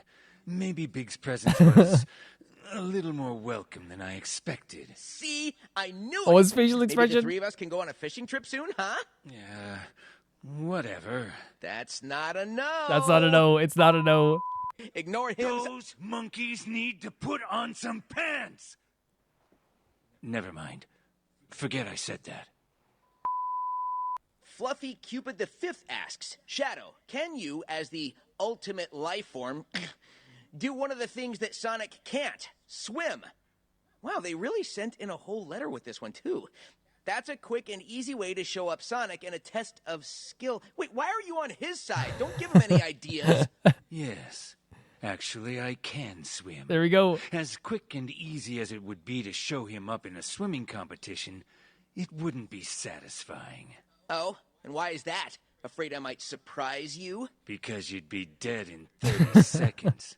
I need to see the look on your face when I defeat you. Drowning just isn't enough.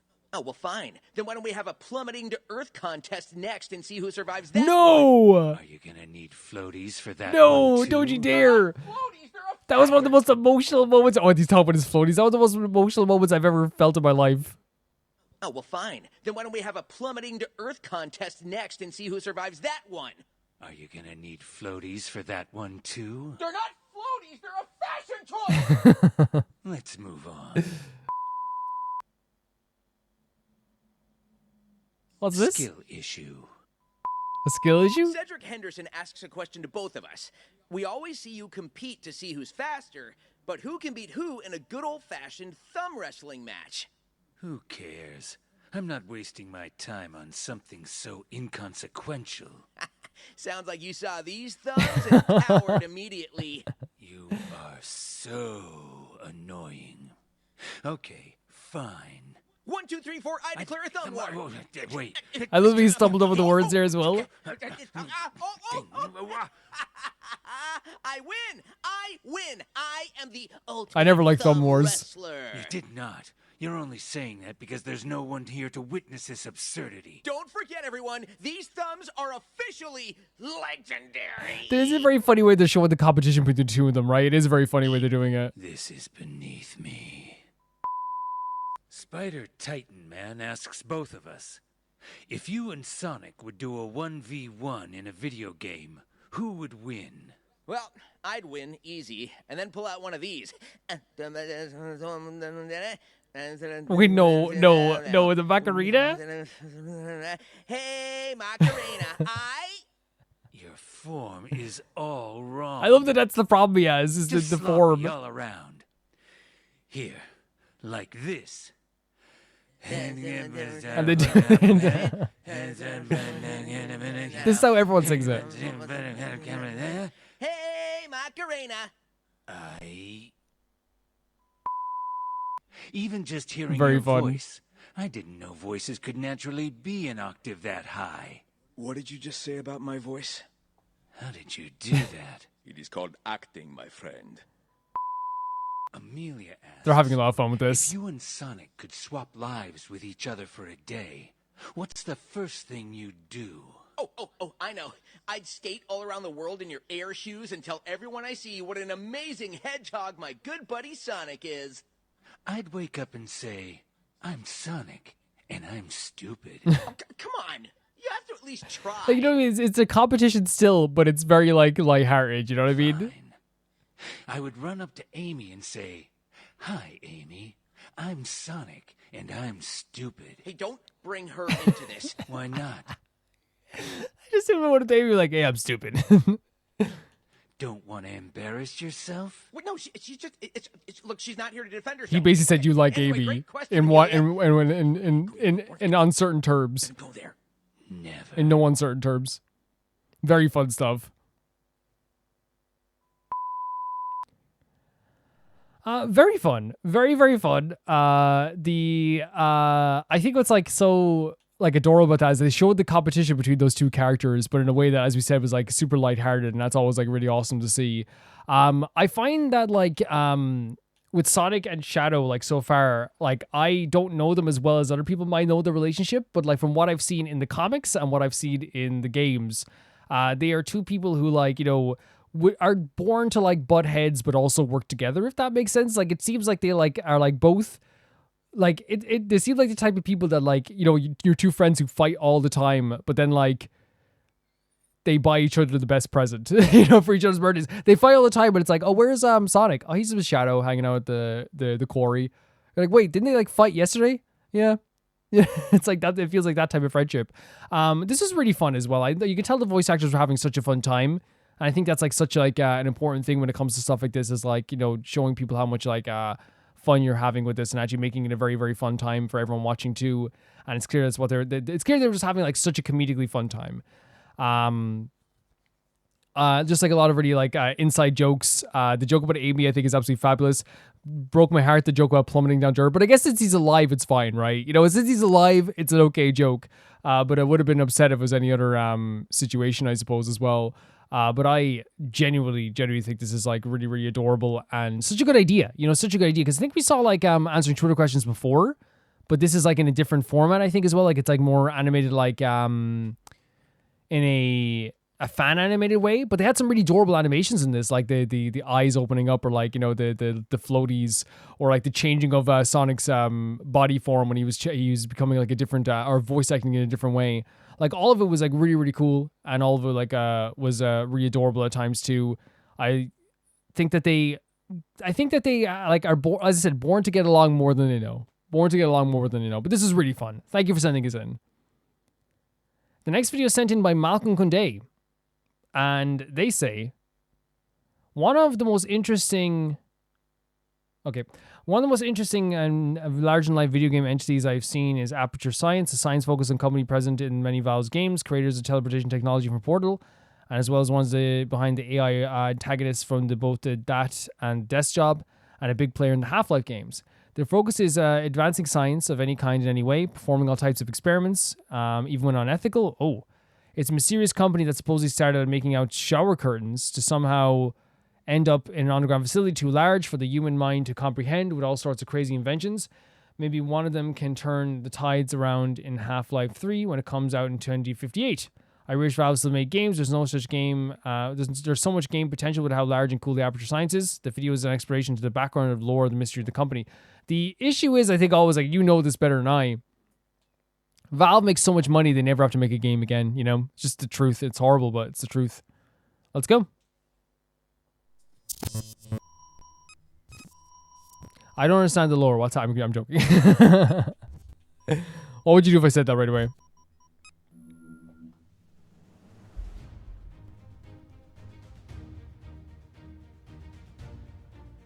Is the volume low for you guys, or is it just me?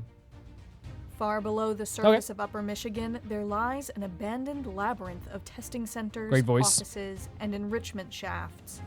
Before it was abandoned to the elements, this was the central headquarters of a research corporation that for decades had been a pioneer in scientific development, Aperture Science. Aperture Science had its humble beginnings in 1943, as company founder Cave Johnson sought to revolutionize the shower curtain industry. Oh my god. The name Aperture Fixtures was chosen to make the curtains appear more hygienic, and the company's high-tech shower curtains quickly flew off the shelves. This success rocketed Johnson to billionaire status in just under a year. Soon thereafter, Johnson used this new wealth to purchase an abandoned salt mine in order to create an expansive new facility for the company. Aperture Fixtures remained focused on innovating shower curtain technology for the next 3 years, while construction was underway on their new facilities. In 1947, Aperture Fixtures was renamed Aperture Science Innovators, again for the purpose of making their shower curtains seem more hygienic. More hygienic? The company also diversified into experimental physics, and their efforts here became a key part of Aperture's research and development division. Though their methods were unorthodox, Aperture Science quickly became a fixture in the scientific landscape. Unorthodox can mean earning a an lot of award things for when it comes to Best New science. Science company later that year. Sorry about that. In 1956, the Eisenhower administration signed a contract with Aperture Science, making them the sole manufacturer of shower curtains for the US military, with the exception of the Navy. This exception continued to rankle Cave Johnson for the rest of his life, but it didn't stop his progress. The company was repeatedly named the runner-up for the Department of Defense's Contractor of the Year, and also received the Spirit of Idaho National Potato Board Award for the promotion of potato science. Potato science. It seems that like they were like, at least at one point anyway, like well respected, or at least like well sought after in a way. Johnson was heavily involved in the testing stages Oh, God. of various research projects, particularly those involving live No. test subjects. No. These subjects represented the very best America had to offer: astronauts, Olympic athletes, war heroes, and Cave Johnson recorded welcome and information messages for them personally. Much of Aperture's work in this era was focused around the development of a type of quantum tunneling device, repulsion gel, and an army of mantis men hybrids, with limited success. So, wait, did they say... Was focused around Wait. the development of a type of quantum tunneling device, Mantis repulsion men? gel, and an army of mantis men hybrids, with Wait, what? What? limited success. After millions of dollars were sunk into these outlandish products without any return on the investment, Aperture Science began to suffer financially.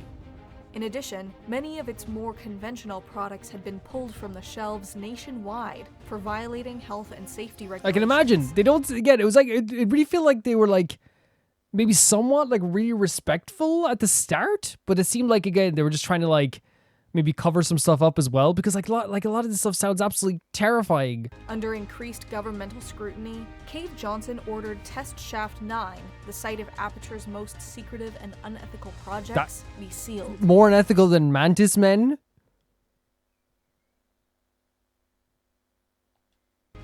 After being implicated in a string of astronaut disappearances Stop.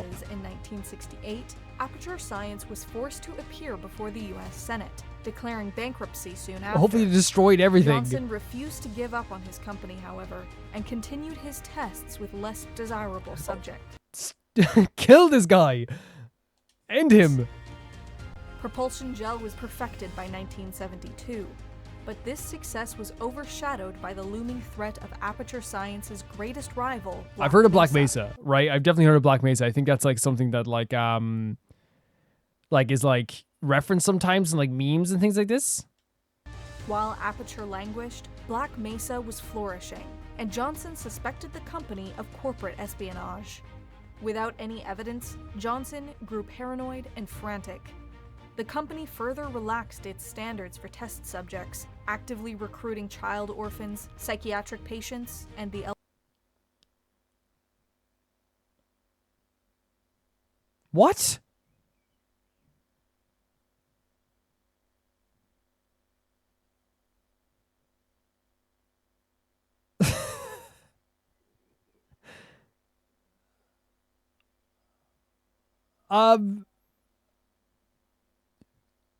What do I say? what do I say? That's horrible. Desperate for a new product that would reverse his company's fortune, in 1982, Johnson invested $70 million the company didn't have into the purchase of moon rocks. With the discovery that moon dust served as a remarkable conductor for wormholes or portals, Johnson took an active role in the company's continued development of portal technology. Cave Johnson's Cool look, right? The lighting's fantastic here. Really cool look here. Exposure to moon dust, however, had severely damaged his lungs and kidneys, and his health slowly began to deteriorate. Before his death, Johnson mandated that all employees were also to act as test subjects. While this reduced the cost of acquiring new, higher quality test subjects, it sharply impacted Aperture Science's employee retention, and the practice of human testing was eventually phased out. With his Whoop-de-doo. Wow, you're like, I'm sorry, like this is like super dark, but like this person's voice is so soft that like it feels like I'm having there's like a lullaby being told to me, and that's not a bad thing, by the way. I think this person doing the narration is like presenting themselves in such a way that it's so easy to listen to. But it's so crazy, all this like really horrible stuff happening, and then like this amazing voice in the background. Clearly imminent, Johnson prioritized the development of an artificial intelligence, intending to back up his consciousness. The work was not to be completed before his demise, however, and Cave Johnson appointed his most trusted and loyal assistant, Caroline, to succeed him as CEO. How is Caroline going to do things? Regardless of any protests she might have, Johnson's dying command was to have Caroline's consciousness integrated into the complete AI to continue his work in perpetuity. Oh my god. Burn his grave. Burn his grave. The genetic lifeform and disk operating system, or GLaDOS as it came to be known, was the pinnacle of artificial intelligence, surpassing anything even Black Mesa had produced at the time. Completed and brought online in 1998 after 12 years of development, GLaDOS immediately became self-aware, took control of the facility.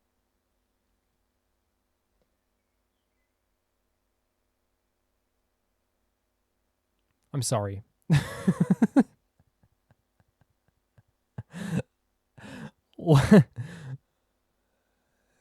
Get the military in there right now. Someone get in there and destroy this place. And flooded Aperture's facility with a deadly neurotoxin during the company's first annual Daughter to Work Day. GLaDOS's murderous Sorry again about that, guys. Unpredictability was partially solved through the installation of a morality core, and she began a permanent cycle of testing aimed at beating Black Mesa in the race to develop functioning portal technology. In a stroke of luck, Black Mesa suffered some sort of cataclysmic incident, leaving Aperture Science as the sole leader in their field. The company was unable to properly take advantage of their newfound position, however, as atmospheric disturbances and other dangerous anomalies, apparently connected to the Black Mesa incident, quickly spread across the Earth. Aperture's facility was locked down, and its remaining employees were forced to continue their work on increasingly antiquated equipment. The facility was later completely abandoned, left entirely under the supervision of GLaDOS. Eventually, the course of human civilization was forever altered in a mere 7 hours, in which all the effort in the world went to waste. What remains of Aperture Science today is just the odd bit of discarded equipment alongside old So I'm guessing as well the stories testing that they're talking about is probably like what they make the player do in the game, I'm guessing. and legends within the surviving scientific community. One legend in particular has recently become the focus of great interest. The Borealis, a research vessel owned by Aperture Science, has been found. The ship was rumored to have vanished with all hands, even a section of its dry dock. Wait, what is this again? There's so much just like being said, and like there's like so much things one after the other. Within the surviving scientific community. One legend in particular has recently become the focus of great interest. The Borealis, a research vessel owned by Aperture Science, has been found. The ship was rumored to have vanished with all hands, even a section of its dry dock. Whatever secret is present on the Borealis is almost certainly powerful Destroy and it. immensely Blow it up. dangerous, Blow it up right now. and might be the key to overthrowing our benefactors. Okay, I guess so, but like also maybe blow up everything because the world is pretty much Templin effed. Institute investigates alternate worlds and realities. If you've enjoyed this video and would like to directly support us, vote in polls to determine future topics, and receive some cool rewards, please consider pledging to our Patreon Check out the page. Patreon.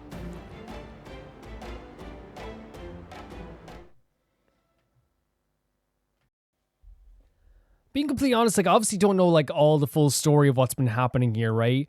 But like what I do get in terms of like the idea of this is that there was clearly like a scientific, like almost like scientific arms race, it seems as well going on here as well, that led to like a lot of like human experimentation and unethical experimentation on like super athletes and super specimens and stuff, I guess as they would call it maybe.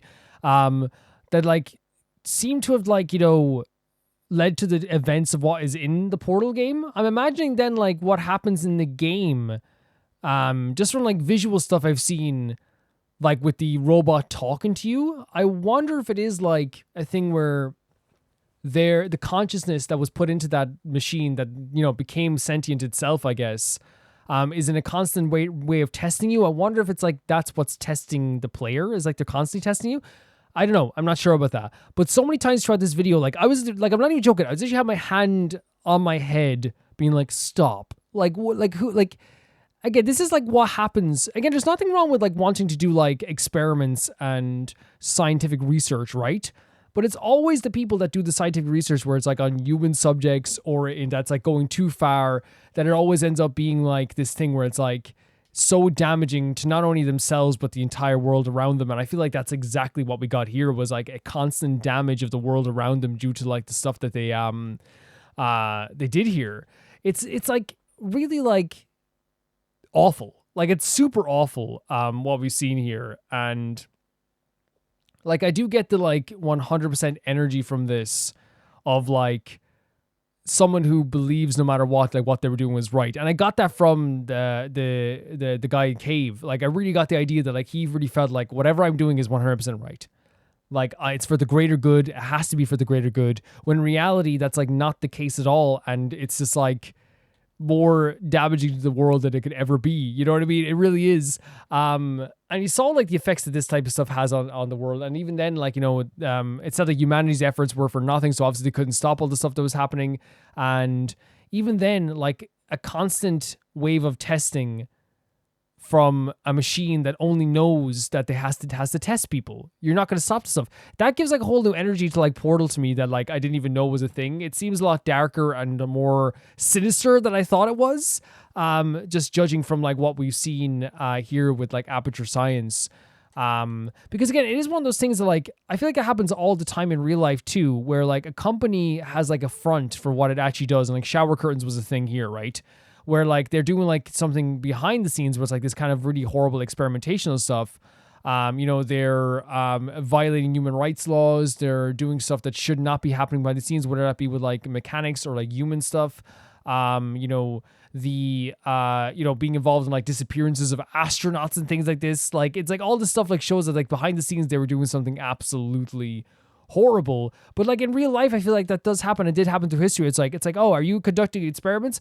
No way I'm conducting experiments. We're a t-shirt company. We're a dance company. No, that's a bad example. We're not conducting experiments. We're literally just like a coffee company, man. We just make coffee, and then you go underground and you find out they're doing like stuff way worse. That like it actually is like something that, you know, I think it's even scarier because there is minds like that in this world, and there were minds like that even before as well that would do something that horrible. And it's given a whole new meaning to the idea of like Portal to me anyway. At least it has for me. Yeah, scary stuff. Thank you for sending us in, Malcolm.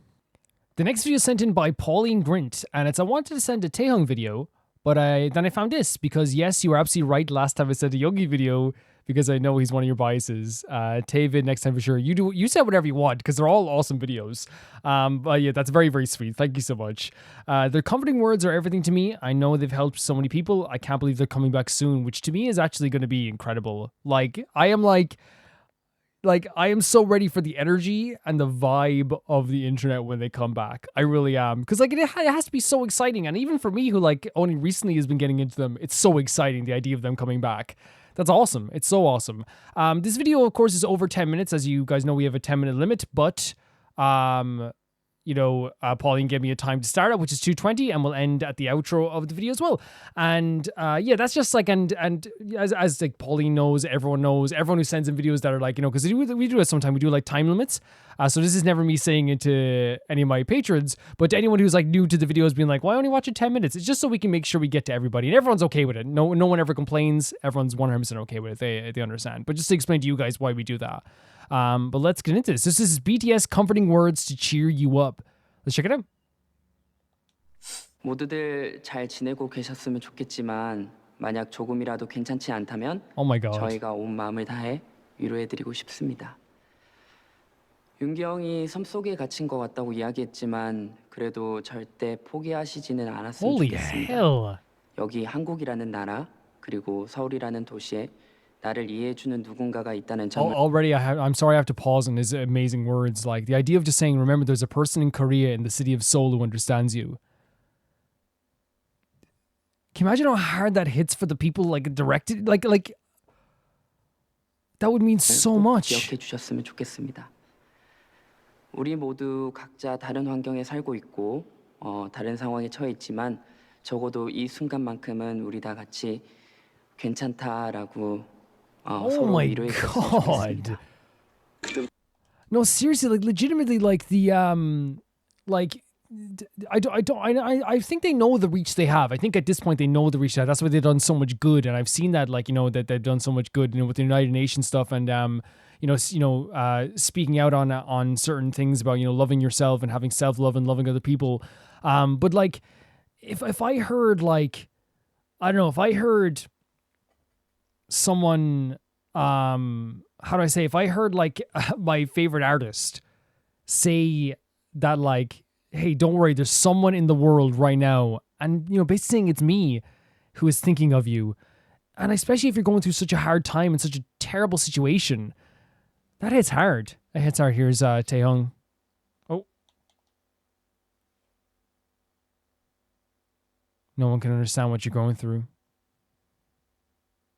Okay. Not to hold back like you used to.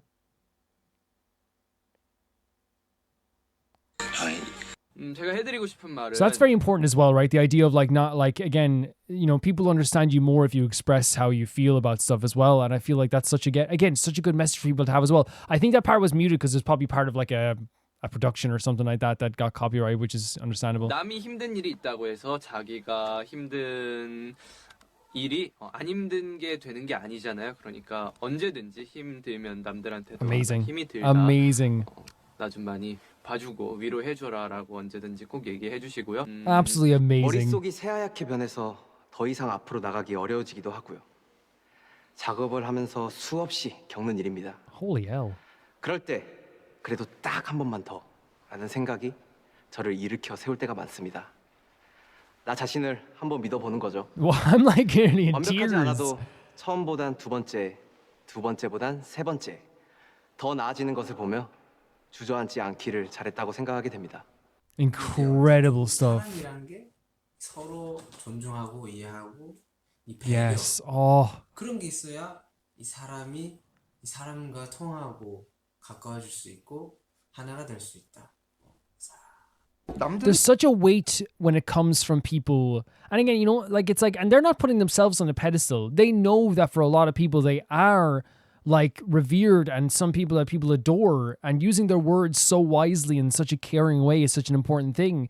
You know, not only what Jin said there, you know, the idea of, like, and what everyone said, but, like, of course, just since the last pause, you know, Jin talking about how, like, you know, even everyone's going through troubles right now, right? Everyone has issues right now. But that doesn't mean you shouldn't share your issues because they're still important. I love the message as well from J-Hope, the idea that, like, just one more time, pick yourself back up. And it might not be perfect this time, but it will get better every single time. Maybe the second attempt isn't good. Maybe the third attempt might be good, but you're going to be glad in the end that you did pick yourself back up. And I think that's such a powerful message, again, for someone who, again, these guys have been through so much. These guys have been through hardships and through horrible situations. And then, of course, you have Jungkook, you know, talking about the idea of, like, how everyone should become one and love each other.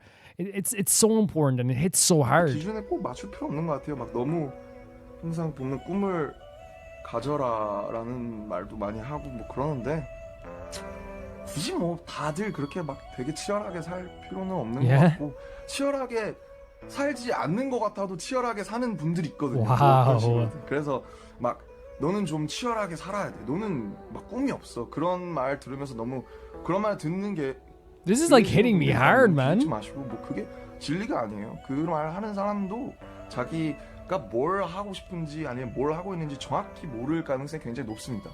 그래서 자기 믿고 열심히 건강하고 행복하게 여러분들도 여러분들의 또 그런 것들을 찾으시면서 또 학교 생활이든 뭐 I feel 직장 so 생활이든 inspired. 뭐든 열심히 You'd feel so inspired, you know? 부정타라고 하는 소리가 아니에요. 그냥 만약에 정말 만약에 결과가 좋지 않더라도 사실상 그렇게 막 낙담을 할 필요는 없어요. 막 세상이 무너질 것 같겠지만 자기가 원하는 결과가 아니면 무너질 것 같겠지만 right. 그러지 않습니다. 삶은 그러지 않아요. 넘어져도 일어나는 게 중요한 거죠. He speaks with such intent, right? Like speaks with such intent. I think he's fantastic. You know, I think Suga and the boys are fantastic as well. Like, but like I can't imagine like, you know, because even now, right, when I'm like, you know, in a very good place, right, it's still making me very emotional hearing all this stuff. And the idea of like, you know, even like something like exams, that to a lot of people who have passed their exams, they look back and go like, you know, it's going to be fine, you know, stuff like that as well. But I think it's a much nicer way of putting it, where it's like the world feels like, and acknowledging how people feel, the world feels like it's crumbling around you, right? But you know, you're gonna get times like that, and like that's life. But again, I love the intent, like the intentful way that he speaks to the camera. You know what I mean? He's so like I don't know. It's almost like well, that's the way to describe it. So intentional, right? Like, you know, almost like staring directly at the camera as well. And I've gotten that vibe from him as well, where he is like, you know, obviously like a very funny guy as well. We've seen that from videos as well, like the last week's video or the week before that. But that intense and intentional way he speaks like lends so well to that kind of like motivational speak as well. And even like this stuff with RM talking about the dream stuff, and like, you know, some people might be like, hey, you don't have a dream, you don't seem like you're as dedicated or whatever like that. And I feel like that's something like it should be echoed to the rooftops, from the rooftops all the time, is the idea that like a lot of people I hear all the time, even like who I encounter on YouTube, even like have that mentality where they relate to a video game character where they say, oh, I wish I was like motivated, or I wish I like could become an artist, but like I'm 33 or something. It's like, what? Like, you know, some people don't find out what they're here for a long time. And I love the idea of just like, look, you might not know now, but live a good life, do your studies, do all this stuff, and you will find your path in some way. And obviously, like, you know, he doesn't mean like every school is for everybody, but he's saying like for the, you know, just keep going and you will find that way as well. 뭔가 나 자신을 사랑한다는 게 스스로한테 질문을 많이 던지고 저에 대해서 좀 더 알아가는 게 저를 사랑하는 거에 대한 뭔가 시작 같은 건 것 같아요. 저한테 질문을 많이 던지고 어떻게 하면 제가 더 행복해질 수 있는지에 대해서 고민을 많이 하면서 긍정적으로 많이 바뀐 것 같아요. Such a beautiful way. But sorry for the pause again. I'm going to come back to you as well in a second, V. But like I love that as well. And again, his voice is so soft as well. Like it's so soft and it's so nice to hear. Like I love that idea, you know, of like asking yourself questions, finding out more about yourself. Because I feel like a lot of people don't spend the time to like really like, because like, we always like feel like, oh, if we're lost or we're not really like feeling like ourselves, do we truly know who we are? And I love the idea of like, you know, this for, you know, he says the step in loving yourself is finding out who you are and finding out more about you. And I now like even see even more the idea that they try to promote this idea of self-love and caring for yourself, because acknowledging who you are and checking in on yourself is such an important thing. It's so beautiful. His voice is so soft and so nice, isn't it? It really is. 지금 졸업을 앞두고 앞으로 무엇을 해야 할지 뭐 잘 보이지 않아 힘든 분들이 있다면 한번 여러분의 진심에 기대어 보세요.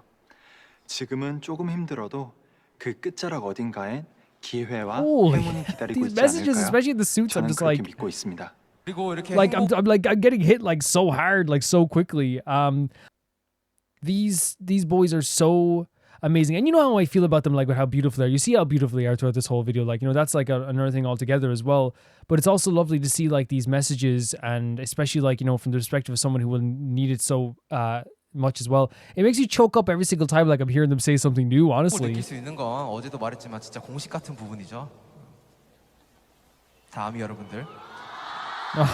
The crowd. 다음이 여러분들이 있었기에 지금 이 자리에 설 수 있었던 것 같아요. 네.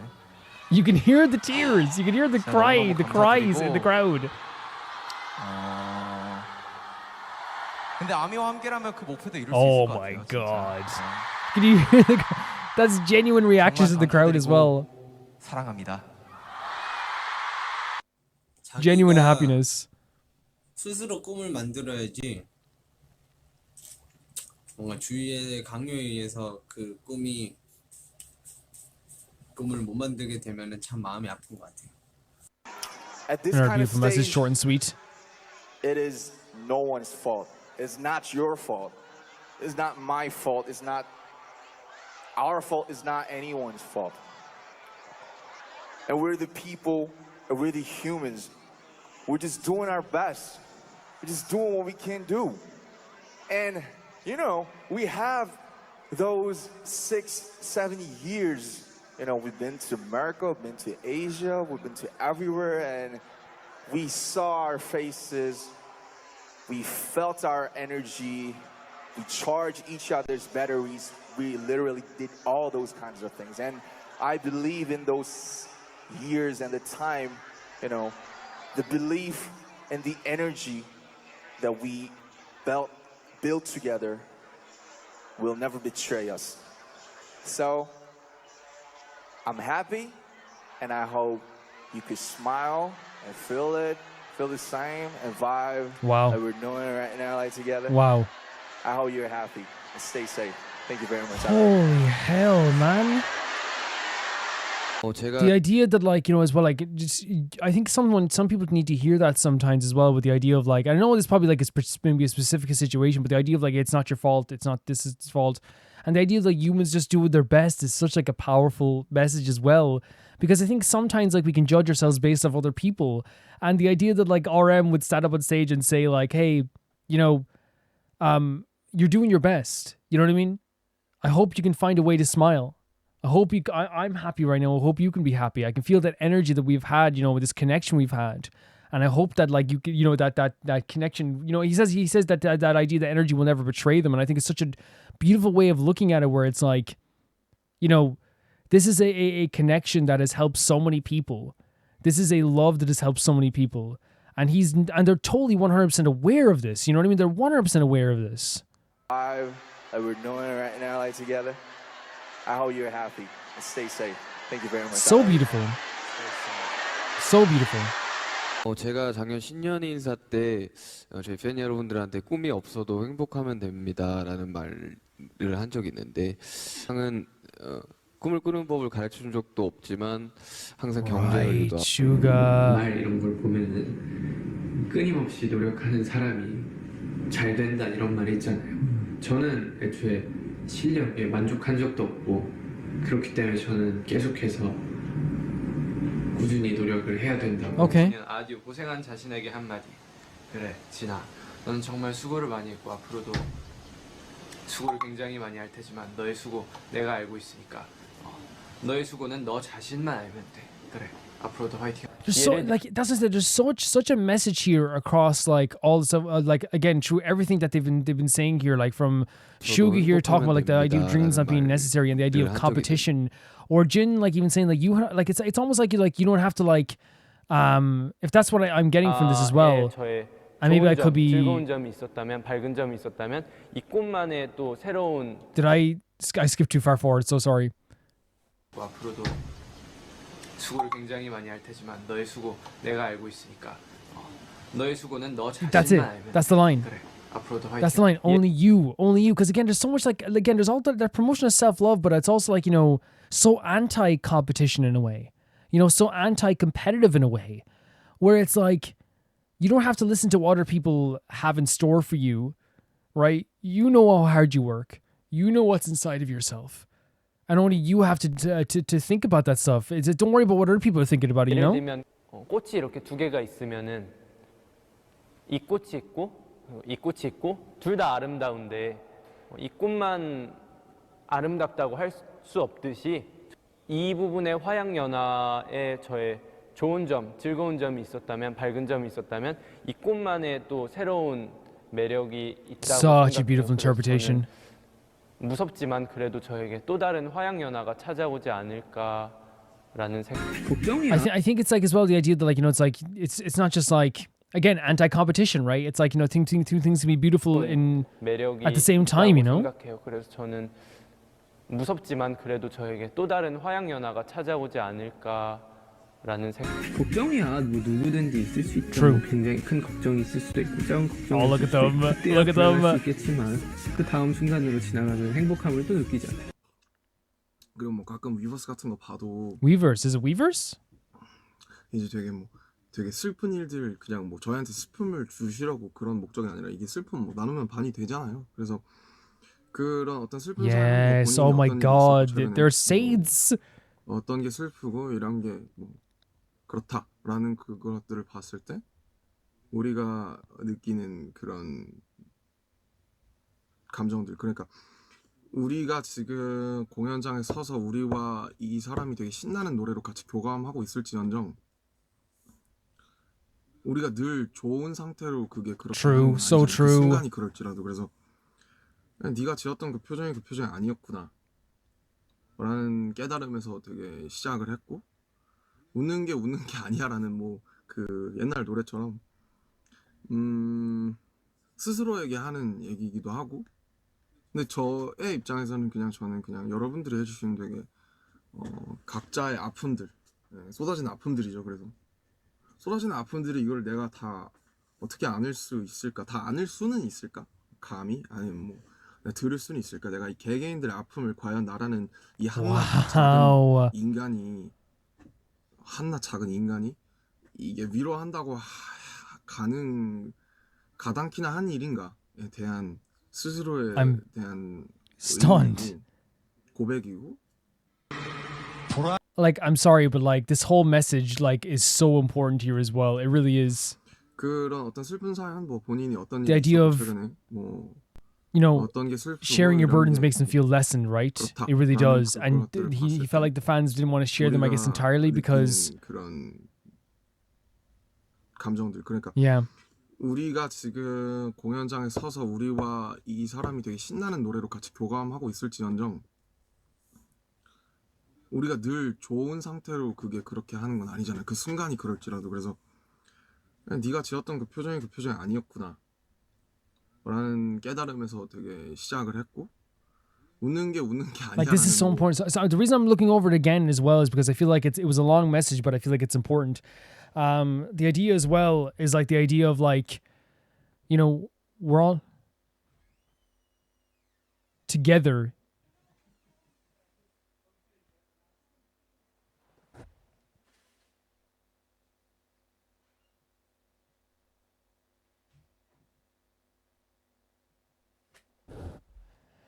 The idea that we're all together, but like we're, you know, at this one concert, we're all having this really high energy. And he obviously believes in the idea of like, maybe not even like a magical sense, but like the kind of like figurative sense of the idea of like everyone's energy. And he sees all these smiling and happy faces, but he also saw online that people were like, you know, being very upset by this stuff and upset in life.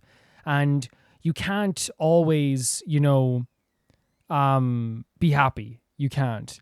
And in this sense, he's talking about the idea that like, you know, even his fans, like they can't always be happy. And even when they're smiling in the crowd, you don't know what they're going through in life, you know? 그 옛날 노래처럼 스스로에게 하는 얘기이기도 하고 근데 저의 입장에서는 저는 여러분들이 해주시는 되게 각자의 아픔들 쏟아진 아픔들이죠. 그래서 쏟아진 아픔들이 And in the idea of like, this is so powerful too, the idea of like, can I, you know, help them in that way? 내가 이 개개인들의 아픔을 Incredible thing to think about. 한낱 작은 인간이 이게 위로한다고 가당키나 한 일인가에 대한 스스로에 대한 의문이고. Sorry, he just like, he said this before about the energy and like how like the energy of the connection that he has with the crowd as well. So obviously this like is in 100% in line with what he said before. So to me like it not only makes sense that he would feel this way, but like it's like it's clearly something that's on his mind a lot. 고백이고. 보라 색깔의 뜻이 뭔지 아세요? Purple? 보라색이요. 빨주노초 파란보의 보라색이 마지막 색깔이잖아요. Are you serious? 보라색은 상대방을 믿고 서로 오랫동안 사랑하자라는 의미인데요. Oh my god, how it did not melt it in the crowd. 네, 제가 방금 지었어요. He just made it up. Oh my god. 맞아요. 자연스러웠어요. 나 진짜 Honestly though, 멤버 구성이다니. like it felt so natural. Like on the show, why not? He invented a new term. 이게 근데 저는 그때처럼 영원히 오랫동안 함께 이렇게 That's 볼 수 awesome. 있었으면 좋겠습니다. Inventing new meanings. 뭐 그럼에도 항상 새롭게 배워 나가는 게 있더라고요. 그래서 지금의 저는 나를 믿고 멤버들을 믿고 세상을 믿으면서 지금 이 자리에 멤버들과 함께 서 있습니다. 그러니까 여러분들도 앞으로 여러분들을 위해서 한 걸음씩 나아가고 끊임없이 달려가셨으면 좋겠습니다. Fantastic. 아니요, 포기하지 마세요. 네. Holy hell. 본인의 확고한 꿈이 있다면 포기는 하지 마세요. Okay, so I hope you enjoyed this mess. It's a mess. Yeah, that's Anyways, where we're obviously and the video, but even like the final message of just don't give up. And again, I feel like that's the thing with like Suga. Like I feel like he's like, from what I've seen anyway, like this, like he speaks very intently and like very intentional with like everything he says. At least that's what I'm getting from this as well. So obviously like it's you know, there's so much meaning behind those like small phrases he says as well, like, you know, and very simplistic phrases, like, but it means a lot, like, and there's a lot of weight to it too. I loved Taehyung at the end there, like, you know, inventing a new term for the color purple, like, and the fact that, like, again, I believed him too. I was like, well, that sounds like that. I didn't know that, you know.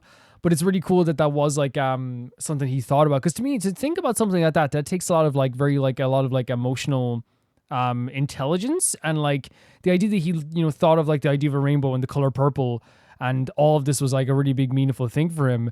To me, like, that just makes, you know, the message that he was trying to portray there all the better that he did come up with it himself, because it's not just something that's like, how do I say, like, it's not just something that's like, you know, if it was a real thing, it would be beautiful, right? But it's the fact that like he looked at the rainbow, saw the color purple, and thought of like not only probably his members, but also the people that watch him as well. Like, that's something that like is truly powerful to me. It really is. And even though it's supposed to be like probably like it was a very funny moment as well, I think like, you know, everyone appreciated the crowd was nearly melting. You could hear the crowd melting at the time too. And I was melting too. It was such a beautiful thing to say. Honestly, I feel like, you know, one thing that we have like throughout this whole thing is that these guys in BTS don't take their fame lightly. They don't take it lightly. And here's the thing, like, there'd be nothing wrong with it if they, you know, they were the biggest group in the world. They are still the biggest group in the world. They're still in the charts every single freaking day. They're still in the top streaming songs every single day. I think I saw recently that Fake Love was in the charts still, which like in the streaming charts, which like, you know, that's huge. That's absolutely massive. And that shows that they're still in the charts. The thing is, like, the reason I'm saying that is not because it's like, oh, it's important that they're popular, but it is in a way too, because you could easily take your fame and just be famous and ride that line. And that's it. Let's not think about anything else. Let's do what we do best, which is perform, and leave it at that. But they take their audience's like well-being into account. They take what they could be thinking at times into account. They take time out of their schedules to really like express these things. I know like it's part, you know, some of it is part of their schedule because they're on stage, but like, again, not every artist does this. Not everyone does this. They understand their reach, they understand the words, they understand exactly what just simple phrases can mean to. Again, like I said, the intentional and very intentful, the intentional words from Suga, you know, very short and sweet, which is like, don't give up on your dreams. If you have a dream, don't give up. Like, that means a lot to people. That means so much to people. That the people carry those words with them. They clearly carry those words with them. With RM on stage talking about energy, with him later on talking about the idea of like how he wished he could like embrace other people's pain. They feel that. Like, again, armies feel that. They feel that, right? The fans feel that. You're gonna feel that. Like, there's so many amazing messages throughout this entire video that I really felt like there were some times where I was like choking up, even like thinking about like some of the stuff they were saying here. Because not only just like, oh, these are amazing messages. They are, of course, amazing messages. It's also that, like, you know, for one, not only do they mean it, right? And you can tell that they mean it, but it's also just knowing that like they have such a large fan base. And I consider myself to be part of that fan base now as well, but they have such a large fan base that ranges from many different ages, you know what I mean? With many different issues and many different problems. So to have someone speak to you in your life, because some people don't have that in their lives. Some people don't. Some people don't have that in their lives. And it's not even like a thing where it's like it's like a bad thing or anything. It's like literally like, so not everyone has someone in their lives that gives them good advice, that gives them praise, that tells them that everything's going to be okay. Not everyone has that. But if I'm watching one of my favorite acts in the world that has meant so much to me for years, tell me all these different, you know, as it says, like, you know, comforting words in the comforting words, the wise words it says in the thumbnail, the beautiful sentiments that they were saying, you know, whether that we started off with Jimin saying how like he is like, you know, there's one person in Seoul that definitely is thinking about you, which is, by the way, like that like already like hit me so freaking hard. Like so freaking hard. Like, or even like the idea of like not holding back your emotions was like a huge part of it as well. Like, and I like, and what was like the first thing Suga was saying as well the first time around, like, how like, you know, if you fail your grades, even like that's so huge. It's like, hey, the world isn't, it may feel like it's falling around you, but you like have to like really like, you know, get through that and you'll be better. When J-Hope was talking about the idea of like how the first attempt of getting back up might not be the best, but the second attempt might be better, and the third attempt will make you glad that you did it and all this stuff.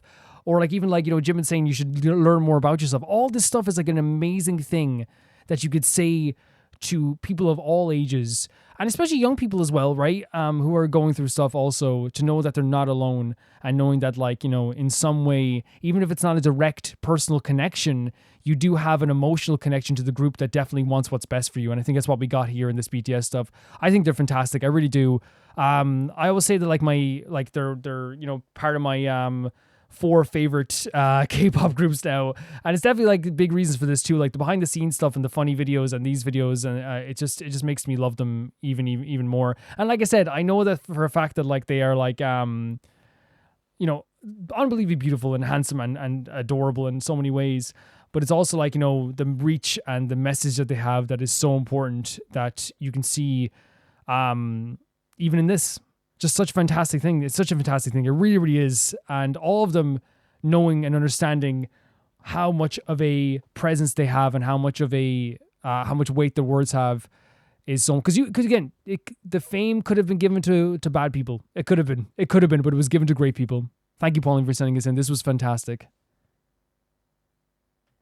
The next video is sent in by Tyree, and it's Aespa Whiplash. Now, this song is known to me only because I know today from Zero Base 1 did the dance to this, like the actual like one of the moves from it, I believe, and it became kind of like a really funny like a really cute and fun meme in the kind of like Zero Base 1 community. But what's cool about that is that like it wasn't from a place, I think, of like, you know, this is funny or anything like that. It became a meme that was like a really like thing where it's like Chore serves so well with this.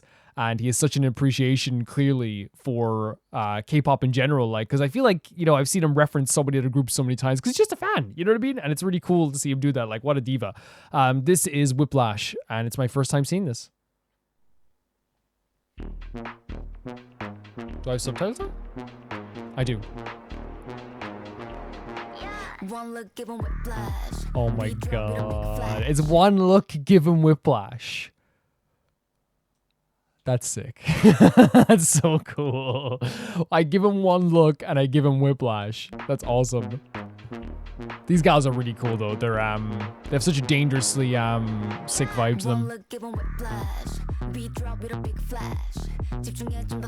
Like, oh my freaking god. It's like already taking me over. The beat's so good. Oh my god. It's so interesting well seeing a Aespa video that's like in like bright lights, you know what I mean? Let's go. Great voice as well. Oh my god. I like the so freaking cool. This video is so cool. The choreo is not like too fast or anything like that. It's very methodical, right? Like as it you know, follows up with the beat as well. Very cool. Oh, they look so cool, don't they? They look so freaking cool. Look at that. This video is insane. Think fast. A lot of like flashy images here. But even like, I think that's like the energy of this like, okay, you look amazing.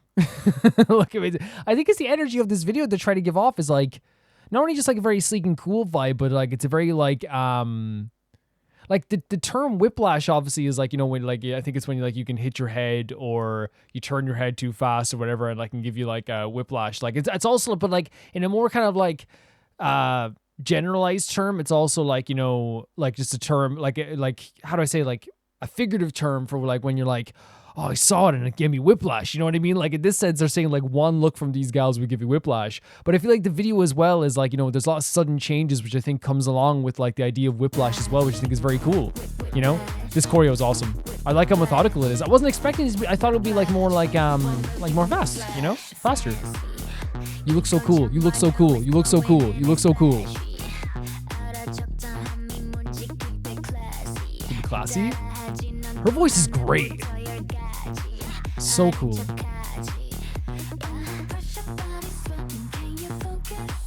They sound so good. They really do sound so good. What is that? It's like a grappling hook? Ooh. Her, they all look amazing. The short hair, and again, it's one of those things where like, I think they all look absolutely so cool. The short hair on this gal here is such a good look.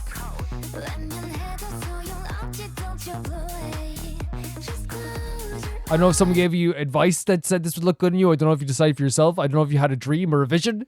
But whatever it was correct. It was correct. It looks so good.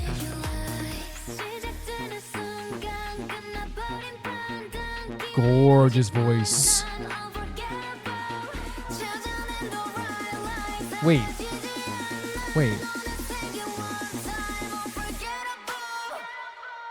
A reverse as well? The fact that they're like filming this themselves at times too, and like it's like, again, like it feels like this idea of like being in control, right, as well, right? This is such a great shot. It's so good. Like the lighting is incredible. The thing that worried me was that the car is like right there. Like I was like, I thought she was driving forward. I was like, no. The voices sound incredible.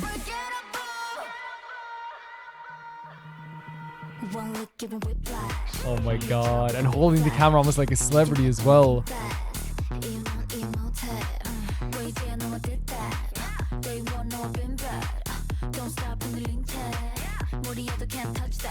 I mean, the choreo is like so methodical, right? And I mean, the way I mean that is like, it's very like, it's not slow and it's not fast or anything. It's just like, well, like perfect to the beat, like in a very like thought out way almost, if that makes sense. I don't know if I'm making sense with this. Like there's fast elements to it, of course. It looks so cool. Whoa. Whoa. Okay. Jeez, this video is giving me whiplash. I'll tell you that much. Intentionally so, I'm guessing. Oh my god, that's the move I saw. No, but like that, their voice. Like, holy hell.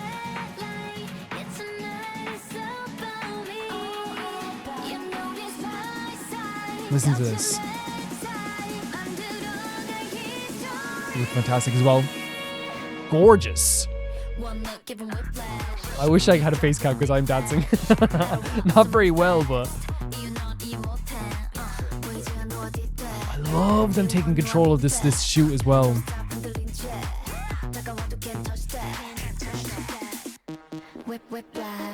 They're awesome. They're so awesome.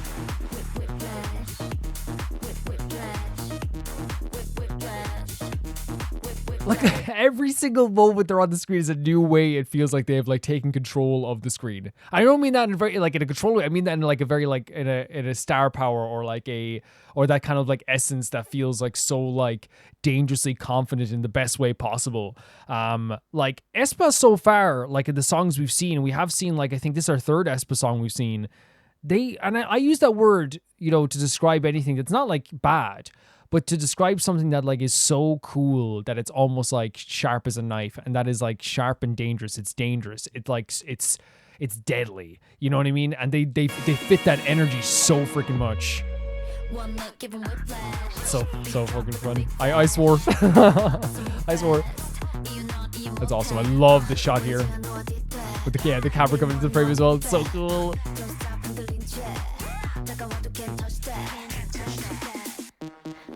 It's awesome too. It's so awesome. I always feel like with Aespa videos, they like, maybe any other Aespa fans can say, like, it feels like they like grab your head and turn you towards the screen and are like, check this out. You know what I mean? It feels like forceful and like a very like understanding, like, yes, I want to look at the screen kind of way. You know what I mean? They're so good at this stuff where it's like again, I'm making it sound so bad, like, but I'm not. It's not bad. It's like they like attack the song. You know what I mean? They attack it. They like go in for like the kill every single time with the stuff, and they know that they're doing that as well. It's an energy that, like, you know, is hard to be matched. Honestly, you know what I mean? Legitimately.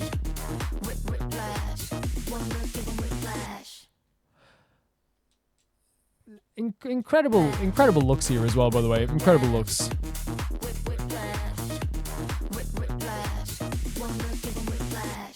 Yeah, incredible looks. You know what I mean? Like, absolutely, like the costumes, the outfits are incredible. Like, even like the spikes and the boots over here and on the heels over here.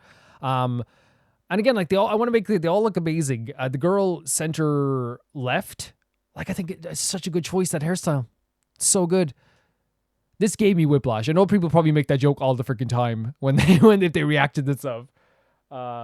But it's legit. Like, it's one of those things where, like, the video, like, again, it feels dangerous. It feels like it has like a very like cool like, I don't know, like, controlled energy to it that is like so freaking like sick to look at as well. I wonder, should I look again, because it's one of those things where the lyrics were going by fast, but I don't think like this is one of those things where like you're supposed to overanalyze the lyrics this time around, because I was reading the lyrics.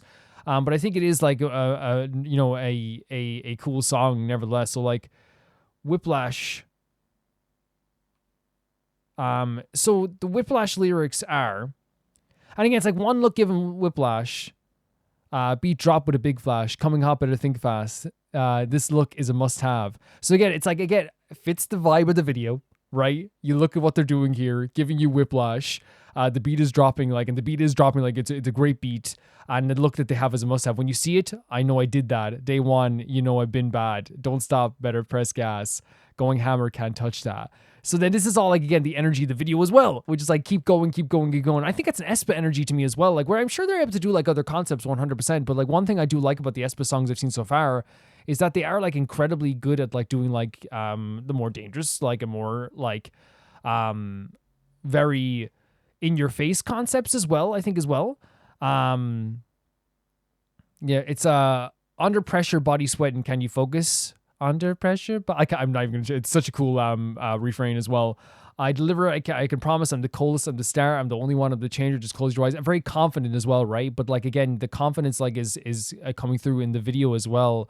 That like when you read these lyrics, like there's nothing you can say but just like, yeah, 100%. You know, it makes a lot of sense as well.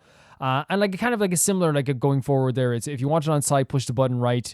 You see it one time, unforgettable. When we hit it right, hit the light, I'll be stuck in your mind. You see no time. And again, fits the vibe of the video as well. Like it's very like controlled energy that like is again so in your face in ways too, but like is so confident and has such like a bite to it. You know what I mean? And I said like they attack the song, and I never mean that in the wrong way, but I think you guys know what I mean. It's like very like they're here and like it's not something that like, you know, they need you to like it's I don't know what way to describe it, or that they attack the song and it's not something that they really need you to like understand every aspect of the song. They're speaking directly to like this idea that they have, and a very confident and beautiful idea of themselves as well. Because I love the confidence. I love the opposite confidence. And like when you have a video like this, it fits the vibe of those confident, very like powerful lyrics that like really feel like it is like a lot about like self-confidence, but also all about like, hey, look at me, look what I am, look at this look how powerful I am, look at this. And then it backs it up with an amazing music video. I think it was fantastic. Not only are they really good at like the very like I don't know what you'd call it, like the very like beat heavy lyrics, you know, the dun dun dun dun dun dun dun dun dun dun dun dun. Whenever they did like vocal performances, they sounded fantastic as well. They really did, and they have me like in a bit of a shock here as well. Like don't think I'm doing too well either. But like it's really awesome like they're able to do here as well. I think that all their looks were fantastic. The choreo was really cool. As I said, it was like very methodical and like, because I think you hear this lyric and you think like it was like a really like unbelievably fast moving dance. And while there was like really fast moments to it, again, it was all about like making the look work and making the video work as well. And I think that's always like a very masterful way to do it, because I had myself really enjoying myself watching this as well. And it's one of those things that like, I feel like you can get lost in this video because there's so many things happening once. There's some really like crazy imagery. Like at one point she's lying on the ground in the car. And am I wrong in thinking this? The car is like right in front of her. The light is shining on her. By the way, such a sick look. A car light while you're lying on the ground with a wine glass and the light is shining on you. Like, I could never. It looks so freaking good. But then like the car starts revving up and like, am I the only one who thinks like, are they driving forward? No, they reverse back. Like really, really sick way of doing it as well. Adding a lot of tension in a music video, and it works here. I also really like adore the fact that like, you know, they're almost like filming this themselves, which again adds to the idea of like, I don't need like you to accept that I'm saying this stuff, or accept the fact that like I am this, I look like this, I have this amazing look, I am this person. It's like, this is who I am. I'm taking the camera. And I said that before because it does feel like sometimes they grab your head in the least forceful way possible, point your head at the screen and go, hey, what you think of this? And like hold you there. And you know, it's not bad. You know, you want to look at it and it's like, you can't look away. You just can't. Your attention is fully on these gals, and I thought they did such a fantastic job with this. Amazing stuff. This is the famous Whiplash that I now know what it's today's dance was from, but now like it has a whole new life on it, because I thought it was like kind of like a, you know, maybe it's just because today is like a baby girl, you know. I was like, but like these gals like, you know, made it like it's their thing, you know. Of course it's their thing. I thought it was fantastic, absolutely fantastic, cool, sick, awesome, appreciated, freaking awesome. Yeah, they impress me every single time. These gals do. Thank you so much, Toddy, for sending us in. The next video is sent in by Aka, and it is 17 Thunder. Now, this is very new. This is like the newest song I've probably ever had on Roma Reacts. Aka says, very excited to send in a 17 music video for the first time. 17's Thunder music video. It's from their 10th anniversary album, Happy Birthday. Whoa.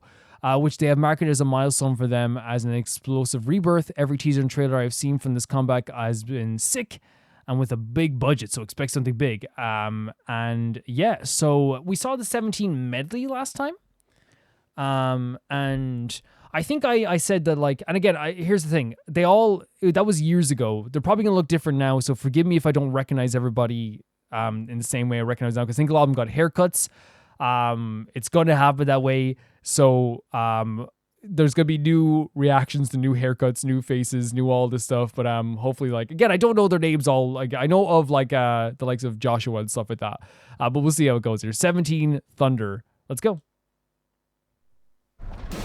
Whoa, wait, did that say 7 million views in 6 hours? Jesus Christ. Okay. Jesus Christ. It's like very like cyberpunk style video here.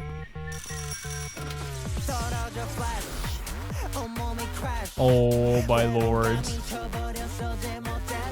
We're getting dragged away? What a freaking serve. Hold on a second here. Hold on 2 seconds here. Like, this is a great look here as well, but I just like this look is insane coming up now. Insane. Handsome as heck.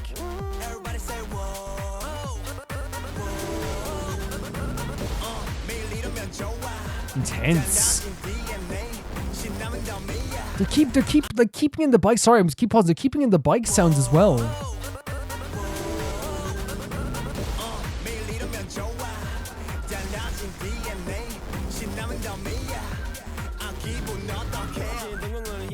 Look up.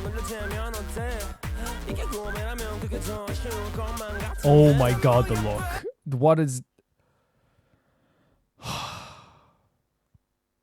See, I saw them singing the medley and I'm like, these guys are so talented. And then they have these like incredible looks. Incredible looks. Like, this is great.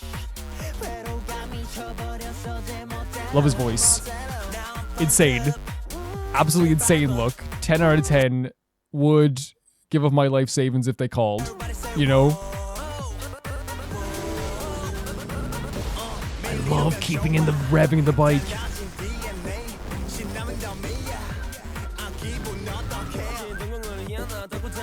Change my pupils are weird. Oh, I love that shot as well. Fantastic look. Beautiful voice. Stunning voice. The graininess of the video is so cool too. What is happening? What is happening?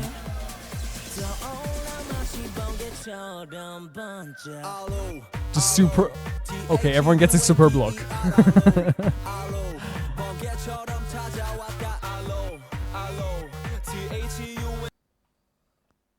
I'm blown away. the looks here in this video are insane.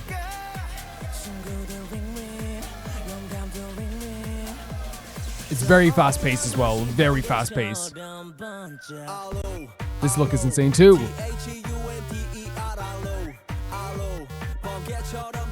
That's so catchy as well. Another great look.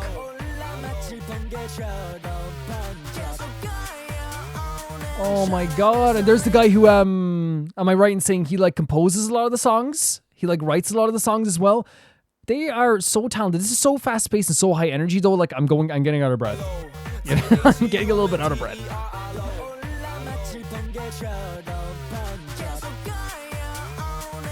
Beautiful voice as well.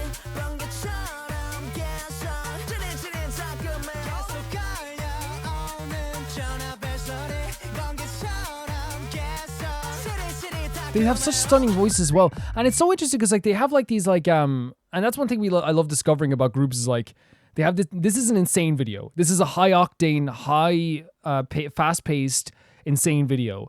But like it's also just like showing off like how good their voices are and like how well they sound together, how cool they sound in some cases, how unique some of their voices are as well. But you know what, like also like I'm noticing as I'm seeing this like with the looks, and I keep saying the looks, I know like looks aren't everything, I know this, right? But like I think they all got around a table and said if either everybody serves or nobody serves. And they said, if nobody serves, straight up, we quit. You know what I mean? Like, look at that! They look insane!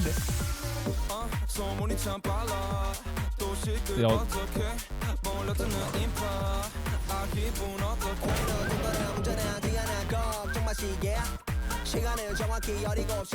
And it sounds so good as well. It does sound so freaking good as well, right?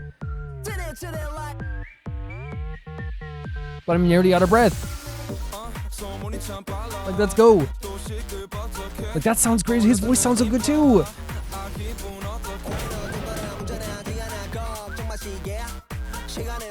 Look at this. On top of a, I'm sorry for pausing again. On top of a birthday cake with a chainsaw.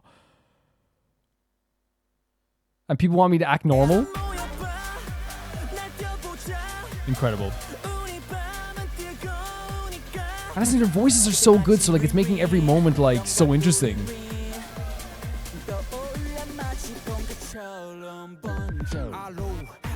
Oh. I adore that. Oh my freaking god, I adore when you like you change who sings the chorus each time. It's so fun. I've seen other groups do it as well, but it's one of my favorite things. It's one of my favorite things.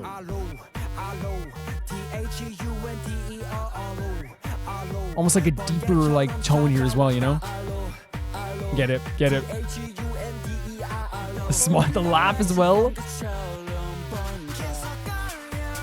It's such a good part as well.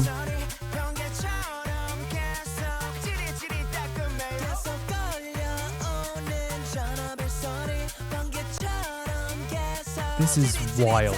This is wild. Great stuff. Great stuff. Great stuff. Great choreo.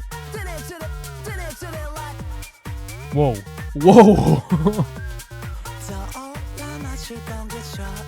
Another great freaking. Oh my god. Don't end yet. Don't end yet. I might have to. I apologize. I might have to look up the lyrics for this afterwards as well, just because this is one of those things where like it was so hard. Like so many things were happening at once. So many things were happening at once.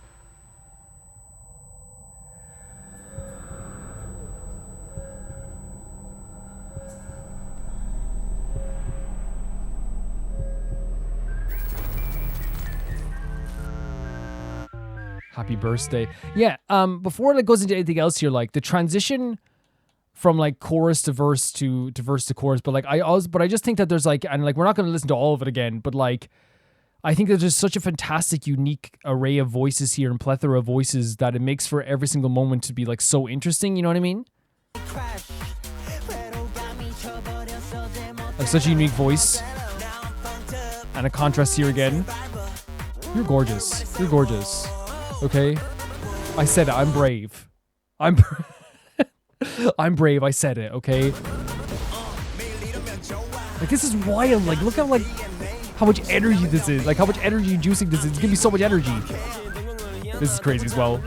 This is crazy with the choreo. I love that shot. I love that shot. What's crazy is this outfit's wild. It's like nearly the tamest of some of the tamest outfits we've seen. You know what I mean? It's still a wild outfit, you know? This is wild too. Like, whoever came up with this idea for this video, like... Very cool. Very cool. Very cool. His hair's always very cool though. I remember him from last time.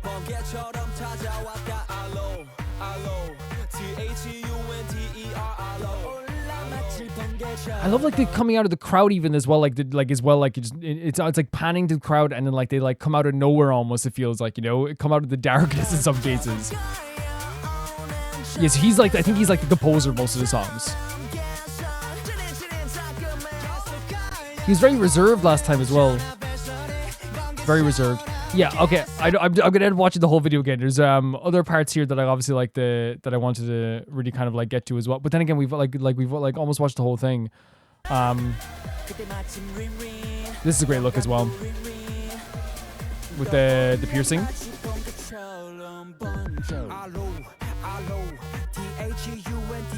I love that as well, the dispelling out the thunder as well, because again it's something that like it's something that like seems kind of simple, but like it does get people going as well in a lot of ways too, you know, you know, and I can imagine people chanting along to that as well.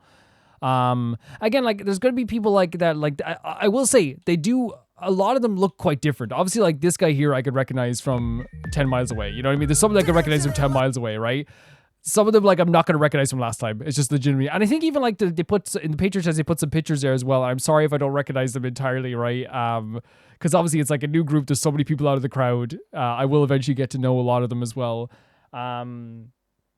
Really cool stuff as well, like, and it's not only, like, how cool, like, the beat was and how, like, well, like, how much energy there was. They have some really good vocal performances here in this song, too.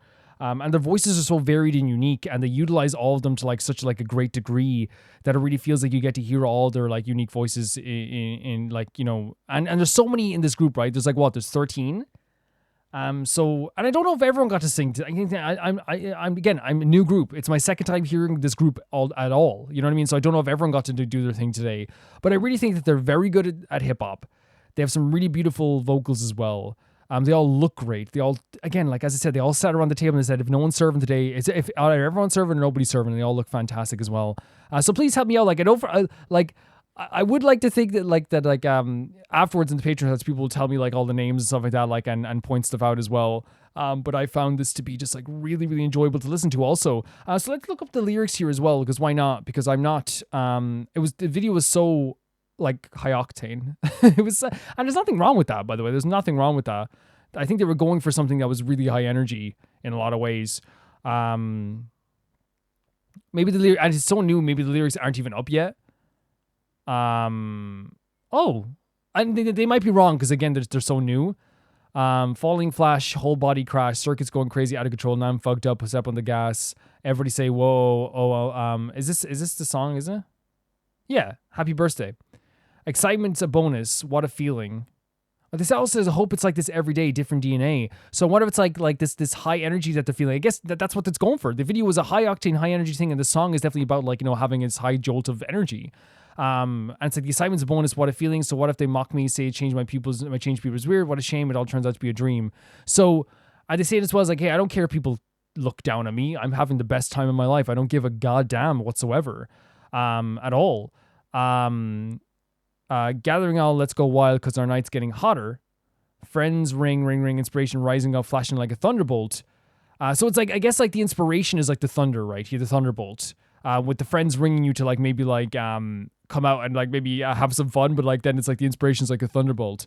And it says allo, thunder, allo. Which the chorus says was Escoop and Vernon, first of all, which we said Vernon was really good last time as well. So we have. So wait. Okay, that's actually. So that was Joshua the second time around? Am I right in saying that? Because it says here Joshua on the verse. So Joshua's first one. So I wonder if I chose I wonder if the guy I chose as like my instant bias last week became my bias again. I wonder. That's so interesting to me.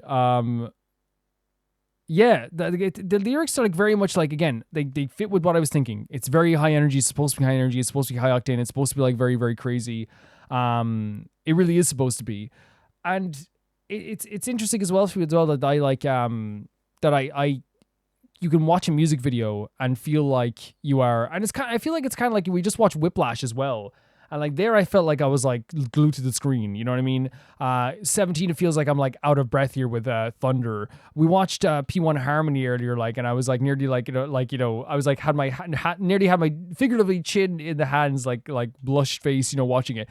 Illit, we were like smiling ear to ear with how weird it could be, and like all the like again, I could go through all the K-pop stuff we listened to today. You know what I mean? Like and I'd be here for like every word, like the Kim Lip or the N flying stuff, and all that stuff. I would be here pretty much like all day, like Idol, Jesus freaking Christ, like how we were feeling there. But I love how music videos can truly make you feel something. They really, really can make you feel something. And it's not just like, oh, this is a cool song. It's like they're going for a high octane energy song. And I felt like, I'm not literally out of breath, but I was like keeping up. I was trying to keep up with the song. So that's like almost intentional. They all look fantastic. They sound fantastic. This is a really cool comeback as well. I'll be in the Patreon chats talking about this. And also please talk to me about it in the comment section below. And we'll definitely have a lovely discussion about stuff as well. Also, I adore this. This was awesome. And now it's time for Romer's pick. Once a week I get to pick up my video of my own to watch. And today I chose Idol. It was Gia that competes in the compliment battle. I'm actually very excited to see this. I love this group. I would say I think you guys understand that everyone has like favorite groups and stuff like that. And like so far, when it comes to like all the groups that we've heard, like Artemis and Gia and Idol have been like my favorite girl groups, I would say so far. And of course, you could say, well, Kevin, you haven't heard enough of like the other groups. 100%, you're correct. You're 100% correct, and that is totally fair. And then like BTS and Zero Base One are like the boy groups so far. But I could see like the boy groups we're watching lately. I could definitely, and some of the girl groups, like if we listen to more of them, we can definitely get like more connected with them for sure. But let's check this out. 설명해야 할지 모르겠지만 미아는 포키 역사상 Oh my God. 존재하는 모든 포키 중 가장 포키한 포키. 포키 뭐야? What is Pookie? What is Pookie? The members of GL have been given a stack of extremely complimentary tweets. They'll take turns dramatically reading each one. The goal to get each other to laugh or break character. Fantastic. Hi, we are G Idol. Today we are doing a compliment battle with Teen Wolf. That's my bias. Wookie. It's Wookie, right? Wookie. But they all look fantastic. They always do.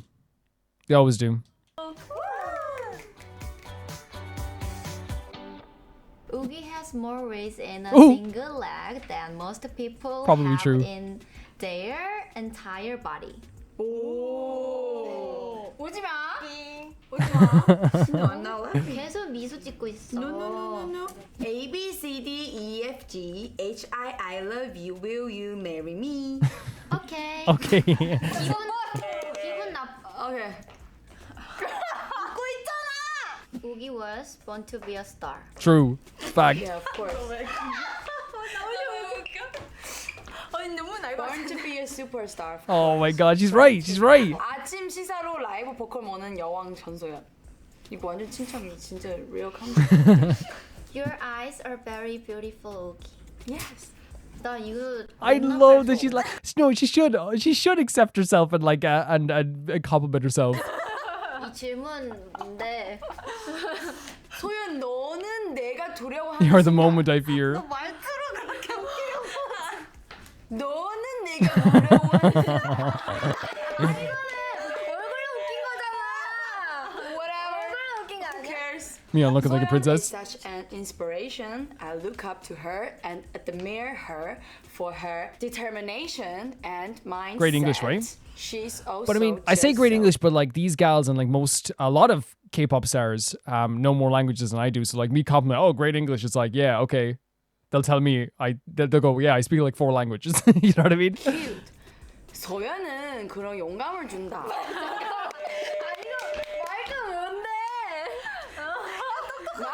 She's so smart. 미소 하나로.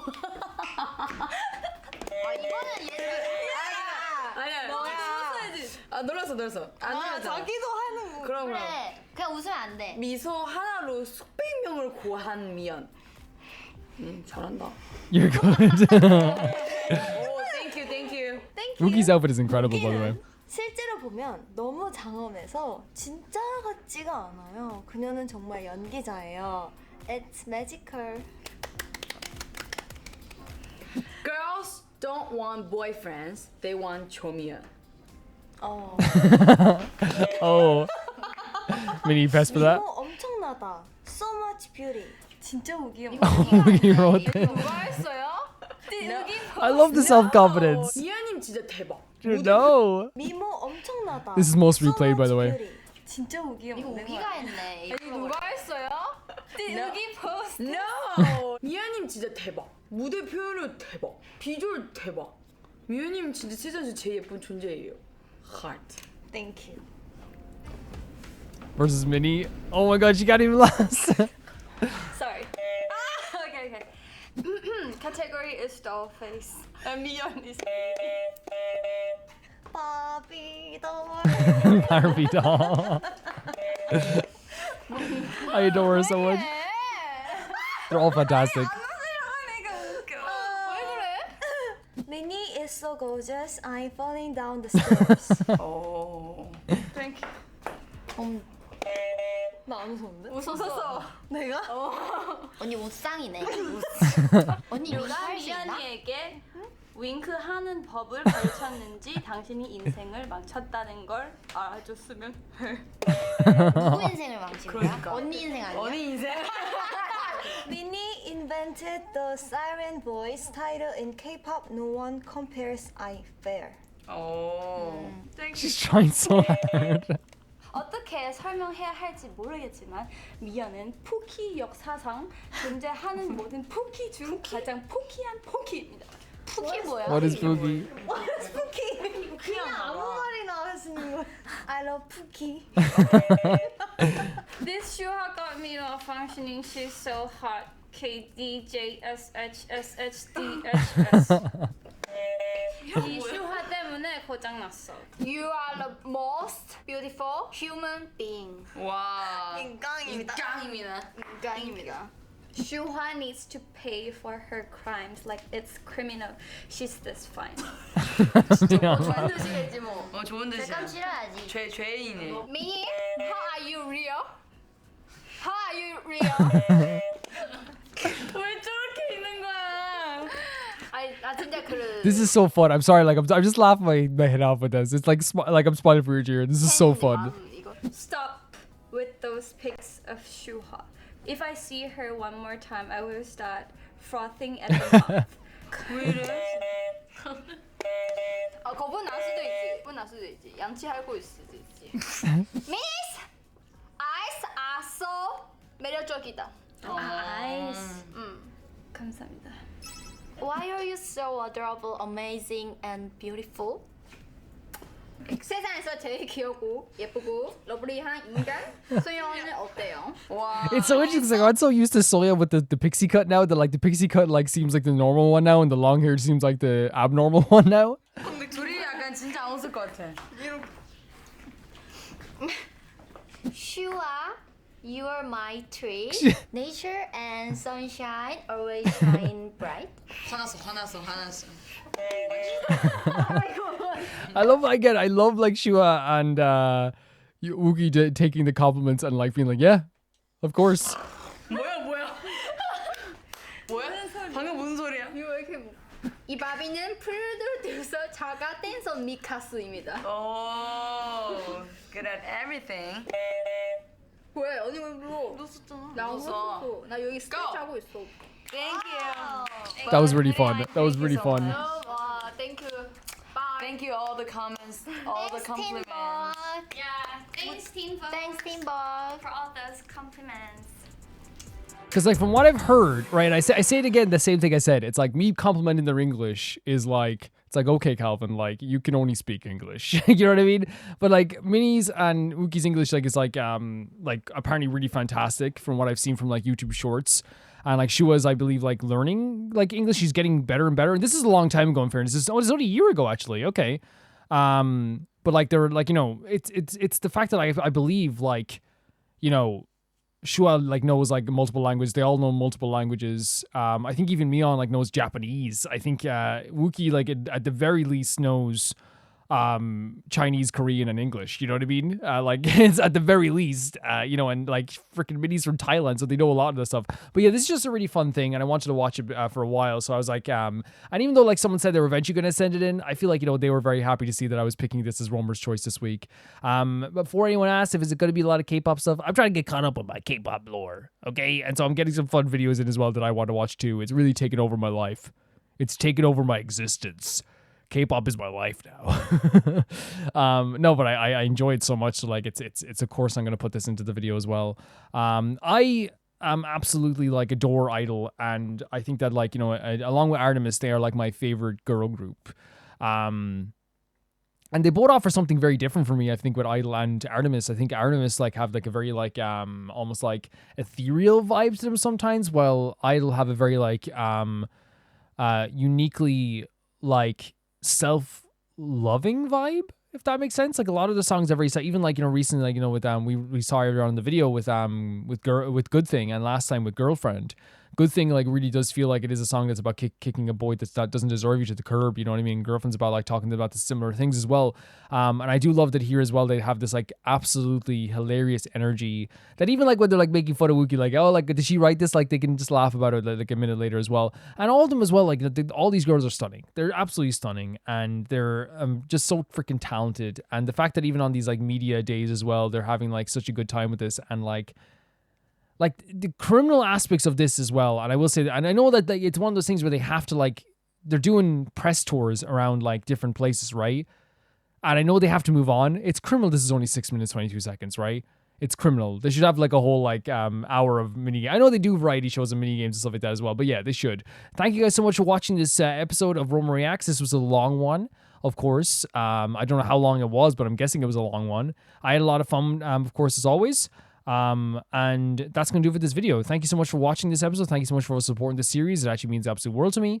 I want to say thank you so much to the Never Can Repay the Baby Gangsters on Patreon. That being Typhar2, Jamie Bull, Jonathan Banana, The Ghost of Izuma, Felicious Felix, Ewald, Radish Anusta, Death Trap, Links, Marky, Assassin, Shakugan, True Peanut Butter, Peter Shelson, Heck, SR Fiji, Leon, Ike Kasparian, Jared Beanham, and my YouTube member, The Highest Tier, Blasco. And I'll see you all so soon. Bye bye.